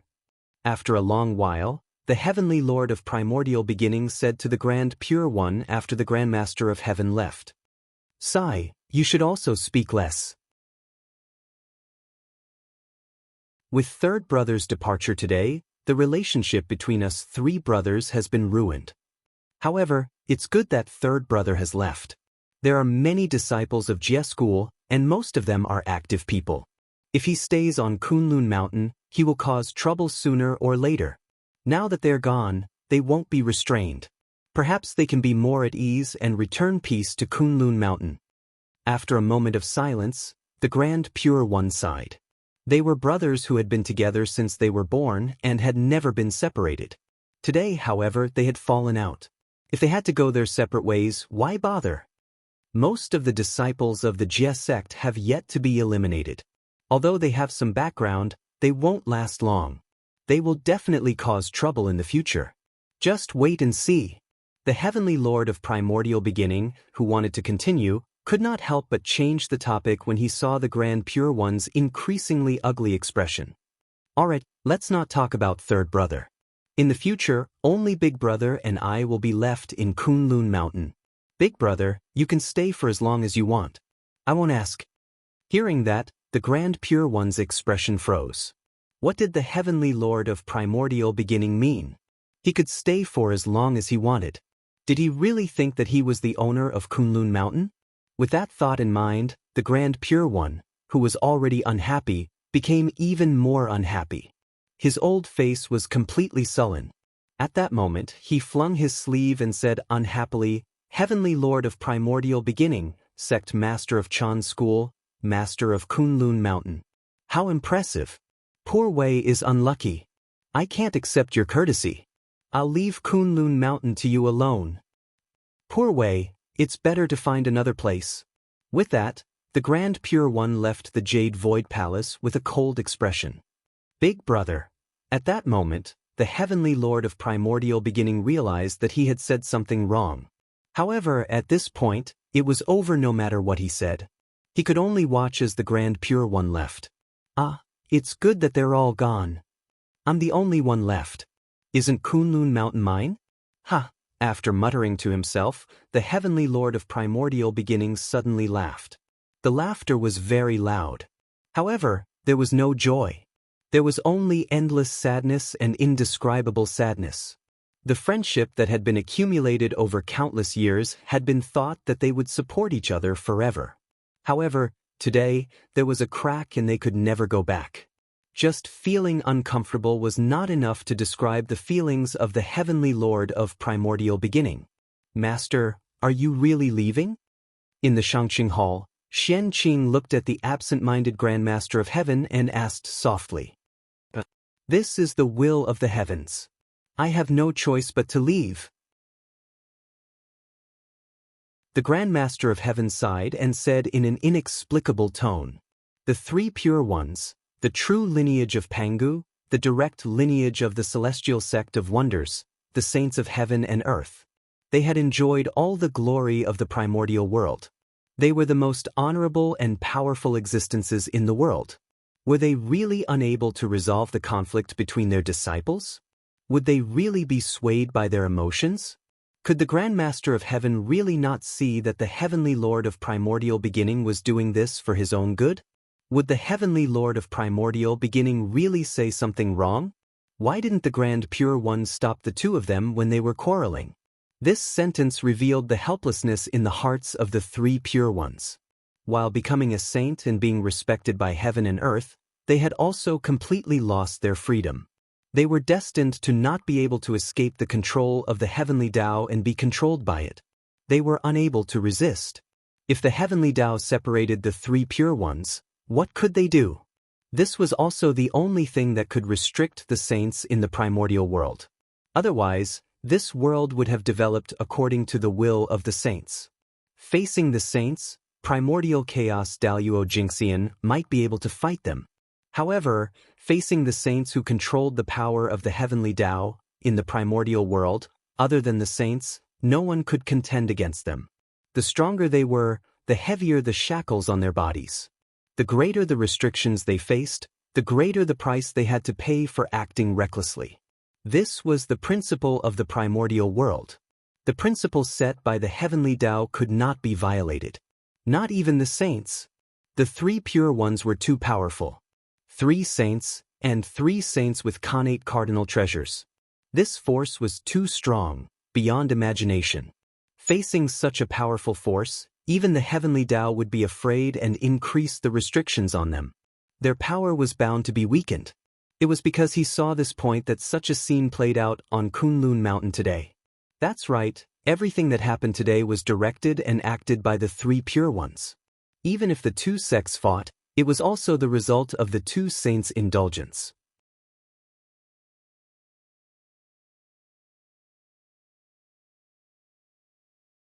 Chapter 296. All of this was deliberately done by the three pure ones. The battle between the two sects and the separation of the three pure ones were all methods of the three pure ones. They were illusions that they used to confuse the heavenly Tao. They tried to use this method to dispel the suspicion of the heavenly Tao to prevent themselves from being schemed against by the heavenly Tao in the future. Unfortunately, the three pure ones failed. The separation of the three pure ones was just the beginning. In the future, the heavenly Tao still had a series of methods waiting for them. The God conferment was said to be a legitimate God, but in reality, it was to weaken the power of the three pure ones. After the God conferment tribulation, the disciples of Jia school were either on the God roll or captured and became mounts. They were already dead in name only. Many of the 12 golden immortals of Chan school betrayed their sect and joined the Western Sand sect, causing the strength of Chan school to plummet. After a calamity, the loser, Jia school, was dead in name only. The winner, Chan school, was severely injured. The influence of the three pure ones in the primordial world could not help but decrease. The three pure ones themselves were restricted by Tao ancestor Hongjun and could not leave the chaos outside the sky. Based on the results, who would believe that the heavenly Tao was not deliberately targeting the three pure ones? Not to mention, the subsequent journey to the West calamity completely caused the influence of the three pure ones to fall to the bottom. Their status was also taken away. After the liches and demons, the three pure ones were the greatest threat to the heavenly Tao. Goodbye. After taking one last look at Kunlun Mountain, the Grandmaster of Heaven's lips moved slightly. Then he suddenly turned around and flew towards the East Ocean with a group of disciples. Third brother. Looking at the empty jade void palace in front of him, the heavenly lord of primordial beginning could not help but feel a little sad. The scene of them discussing the Tao in the past would never be seen again. Outside the hall, the disciples of Chan school knelt down. Their divine green eyes were filled with fear and uneasiness. Jia school had left. Jia school had really left. Chasing Jia school out of Kunlun Mountain was the dream of the disciples of Chan school. Now that it had finally been achieved, they thought that they would be overjoyed. But in fact, when they heard the news, the first reaction in their hearts was not surprise, but endless fear. Chasing Jia school away was a small matter. If they ruined the friendship between the three pure ones, their sins would be huge. The disciples of the Chan school knew their own names. Compared to the friendship between the three pure ones, they were not as important as they had imagined. They could not bear the wrath of the heavenly lord of primordial beginning. Leave. This has nothing to do with you. After a long while, the primeval lord of heaven said, this was a trick directed and acted by the three pure ones. It had nothing to do with them. The moment the Grandmaster of Heaven left, the providence that covered the sky above Kunlun Mountain suddenly split into three. The three pure ones? The three pure ones split up? What's going on? On Mount Meru, Zhuan-Ti immediately sensed it and looked at Kunlun Mountain in surprise. Following that, the group of powerful cultivators also reacted. They looked at Kunlun Mountain curiously and speculated in their hearts. The three pure ones were united. That was the true number one in the primordial world. No one in the world could compare to them. Even if Tao ancestor Hongjun took action, he might not necessarily be able to win. Even though the three pure ones were still extremely powerful after they split up, they were undoubtedly much less intimidating than before. However, the quarrel between brothers was a shameful thing. How could the three pure ones let outsiders know about it? Therefore, even though Zhuan-Ti and the others waited for a long time, they still could not figure out what was going on. They could only look away helplessly and guess on their own. The separation of the three pure ones was undoubtedly a big event that shocked the primordial world. However, with the silence of the three pure ones, outsiders did not dare to discuss this matter. This caused the primordial world to fall into a strange silence. The East Sea was the blessed land of the Grandmaster of Heaven. Most of his opportunities were obtained here. Therefore, after leaving Kunlun Mountain, his first thought was to set up another dojo in the East Sea. Therefore, he brought his disciples here. Master, why don't you go to my dojo to rest for a few days before looking for a place to stay? Looking at the endless blue sea in front of him, Xianqing suggested to the Grandmaster of Heaven. Although he knew that the Grandmaster of Heaven's dojo was in the Aquamarine Palace on Golden Turtle Island in the East Sea, Xianqing did not know the exact location of Golden Turtle Island and how the Grandmaster of Heaven found it. "It's okay. I've already found the place to stay. Come and take a look." Smiling, the Grandmaster of Heaven pointed to the deep sea. Following the guidance of the Grandmaster of Heaven, Xianqing looked forward. He could not help but narrow his eyes and exclaim. In the deep sea, a huge wave suddenly rose into the sky. Then, a huge golden turtle suddenly poked its head out of the sea. It was extremely ferocious and roared at the sky. Of course, this was not enough to shock Xianqing. What really shocked him was the cultivation of this huge golden turtle. Sage-to-be. This was a sage-to-be ferocious beast. "Ha, follow me." With a laugh, the Grandmaster of Heaven waved his hand and brought everyone to the back of the golden turtle. This was a huge island. Although it was not as big as Kunlun Mountain, it was dozens of times bigger than the coast of the East Sea. On the island, the Khanate Chi was dense. Celestial herbs could be seen everywhere. In the void, there were wisps of chaotic Chi. No one knew where it came from. Although this place was not as magnificent as Kunlun Mountain, nor was it as endless as Kunlun Mountain, it was also magical. It was not much worse than Kunlun Mountain. "Master, this ferocious beast is?" With doubts in his heart, Xianqing asked directly. "This is a ferocious beast that I met when I was traveling in the East Sea a few years ago." This ferocious beast was originally a Khanate divine demon that was bred by the origin of Khanate water. It should have been free and unfettered in the untainted land. But not long after the creation of the world, when it was still in the breeding stage, it was accidentally contaminated with the blood of the demon god of chaos. This caused the chaotic chi to enter its body. Its intelligence was tainted and it became a ferocious beast. When I saw it, I felt that it was really pitiful. So, I could not bear to see it. I wanted to dissolve the chaotic chi in its body and reopen its intelligence. So, I suppressed it and used the Shangqing Taoist seal to cleanse the chaotic chi in its body and awaken its intelligence. With that, the Grandmaster of Heaven grabbed Xianqing and brought him to the head of the golden turtle. "Come and take a look." Xianqing looked over and indeed, he saw a green Taoist seal between the golden turtle's eyebrows.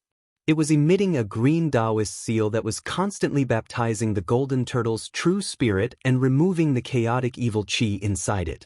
However, this process was a bit slow. It was unknown how long it would take for the Shangqing Taoist seal to completely remove the chaotic chi. Moreover, removing the chaotic chi did not mean that the golden turtle could reopen its intelligence. This matter was far from as simple as it was imagined. The more powerful a living creature was, the harder it was for it to have intelligence. With the cultivation of the sage-to-be golden turtle, it would be more difficult for it to have intelligence than for Xianqing to become a sage-to-be.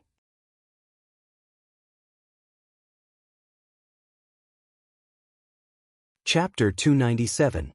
Master, do you have a way to activate golden turtle's intelligence in advance? After thinking for a while, Xianqing asked. No matter what, the Grandmaster of Heaven was a saint. How could he use ordinary methods and spend a lot of time to restore golden turtle's intelligence? He must have other ways. Of course. Isn't it the best way for me to set up a sect on its back? With a smile, the Grandmaster of Heaven's expression was somewhat unfathomable. I see. After thinking for a moment, Xianqing understood the reason. When a saint set up a sect here, he would often preach the great Tao and explain the truth. There would also be immortals gathering, either sitting and discussing the great Tao or comprehending the great Tao. The great Tao on these people spread out. In the long run, this place would definitely become a place favored by the great Tao and give birth to countless fortunes. The mountain was not high, but it was famous with immortals. The water was not deep, but it was spiritual with dragons. That was it. Golden Turtle had been in such an environment for a long time. With a saint preaching to it and immortals accompanying it, it was not difficult for it to develop intelligence. Speaking of which, Golden Turtle's treatment was really rare in the primordial world. Even the personal disciples of saints could not compare. From the looks of it, this golden turtle was really a good fortune. However, the Grand Master of Heaven's treatment of Golden Turtle was not without any request. He was a saint. Everything he did had infinite meaning. It was not as simple as being kind. Otherwise, there were many pitiful people in the primordial world. There were many more pitiful people than Golden Turtle. No matter how kind the Grand Master of Heaven was, he would not be able to divide it. The island on Golden Turtle's back was formed by gathering the spiritual wisdom of heaven and earth. It was a great fortune. Golden Turtle cultivated every day, and the connate chi it absorbed would first pass through the island. Therefore, every blade of grass and every inch of soil on the island was nourished by the connate chi day and night. Even if they were ordinary things before, after so many years, they had become extraordinary. Moreover, Golden Turtle was a sage-level ferocious beast. It already had the ability to transform chaotic chi. When the connate chi circulated in its body, it would turn into pure chaotic chi. In the void on the island, the chaotic chi that filled the air came from this. Such a treasure land was occupied by the Grand Master of Heaven. He did not know how much karma he had with Golden Turtle. He didn't know what kind of price he would have to pay to understand. Saints valued karma the most, because this was one of the few forces that could affect them. Therefore, saints would not easily form karma with others. Once one owed a debt of karma, one would have to pay a huge price to repay it. On the one hand, he had found a Tao field that was not inferior to Kunlun Mountain for himself. On the other hand, he could also use this to open up Golden Turtle's intelligence and end the karma between them. At the same time, he could also find a quasi-sage fighter for the Jie school. There were many benefits. One had to admit that the prime of Tongtian's wishful thinking was very smart. Awakening one's spiritual intelligence was akin to being reborn. It was equivalent to being given a new life. Such a great favor, no matter how great the karma was, could be understood. Zhuan Yin intended to use this method to repay Hongyun's favor of becoming a saint. Compared to that, the karma between Tongtian's sect leader and Golden Turtle was nothing. Rumble. Not long after the prime of Tongtian arrived on Golden Turtle Island, purple gas fell from the sky. Multicolored light filled the air. Above the sea, huge waves rolled. Golden lotuses were born. They were colorful and filled with the aura of creation. Purple gas and golden lotuses gathered on Golden Turtle Island. It was as if heaven and earth had merged. The mysteries of heaven and earth were born. One could see that at the end of the creation, a green palace was slowly taking shape. That palace was emitting bright Shangqing immortal light. The Tao runes were deep, and the connate true will flowed. There was also purple gas lingering around it. It was very noble and extraordinary. This was the Azure Palace. It was the residence prepared by the heavenly Tao for Pangu, the prime clear saint, Tongtian's sect leader. It was a superior grade connate spirit treasure. After all, he was the most noble existence in the world. Without Kunlun Mountain, the heavenly Tao could not let him suffer and live a shabby life. Therefore, it specially gave him this superior grade connate spirit treasure to act as his face. In the East Ocean Dragon Palace, the venerable dragons were speechless when they saw this scene. He had obtained a superior grade connate spirit treasure just like that. It was too easy. When a connate spirit treasure reached superior grade, it would have a fundamental change. Its power would far surpass that of a middle-grade connate spirit treasure. Its number would also become fewer. Even if the dragon race ruled the 4 seas and dominated the primordial world in the ancient times when connate spirit treasures were everywhere, there were not many superior-grade connate spirit treasures collected. There were only middle-grade and low-grade connate spirit treasures. The Tongtian sect leader had obtained a superior-grade connate spirit treasure so easily. How could they not be surprised? One had to know that although there were countless connate spirit treasures in the primordial world, most of them were middle-grade and low-grade connate spirit treasures. High-grade and supreme-grade connate spirit treasures were relatively rare. Connate spirit treasures were equivalent to the primordial chaos Daluo Jingxian. Connate spirit treasures were equivalent to the Daluo Jingxian. And the quasi-sage was also the Daluo Jinxian. That middle-grade and low-grade Khanate spirit treasure was equivalent to the Daluo Jinxian. It was naturally common in the primordial world. High-grade Khanate spirit treasures were equivalent to the quasi-sage. Although there were also Khanate spirit treasures, the number was undoubtedly much smaller. Alright, it's better for you to pay less attention to the matters of the saints, lest you bring trouble to yourselves. Suddenly, the ancestral dragon's dignified voice sounded from the void, warning everyone. Just as the ancestral dragon had said, how could outsiders spy on the saints? It was also a sin to offend the saints. Now, it was just that the Tong Tian sect leader did not care about them. Otherwise, with these dragon experts staring at Golden Ao Island, no one would be able to say anything if the Grandmaster of Heaven taught them a lesson. Speaking of which, it might not be a bad thing for the dragon race that the Jie school came to the East Ocean. With the Jie school around, it would definitely bring a lot of pressure to the dragon race. As the saying goes, with pressure comes motivation. If this could stimulate the dragon race's ambition, even if they lost the initiative in the East Ocean, it would be worth it. The Tong Tian sect leader's abacus was not inferior to the ancestral dragon's. In the blink of an eye, thousands of years had passed. After thousands of years of development, the Jie school had completely settled down on Golden Ao Island. On this day, after settling the matters at hand, Xian Qingjing was extremely moved. He suddenly remembered that he had not returned to the Three Immortal Island for many years. Now that he had returned to the East Ocean, it was time to go back and take a look. With that thought in mind, Xian Qingjing no longer hesitated and immediately walked towards the Green Turing Palace. Master, I haven't returned home for a long time.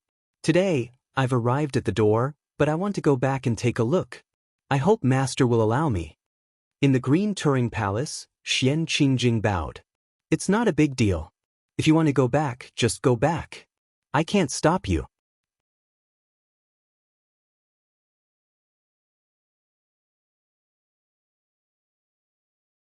Chapter 298. Making a special trip here makes it seem as if I'm being unreasonable. Obviously, the sect leader of Tong Tian was in a good mood and had the mood to tease Xian Qing. Master, you must be joking. If there's nothing else, I'll take my leave. Xian Qing smiled awkwardly as he replied. I won't tease you anymore. I have something for you to do. You can only leave after you're done. The sect leader of Tong Tian sat up straight and said, What orders do you have, Master?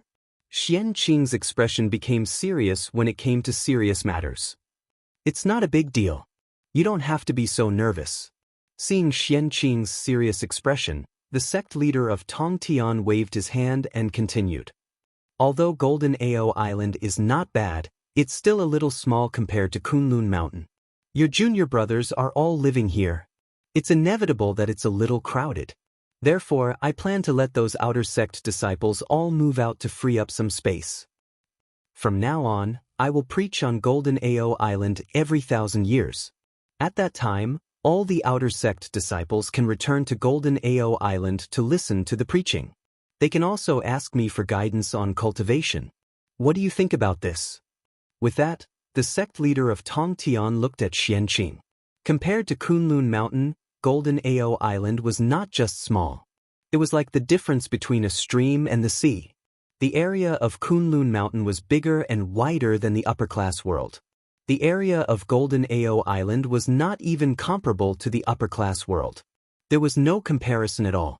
If not, how could Golden Ao Island be comparable to Kunlun Mountain, the second most famous mountain in the world in terms of cultivation environment? It was because it was small that it could be compared to any place in Kunlun Mountain. Otherwise, what right did Golden Ao Island have to be compared to Kunlun Mountain?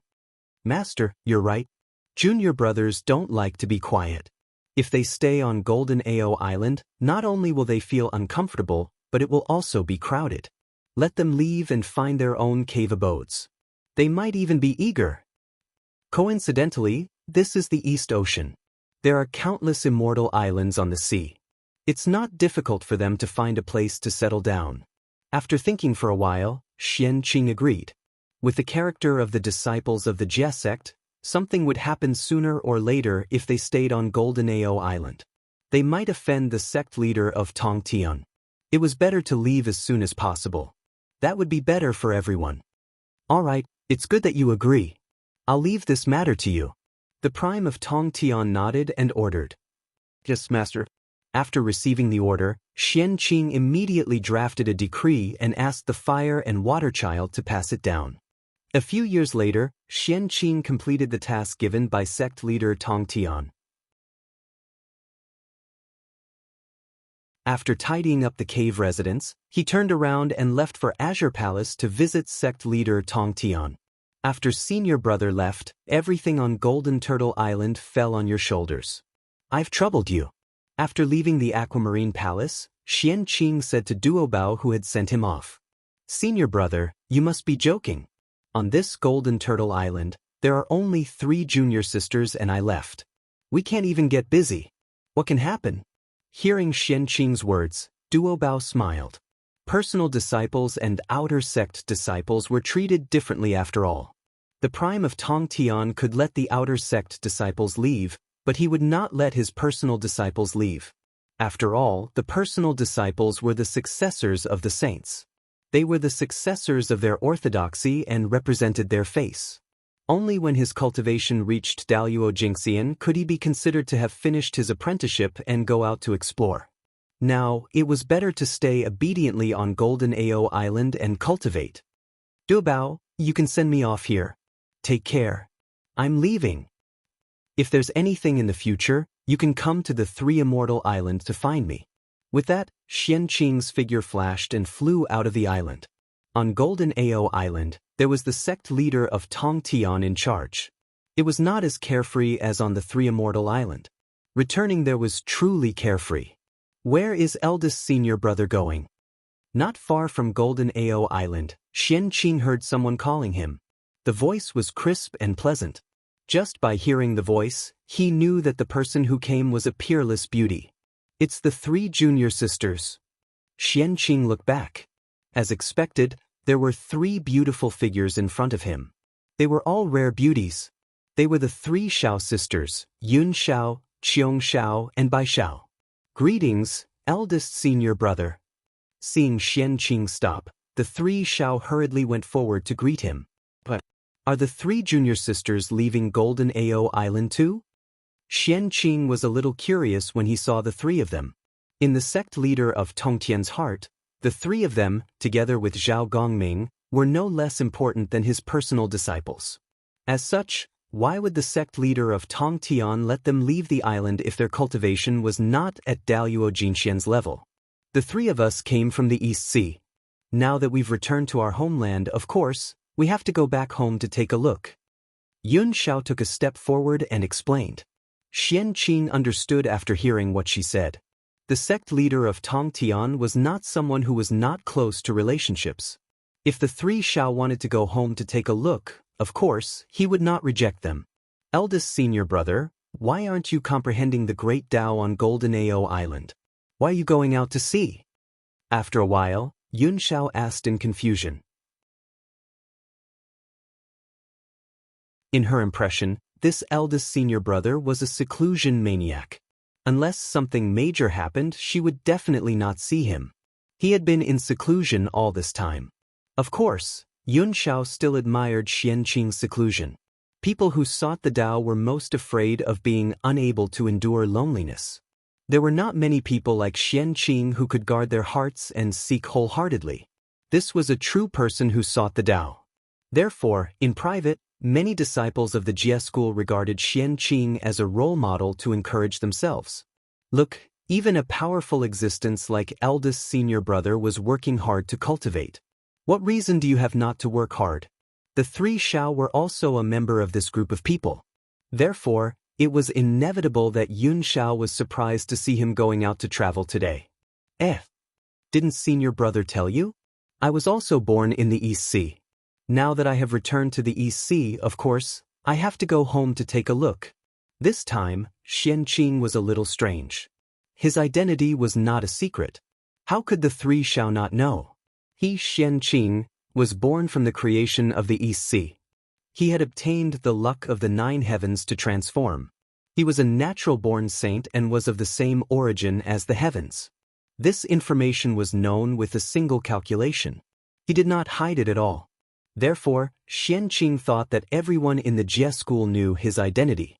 He did not expect that there were really people who did not know. Senior brother is also from the East Sea. I really don't know. To be honest, the 3 Xiao was also a homebody. She rarely interacted with others. Besides, who would have the time to calculate others' background? Wasn't that looking for trouble? Therefore, they really did not know Xianqing's background. May I know which immortal island senior brother is cultivating on? Maybe he's our neighbor? At this moment, Qiong Xiao asked curiously.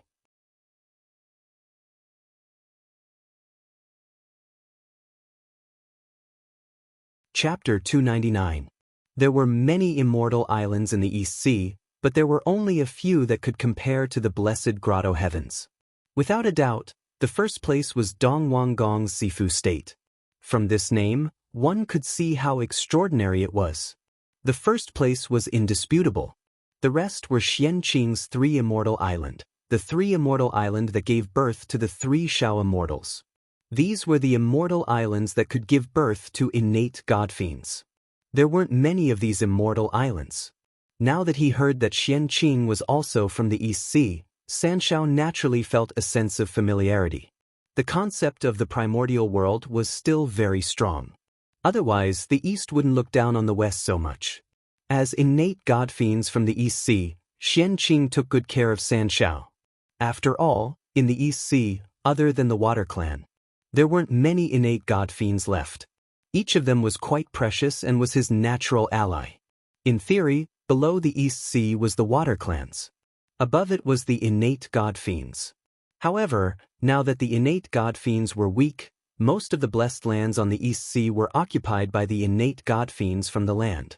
It was really annoying. These were all their wealth. One had to know that since it was called an immortal island, there were definitely many innate spiritual objects and all kinds of treasures on the island. Now that these immortal islands were occupied by outsiders, their losses were simply immeasurable. Who knew if there would be any unimaginable treasures on those immortal islands? Thinking of this, no one would be able to bear the loss. Therefore, the innate god-fiends born in the East Sea had common interests. They could form an alliance and defend the rights and interests of the outer East Sea together.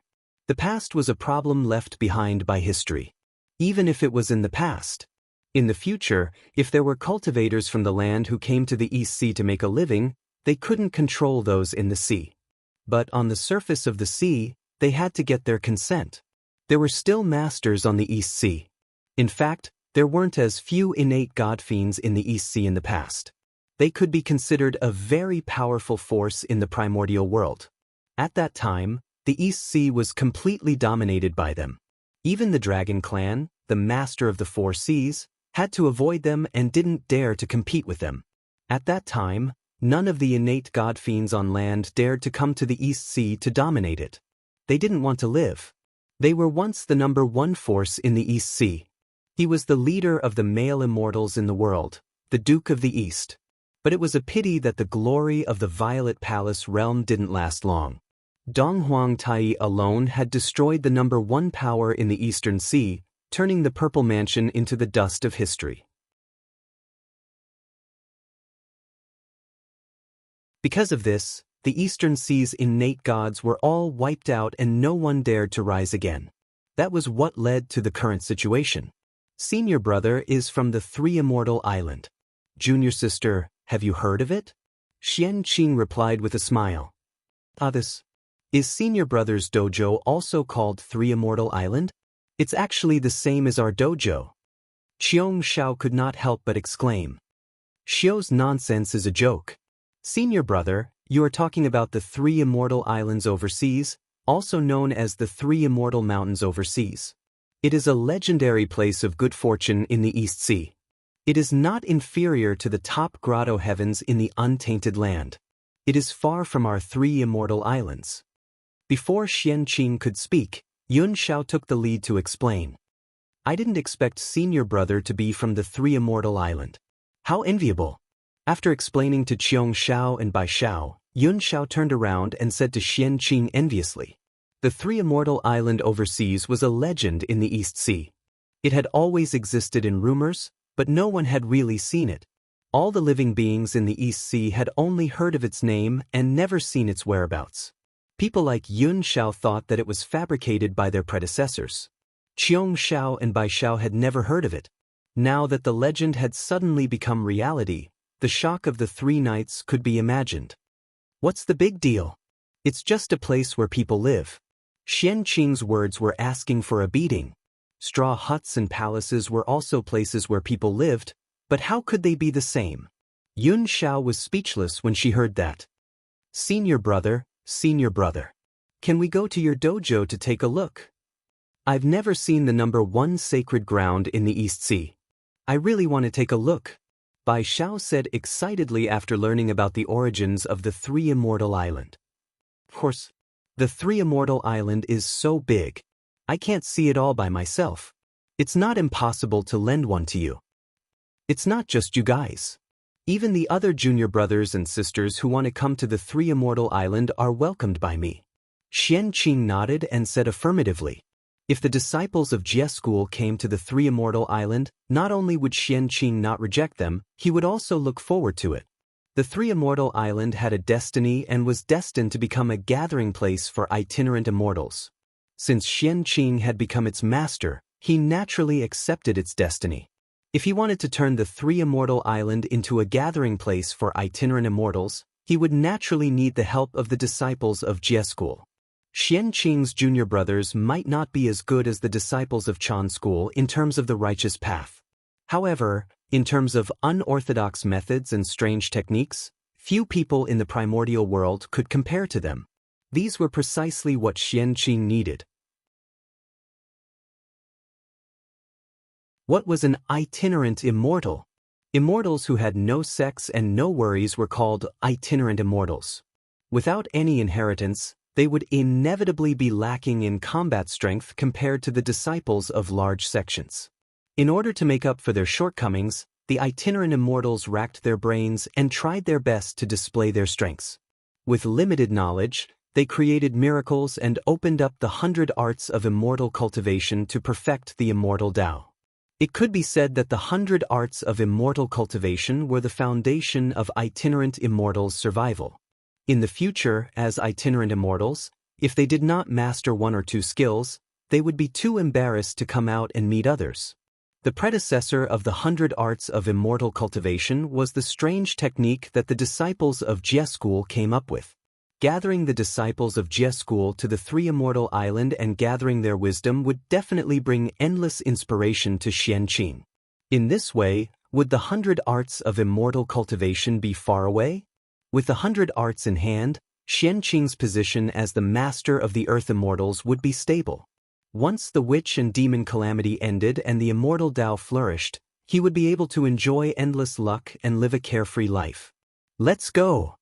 After coming back to his senses, Xian Qing waved his sleeves and the void changed. In an instant, the 4 of them arrived outside the Three Immortal Island. Rumble! Sensing Xian Qing's aura, the Connate 3 Talents Array automatically activated and opened a passage to welcome the return of its master. This island-protecting array is really extraordinary. In the passage, Yun Xiao looked at the Connate 3 Talents Array in front of her and felt goosebumps all over her body. The might of that grand formation was simply too powerful. A casual attack from it would be enough to completely obliterate her. This is the Connate 3 Talents Array. Although it can't be compared to Master's Immortal Slaying Sword Array, it's still a top-notch array in the primordial world with endless power. Only pre-saints can break it, Xian Qing introduced as he walked.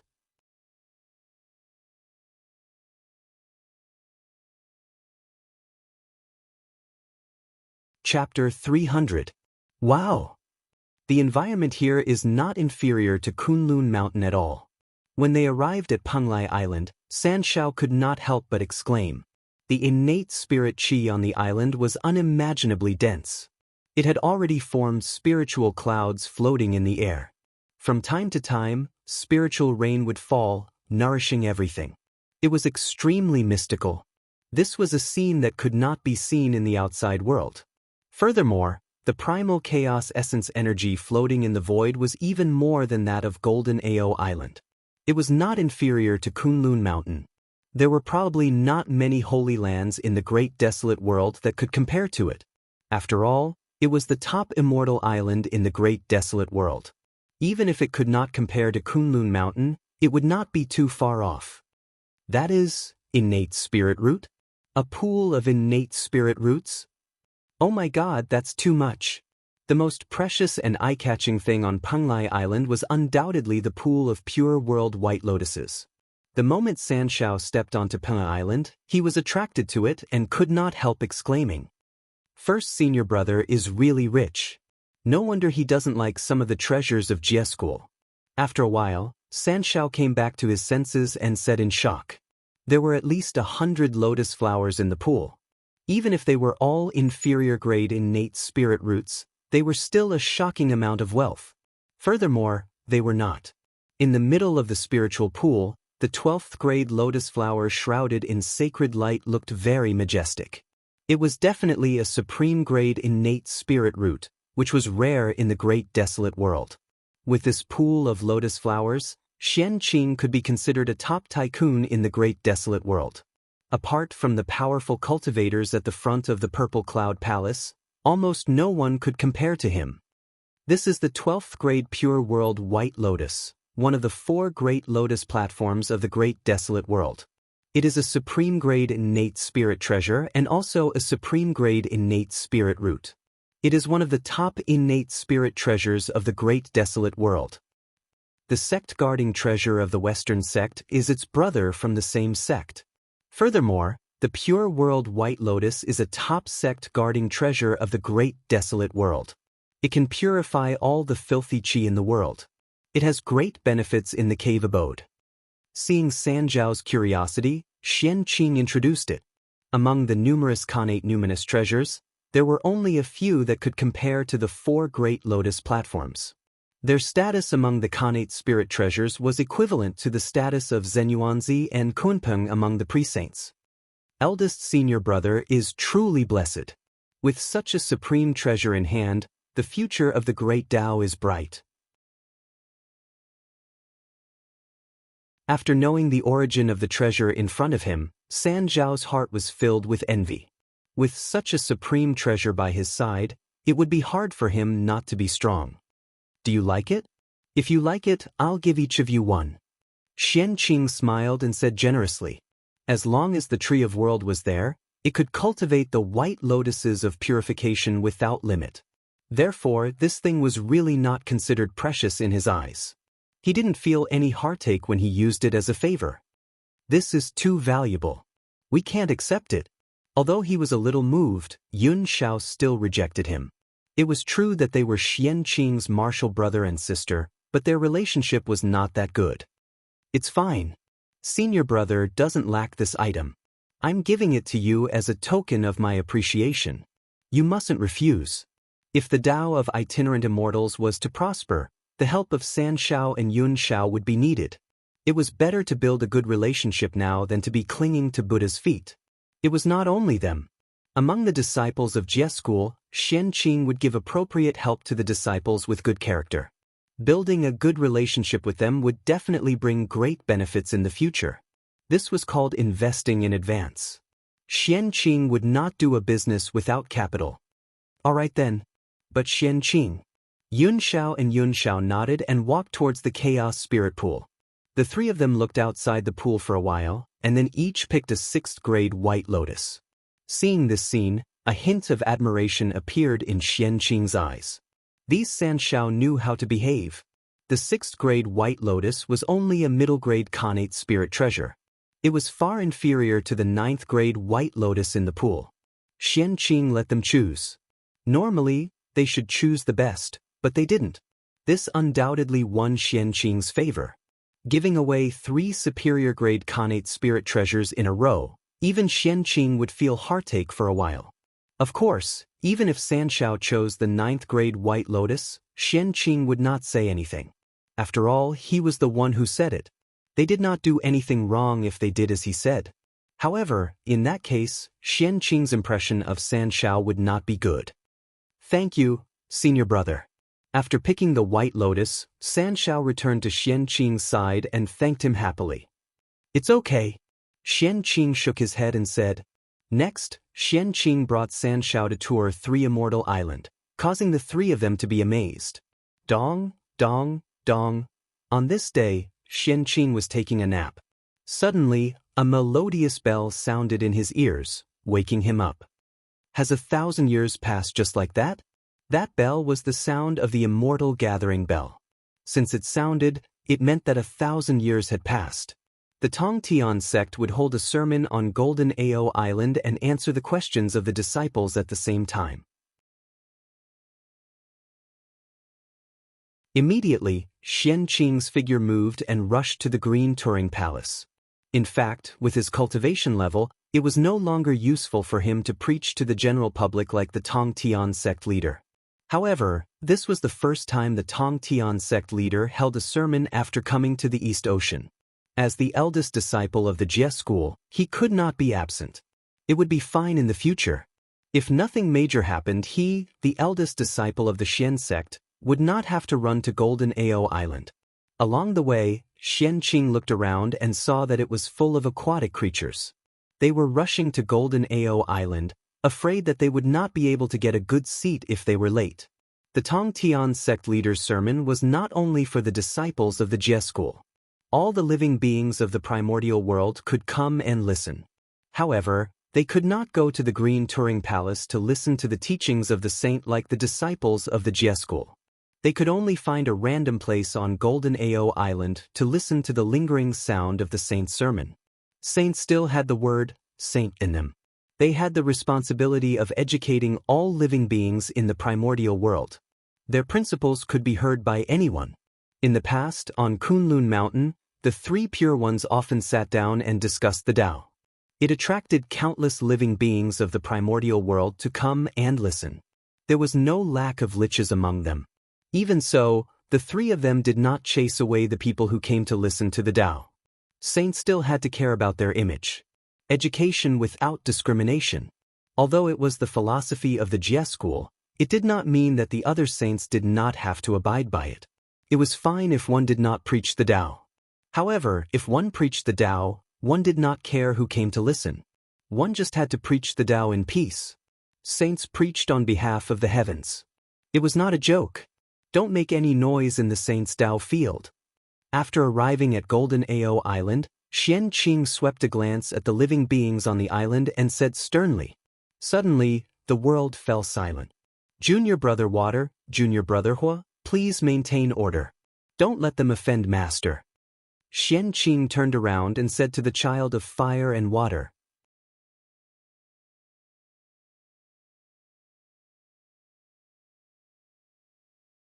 Chapter 301. The children of fire and water were connate life forms nurtured by the connate fire and water gourd. They could control the power of water and fire and were quite extraordinary. After they were born, they were taken in as children by the Grand Master of Heaven to take care of his daily life. In fact, although it was said to take care of his daily life, the saint did not need outsiders to serve him. These 2 children had always been used as messengers by the Grand Master of Heaven. Of course, they should not be underestimated just because they were children. These 2 people were called children, but they were actually disciples and were very favored by the Grand Master of Heaven. Perhaps even some outer sect disciples were not as important as these 2 in the Grand Master of Heaven's heart. Speaking of which, if they were not favored by the saint, how could they be chosen as children? Therefore, every child had great potential. Haotian Jade Pool was just 2 children of the Tao ancestor, but in the future, they ascended to the limitless position of the Celestial Emperor. This was something that even the saint did not expect. Yes, eldest senior brother. The children of fire and water bowed to Xian Qing and went to maintain order. It might not be a bad thing for the Jie school to come to the East Sea. At the very least, with the saint overseeing it, the East Sea will be completely stable. The usual disputes will undoubtedly be reduced by a lot. Xian Qing released his spiritual will and scanned the East Sea. He sighed. In the past, on the East Sea, There was endless killing and disputes. It was either for immortal islands, spiritual herbs, or connate spirit treasures. In short, everything of value could make the living beings of the East Sea fight to the death. The East Sea did not have a powerful person overseeing it. It was a completely lawless place. All the forces were mixed together and it was extremely chaotic. As for the ancestral dragon, he would not care about the matters on the sea. After all, he was no longer the overlord of the world. The era that belonged to him had passed. After all, he had to avoid suspicion and interfere less in the disputes on land. But now, the Grand Master of Heaven had come, and everything had changed. The entire East Sea was cleared, and the soldiers stopped fighting. He did not have to do anything. He just sat quietly in the aquamarine palace. The countless cultivators of the East Sea would be wary of his existence and restrain themselves. They would not make a move unless they had no other choice. The Grand Master of Heaven's arrival in the East Sea had a direct or indirect impact on the East Sea that was definitely beyond imagination. 100 years later, the Grand Master of Heaven's preaching ended. All the living beings on Golden Ao Island retreated to avoid disturbing the saint. Next, it was time for the disciples of Jie School to ask the Grand Master of Heaven for instructions. The difficulties in cultivation had nothing to do with the living beings of the East Ocean. All of you may leave. After another 100 years, the prime of Tong Tian finally finished explaining the problem to his disciples. He waved his hand and said, "Yes, Master." Everyone bowed to the prime of Tong Tian and left together. "Junior brothers, please wait a moment." On Golden Ao Island, Xian Qing stopped the disciples of Jie School who were about to leave. "Senior Marshal Brother, is there something you need from us?" Everyone stopped in their tracks and bowed to Xian Qing before they asked in confusion. "Nothing serious. Senior Brother, I just want to ask if you found a place to stay." Xian Qing asked as he helped everyone up. "Thank you for your concern, Senior Brother. There are countless deity islands in the East Sea and they are rich in resources. We have already found a place to stay." There were indeed many Eastern Sea immortal islands. Therefore, these disciples of Jie School could find some good immortal islands if they went out for a stroll. Although the immortal islands they found could not be compared to Golden Ao Island, it was enough to support themselves. Moreover, living alone would give them more freedom. It was much more comfortable than staying on Golden Ao Island. Cultivation was all about being free and unfettered. Suppressing one's nature would only cause one to deviate from the Great Tao. It was extremely disadvantageous to one's cultivation. The prime of Tong Tian had noticed this, and that was why he had ordered his disciples to leave.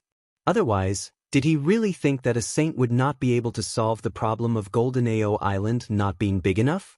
Saints were existences that stood at the peak of the primordial world. With a wave of their hand, they could create countless small worlds and even create a major kiliacosm without harming themselves. It was not a big deal to expand the area of Golden Ao Island. The reason why he did not do so was for the sake of the disciples' future. "It's good that you found it. Senior Marshal Brother, you can rest assured." Hearing this, Xian Qing nodded. He was not worried that these junior brothers would snatch other people's islands. How stupid must they be to do such a disgraceful thing under the nose of a saint? Did they really think that the prime of Tong Tian would not kill? "Fellow junior brothers, can you please draw the locations of your islands on the map so I can know where your dojos are located?" As he spoke, Xian Qing took out a scroll and opened it in front of everyone. This was the map of the East Sea. Of course, this was not the complete map of the East Sea. It was only a part of it. With Golden Ao Island as the center, it spread to a radius of hundreds of millions of miles. All the immortal islands and sea areas were in it. As for the real map of the East Sea, it was the treasure that suppressed the fate of the East Sea. It was in the hands of the ancestral dragon. How could Xian Qing covet it? "Junior brothers, see if you can find the location of your islands on this map." Throwing the map of the East Sea into the air, Xian Qing said with a smile. This map recorded everything within a radius of hundreds of millions of miles. Xian Qing did not believe that a group of Tai Jingxian and Golden Immortals could run so fast. The island they chose could be hundreds of millions of miles away from Golden Ao Island. After looking at the map of the East Sea, everyone stepped forward and marked their positions. All right, this way, it will be much more convenient for you to contact each other in the future. Xianqing turned his hand and hung the map of the East Sea on a conspicuous cliff in Golden Ao Island so that everyone could see it clearly. This map records the dojos of the disciples of the Jie sect. It's not appropriate to call it the map of the East Sea. Why don't we call it the map of the Jie sect's immortal residence? Xianqing said after thinking for a while. As soon as he finished speaking, wisps of green light fell from the void and landed on the map of the East Sea. That was the fate of the Jie sect. This map was the distribution map of the disciples of the Jie sect. Its birth was beneficial to the Jie sect. Naturally, it attracted the favor of the Jie sect. After a burst of green light, the map of the East Sea had changed greatly. There were countless immortal islands on it, and it was densely covered with stars. It had completely turned into the map of the Jie sect's immortal residence. This map was originally an ordinary painting, but now, after being modified by the fate of the Jie sect, it had become a postnatal treasure. As soon as the picture appeared, the Golden Turtle Island suddenly shook. Vast amounts of spiritual energy surged into the void. Its target was the dojos of the disciples of the Jie sect. This was the ability of the Jie sect's immortal residence map. It connected the spirit veins on Golden Ao Island to the surrounding islands of the disciples of the Jie sect. It provided them with Khanate Qi and improved their cultivation environment.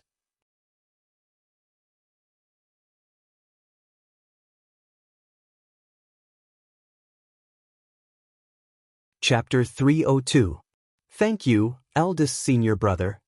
Seeing this, the disciples of the Jie school thanked Xianqing. This was a pleasant surprise.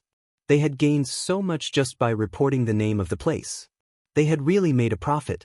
Could it be that there were people who would dislike their own dojo for being too good? Ahem. There's no need to be so polite. This is what I should do. Xianqing coughed twice and said calmly. He did not expect the changes in the Jie school's immortal residence map in advance. His original intention was to record the location of the disciples of the Jie school so that he could find them in the future. But who knew that such a change would happen? However, these were not important. This did not stop him from pretending that he knew everything. After all, if Xianqing could not calculate it, the disciples of the Jie school would not be able to. With a thought, Xianqing suddenly formed a Dao seal and pointed at the Jie school's immortal residence map. Suddenly, a bright light erupted and shot into the sky. Above the sky, a huge picture of the Jie school's immortal residence was formed.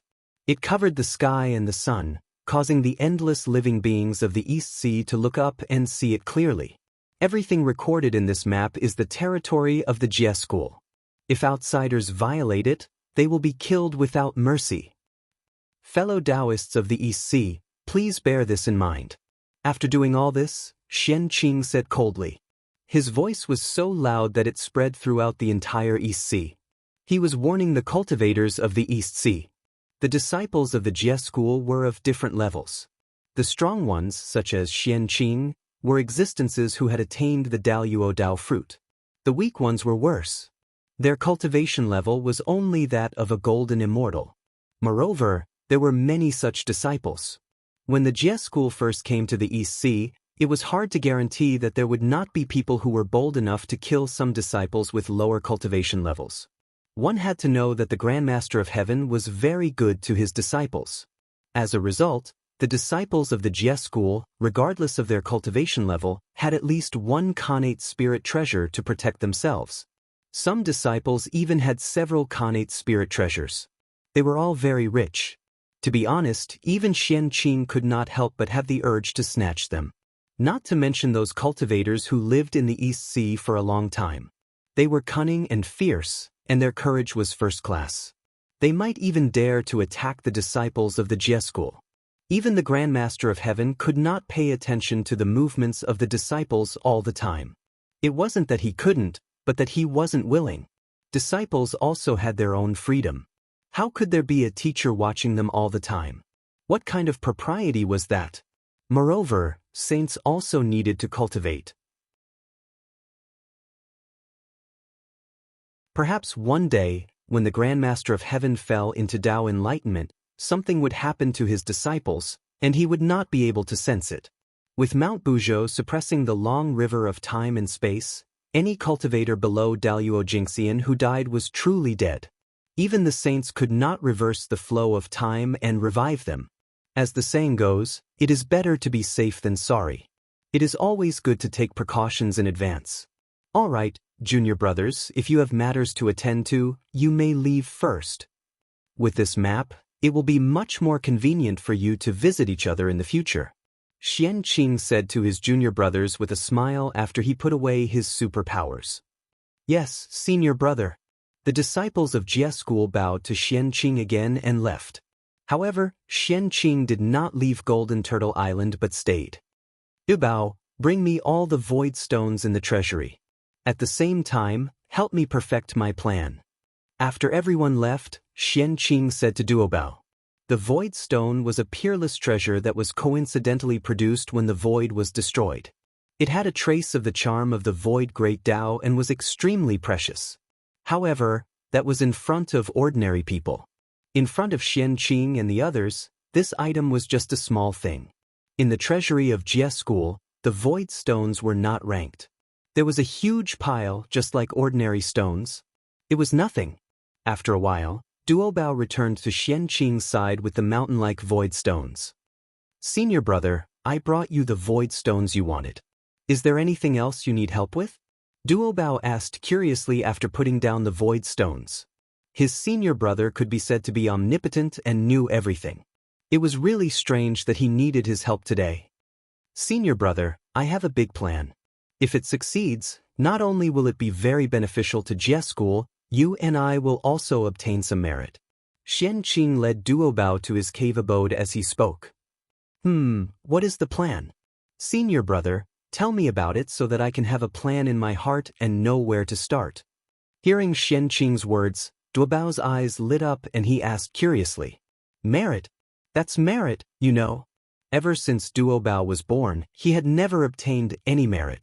Now that he heard that Xian Qing's plan could actually allow him to obtain merit, how could he not be excited?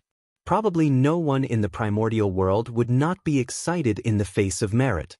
He had long heard that the heaven-earth merit was mysterious and unpredictable. It could directly increase one's cultivation level, increase one's luck, and reduce one's tribulation. Without merit, one could not even become a sage to be. He had yet to personally experience such a miraculous treasure. Therefore, today, even if he had to do his best, he would help his senior brother complete that plan and see the wonders of the heaven-earth merit. Although Feng Zichen could obtain merit easily, that was because he had the backing of the huge knowledge of the later generations. If Duobao wanted to obtain merit, he had to create something out of nothing. It was naturally extremely difficult. Duobao, how long do you think it will take for our junior brothers to travel to and from Golden Ao Island from their dojos? If we visit our senior brothers again, how long will it take for us to travel back and forth? Without answering Duobao's question, Xian Qing asked him an unrelated question. Duobao had never thought about these questions. For a moment, it was difficult for him to answer. He could not help but ponder. Xian Qing did not rush him and waited for Duobao to think about the answer. After a while, Duobao had an answer in his heart and said slowly, as the sword ancestor attained the Tao, the primordial world evolved further, causing space to become more stable. Even a primordial immortal would find it extremely difficult to shift the void. At the very least, one has to have perfected Tai Jingxian cultivation. Therefore, junior brothers, if you want to come to Golden Ao Island, you can only use an escape technique. With their speed and distance, it will take at least 100 years to travel to and from Golden Ao Island. Depending on the distance, it will take at least a few years to thousands of years to visit fellow disciples. As he spoke, Duobao seemed to have understood something and his voice stopped abruptly. Have you noticed the problem?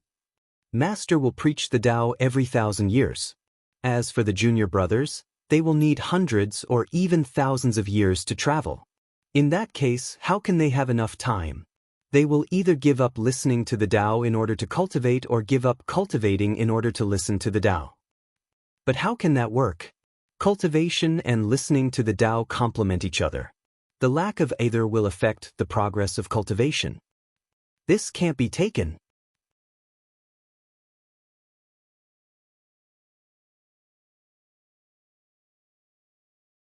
Chapter 303.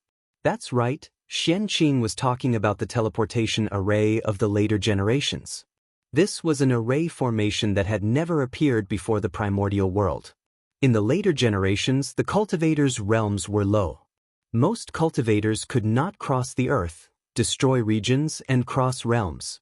Thus, the teleportation array was born.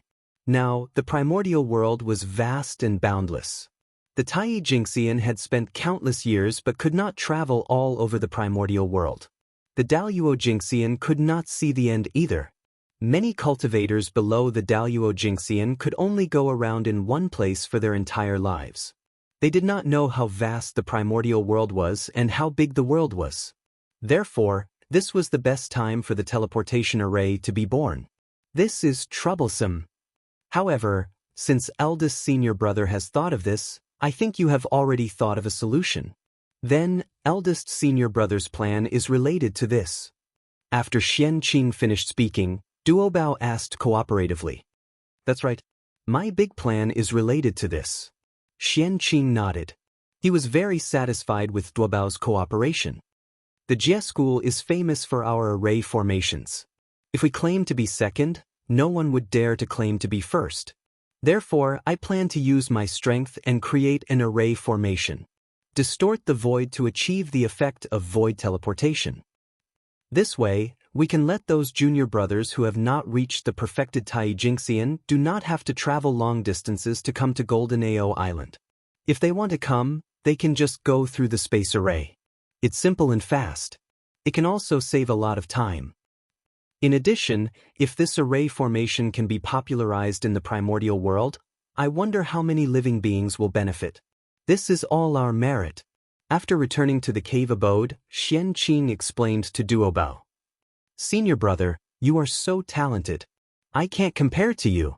Using the matter of the Jie school to see the entire primordial world and come up with such a thing that benefits the billions of living beings in the primordial world.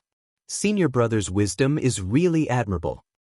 Senior brother is really a virtuous person. At this moment, Duobao was a little excited. As he spoke, he bowed to Xianqing. I will never forget senior brother's kindness. Xianqing told him this technique. Obviously, he wanted to share it with him. If this technique was successful, he would definitely be able to share some merit. In this way, his future great Tao.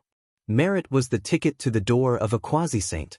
With merit, one might not be able to become a quasi-saint, but without merit, one would definitely not be able to become a quasi-saint. What Xianqing did was equivalent to giving Duobao a chance to prove his Tao. How could Duobao not be excited? Don't thank me yet. Whether or not this matter will succeed is still uncertain. It's too early to thank me now. Seeing how happy Duobao was, Xianqing couldn't help but pour cold water on him. He, Xianqing, was not a good person. No matter what he did, he had a purpose. Now that he was treating Duobao so well, he naturally had a different purpose. What he did was just compensation. If nothing unexpected happened, Taoist Duobao would be the teacher of the future earthly sovereign. But now, Xianqing was here. He could not snatch the position of the Emperor's teacher from the Grand Pure One, but he could not lose the position of the Emperor of Earth's teacher. As such, Duobao had no choice but to suffer. However, Duobao was his junior brother after all. Xianqing felt a little guilty for robbing him of his merit. Therefore, he planned to make some compensation to Duobao. From now on, whenever there was a matter of great merit, Xianqing would bring Duobao along to make up for his losses and reduce the guilt in his heart. Xianqing's birth contained all kinds of schemes of Feng Zichen to seize the good fortune of heaven and earth for him. It could be said that this was his nature. How could he be open and honest? His every move was naturally filled with schemes. Senior brother, you must be joking. For you to think of me for such a matter of great merit, you are already worthy of my gratitude. Moreover, is there anything you can't do? Duobao didn't care much about Xianqing's cold water. As Xianqing had said earlier, Jie School was the best in array formations in the primordial world. They already had the concept of array formations. If they couldn't realize it, it would be really embarrassing. They might as well kill themselves. Alright, stop praising me. It's better to create the array formation as soon as possible and distribute it to the junior brothers during Master's next lecture. Shaking his head, Xianqing said. The two of them were array formation masters and had many treasures. Not long after, a huge spatial array formation was set up in front of them. Rumble. The moment the array formation was set up, a powerful force erupted, distorting the void and causing space to become chaotic. Waves of tyrannical void power surged out, wreaking havoc in the boundless void. There's still one last step. As he spoke, Xianqing formed a hand seal and entered a spatial coordinate into the teleportation array formation. These were the coordinates of Penglai Island. Whether the teleportation array formation could succeed or not depended on whether it could teleport people to the destination. With the coordinates, the chaotic void power immediately reacted. In the blink of an eye, it condensed into a force that went straight to Penglai Island. Boom! When the changes in the array formation stopped, a deep passage appeared in front of Xianqing and Duobao. Without hesitation, Xianqing walked in. When Duobao saw this, he hurriedly followed in. This passage wasn't long. In just a short while, the two of them walked out and arrived at a place of creation. It was Penglai Island. Is this senior brother's training ground? Indeed, it's a beautiful place with boundless creation. It's a rare sacred ground in the great desolate Aeon. This was Duobao's first time coming to Three Immortal Island. Hence, he was immediately shocked by Penglai Island's atmosphere. Don't look at it first. Once we're done, we'll have plenty of time for you to look at it. Xianqing smiled as he looked at Duobao, whose eyes were filled with curiosity. Duobao, although this teleportation array formation has been created, it hasn't reached a perfect level yet. It can't be used for two-way teleportation. Now, you should stay here and think about how to set up a teleportation formation on Penglai Island and connect it to the teleportation formation on Golden Turtle Island. Without giving Duobao a chance to refuse, Xianqing instructed directly. The general framework of the teleportation array formation was already completed. Next, it was time to deal with some details. It was very simple. Naturally, Xianqing didn't need to do anything. He could just leave it to Duobao. Yes, senior brother. Duobao replied excitedly. The more he participated in this matter, the more merits he would receive after the event. Of course, he had no reason to refuse. Oh, right. Senior brother still has some world-cleansing white lotuses here. Later, go to the Primal Chaos Spirit Pool and pick a rank 9 white lotus. Take it as a gift from senior brother. Unlike Sanshao, Xianqing's relationship with Duobao was much closer. Xianqing didn't feel bad giving him a superior-grade Khanate spiritual treasure. World-cleansing white lotus? The legendary Khanate 4 Great Lotus platforms? Such a supreme treasure is actually in senior brother's hands. It's really a great creation. Then, I won't stand on ceremony. In terms of the relationship between Duobao and Xianqing, a superior-grade Khanate spiritual treasure was indeed nothing. There was no need for Duobao to stand on ceremony.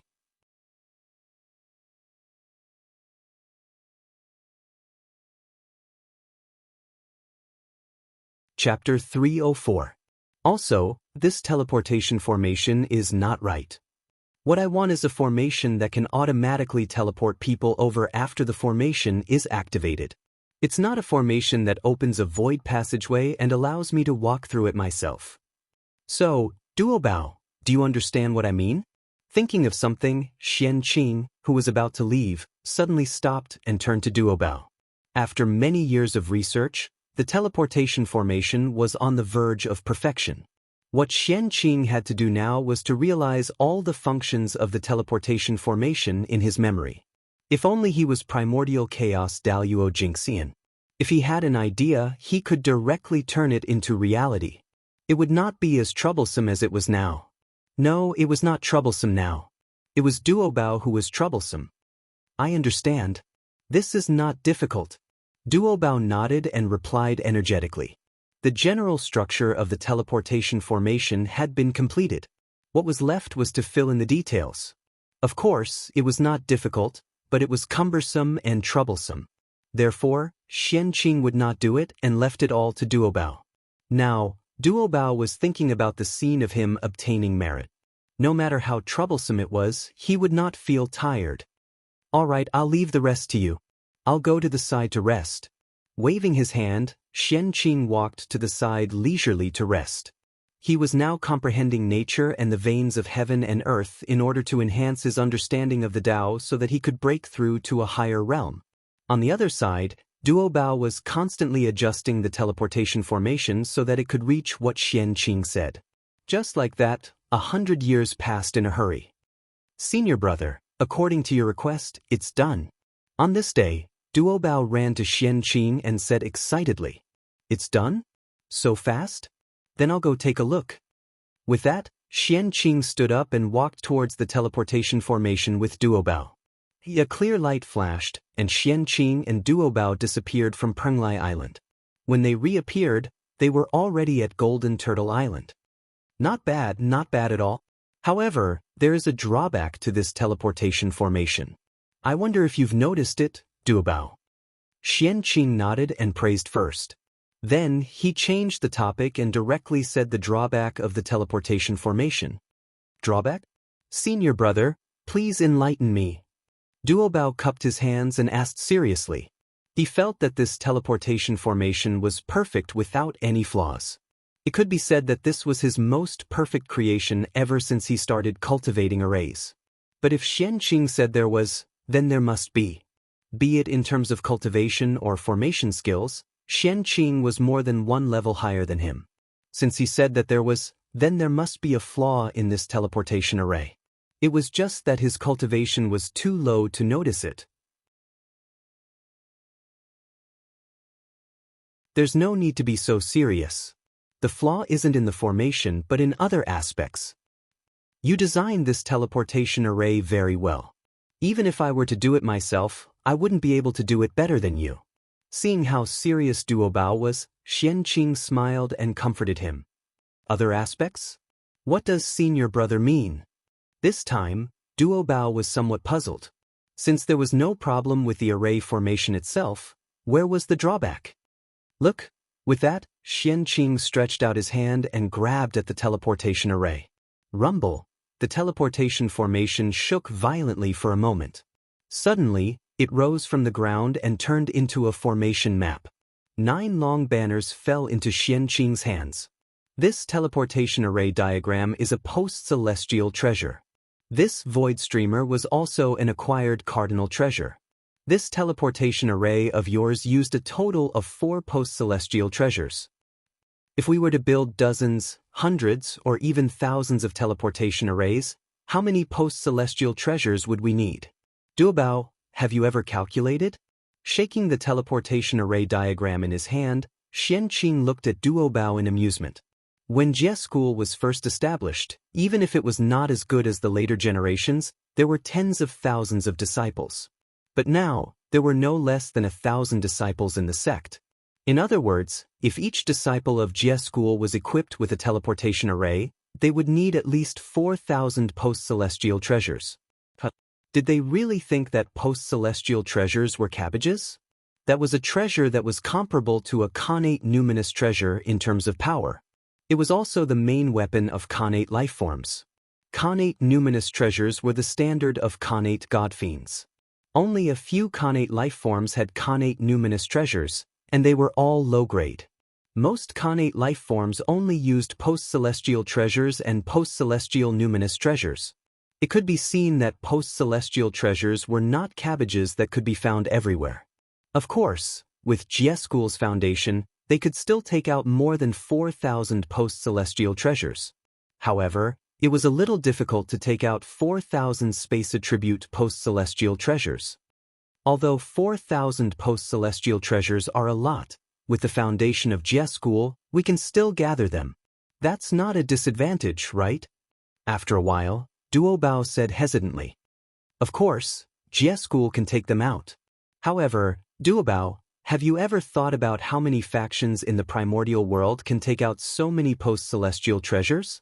This teleportation array was created to benefit all living beings in the primordial world.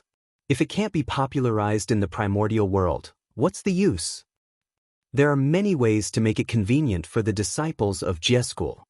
Why do you have to put in so much effort to study teleportation arrays? Looking at Duobao's indignant expression, Xianqing could not help but emphasize his tone. Benefiting all living beings, enlightening all living beings, or promoting the evolution of heaven and earth. Only such a magnificent feat could bestow merit that could be considered great merit. As for the rest, it was just merit. It was very useful to cultivators below Daluo Jingxian. However, to Daluo Jingxian, it could only be said to be better than nothing. It would not be of much use. Therefore, if the teleportation array could not be popularized in the primordial world, it could only be circulated among the disciples of Jie school. In that case, the merit obtained by Xianqing and Duobao would undoubtedly be much less. Not to mention the ticket to the quasi-saint realm, even if Duobao wanted to rely on this to prove his Dao to Daluo Jingxian, Xianqing felt that it was a little difficult. I didn't think it through. Please forgive me, senior brother. After hearing Xianqing's words, Duobao immediately thought it through and hurriedly said, Duobao, broaden your horizons. Don't just look at Jie school. You have to look at the scenery of the primordial world. Daluo Jingxian looks at the primordial world of the universe and sees through the mysteries of the world. If you don't broaden your horizons, how can you prove your Dao to Daluo Jingxian? After thinking for a while, Xianqing warned Duobao. If he wanted to prove his Dao to Daluo Jingxian, his heart had to be big and his horizons had to be wide. He did not care about the gains and losses of the moment. Instead, he had to calculate the gains and losses of the endless future. Without the will to devour the heavens, how could he achieve great achievements? Senior brother, you're right. Duobao bowed and said, this was the experience of his predecessors. It could save him a lot of detours. After this matter is over, go to the East Ocean Moor and see the scenery outside. Broaden your horizons and increase your knowledge. Don't stay on Golden Ao Island all the time. You can't raise an expert in a greenhouse.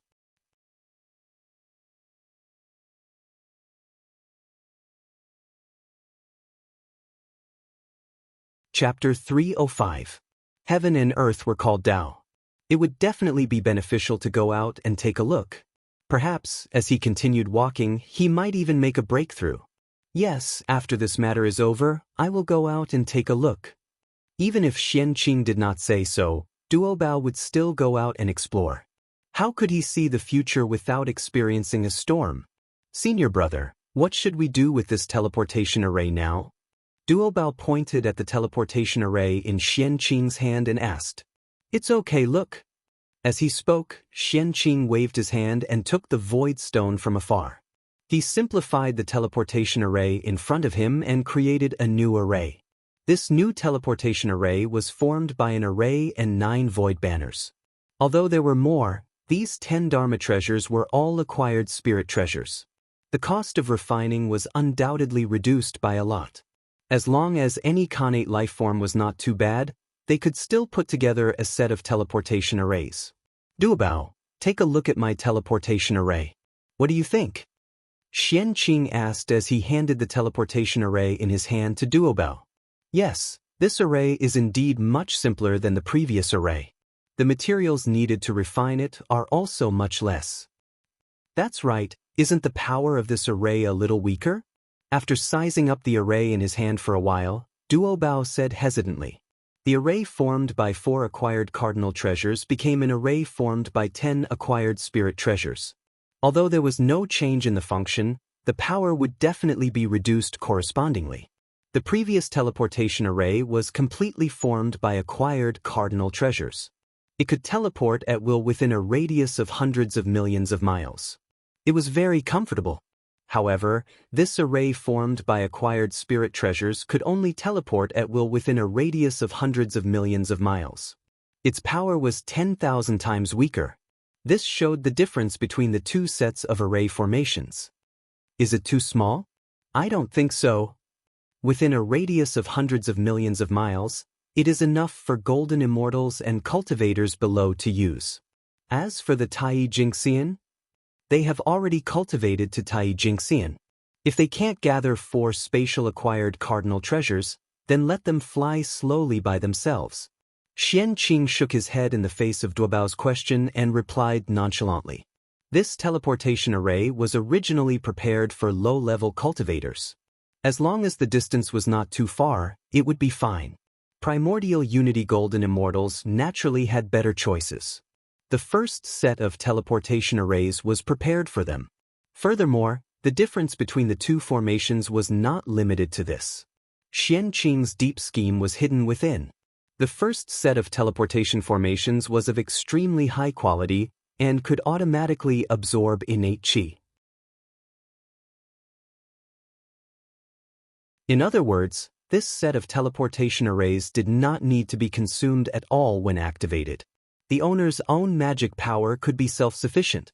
The second set of teleportation arrays was different. Their quality was not high, and they could only be activated with the help of external forces.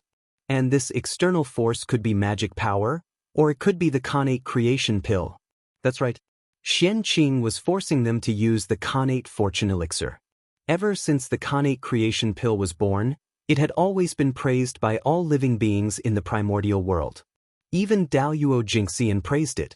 Even the quasi-saints nodded to themselves. Frankly speaking, this was one of the best medicinal pills in the great desolate world. When these words reached Xianqing's ears, he really wanted to curse. Good medicinal pills? Good medicinal pills, my ass. This Connate Creation Pill was a supreme treasure pill. What the hell was this? He refined the Connate Creation Pill to be used as a currency in the great desolate world, so that it could be easily circulated and obtain great fortune, great merit, and great luck. It was not for them to use it as a medicinal pill to assist in cultivation. Wasn't this going astray? Therefore, Xianqing wanted to reverse the situation and restore the Connate Creation Pill to its original use. Therefore, Xianqing wanted to let all living beings in the great desolate world know clearly. Although the Connate Creation Pill could assist in cultivation, it was not a medicinal pill, but a currency. Fellow Taoists, it is a currency. Spend it. What's the use of keeping it? Spend it. Spend it as soon as possible. If the old doesn't go, the new won't come. Making money with money is the way of the king. Saving money can't make a fortune. At a certain moment, Xianqing really wanted to transform into an unscrupulous profiteer and shout at the great desolate world, tempting them to spend the Connate Creation Pill as a currency. Now, the opportunity had finally come. He created the teleportation array not only for the welfare of all living beings in the great desolate world, but also for his own selfish reasons. If you don't want to spend it, then I'll force you to spend it. I don't believe that you can resist not using the teleportation array in front of you. Not only that, this was only the first-generation teleportation array. It wouldn't be long before Xianqing would launch the second-generation teleportation array. The teleportation distance would undoubtedly be further. At that time, Xianqing would not generously give away the second-generation teleportation array for free. Instead, he would use the second-generation teleportation array to cover the entire East Sea at his own expense for the living beings of the East Sea to use. Of course, this was not free. If you want to teleport, you can, but give me the Connate Creation Pill. The further the teleportation, the higher the level of the Connate Creation Pill needed, and the more expensive it would be. I'll force you to spend the Connate Creation Pill. As long as the Connate Creation Pill was not used as a currency and circulated in the great desolate world, Xianqing would not be able to obtain the luck of the currency. He would only be able to obtain the luck of the Tao of alchemy. How could Xianqing tolerate only getting 1 out of 2 portions of great luck? How to force the living beings of the East Sea to spend the Connate Creation Pill? Xianqing still had a series of plans. In the future, these plans would be imposed on the living beings of the East Sea one by one, making them experience the fear of being dominated by profiteers. Did they really think that Xianqing had been in the East Sea for so long and had nothing to do? He had long been planning in the dark. From this moment on, he would transform into the number one profiteer of the great desolate world, squeezing the wallets of the living beings of the East Sea at all times. Until he was satisfied. The entire East Sea would become Xianqing's testing ground to verify his way of currency. If he succeeded, he would apply the results to the great desolate world. If he failed, it was not a big deal. He could just push it down and start again. There were so many living beings in the East Sea. There was no way to harvest all of them. It was fine as long as they didn't take root. Senior brother, you're right. I was too narrow-minded. Duobao's voice woke Xianqing up from his thoughts. It's okay. You're still young. You just need to experience more. This is the accumulation of experience. Xianqing smiled and comforted him. A few days later, Xianqing and Duobao set up an altar on Golden Ao Island and placed the first set of teleportation array diagrams on it. The heavenly path is above. Disciple Xianqing, disciple Duobao. Today, I see that the great desolate world is vast and boundless. The living beings from all over the world do not know the vastness of heaven and earth and the vastness of the universe. Therefore, the two of us took pity on them and created a special formation, which we named the Transportation Formation. It connects the north and south, the east and the west. You're tuning in to the Passion Pages YouTube channel. We're so grateful for your support, and don't forget to subscribe to join us on this incredible journey through captivating stories. Your generosity through donations truly makes a world of difference, as it's the primary source of revenue that allows me to expand and enhance this channel for you. Thank you from the bottom of my heart for being a part of this adventure.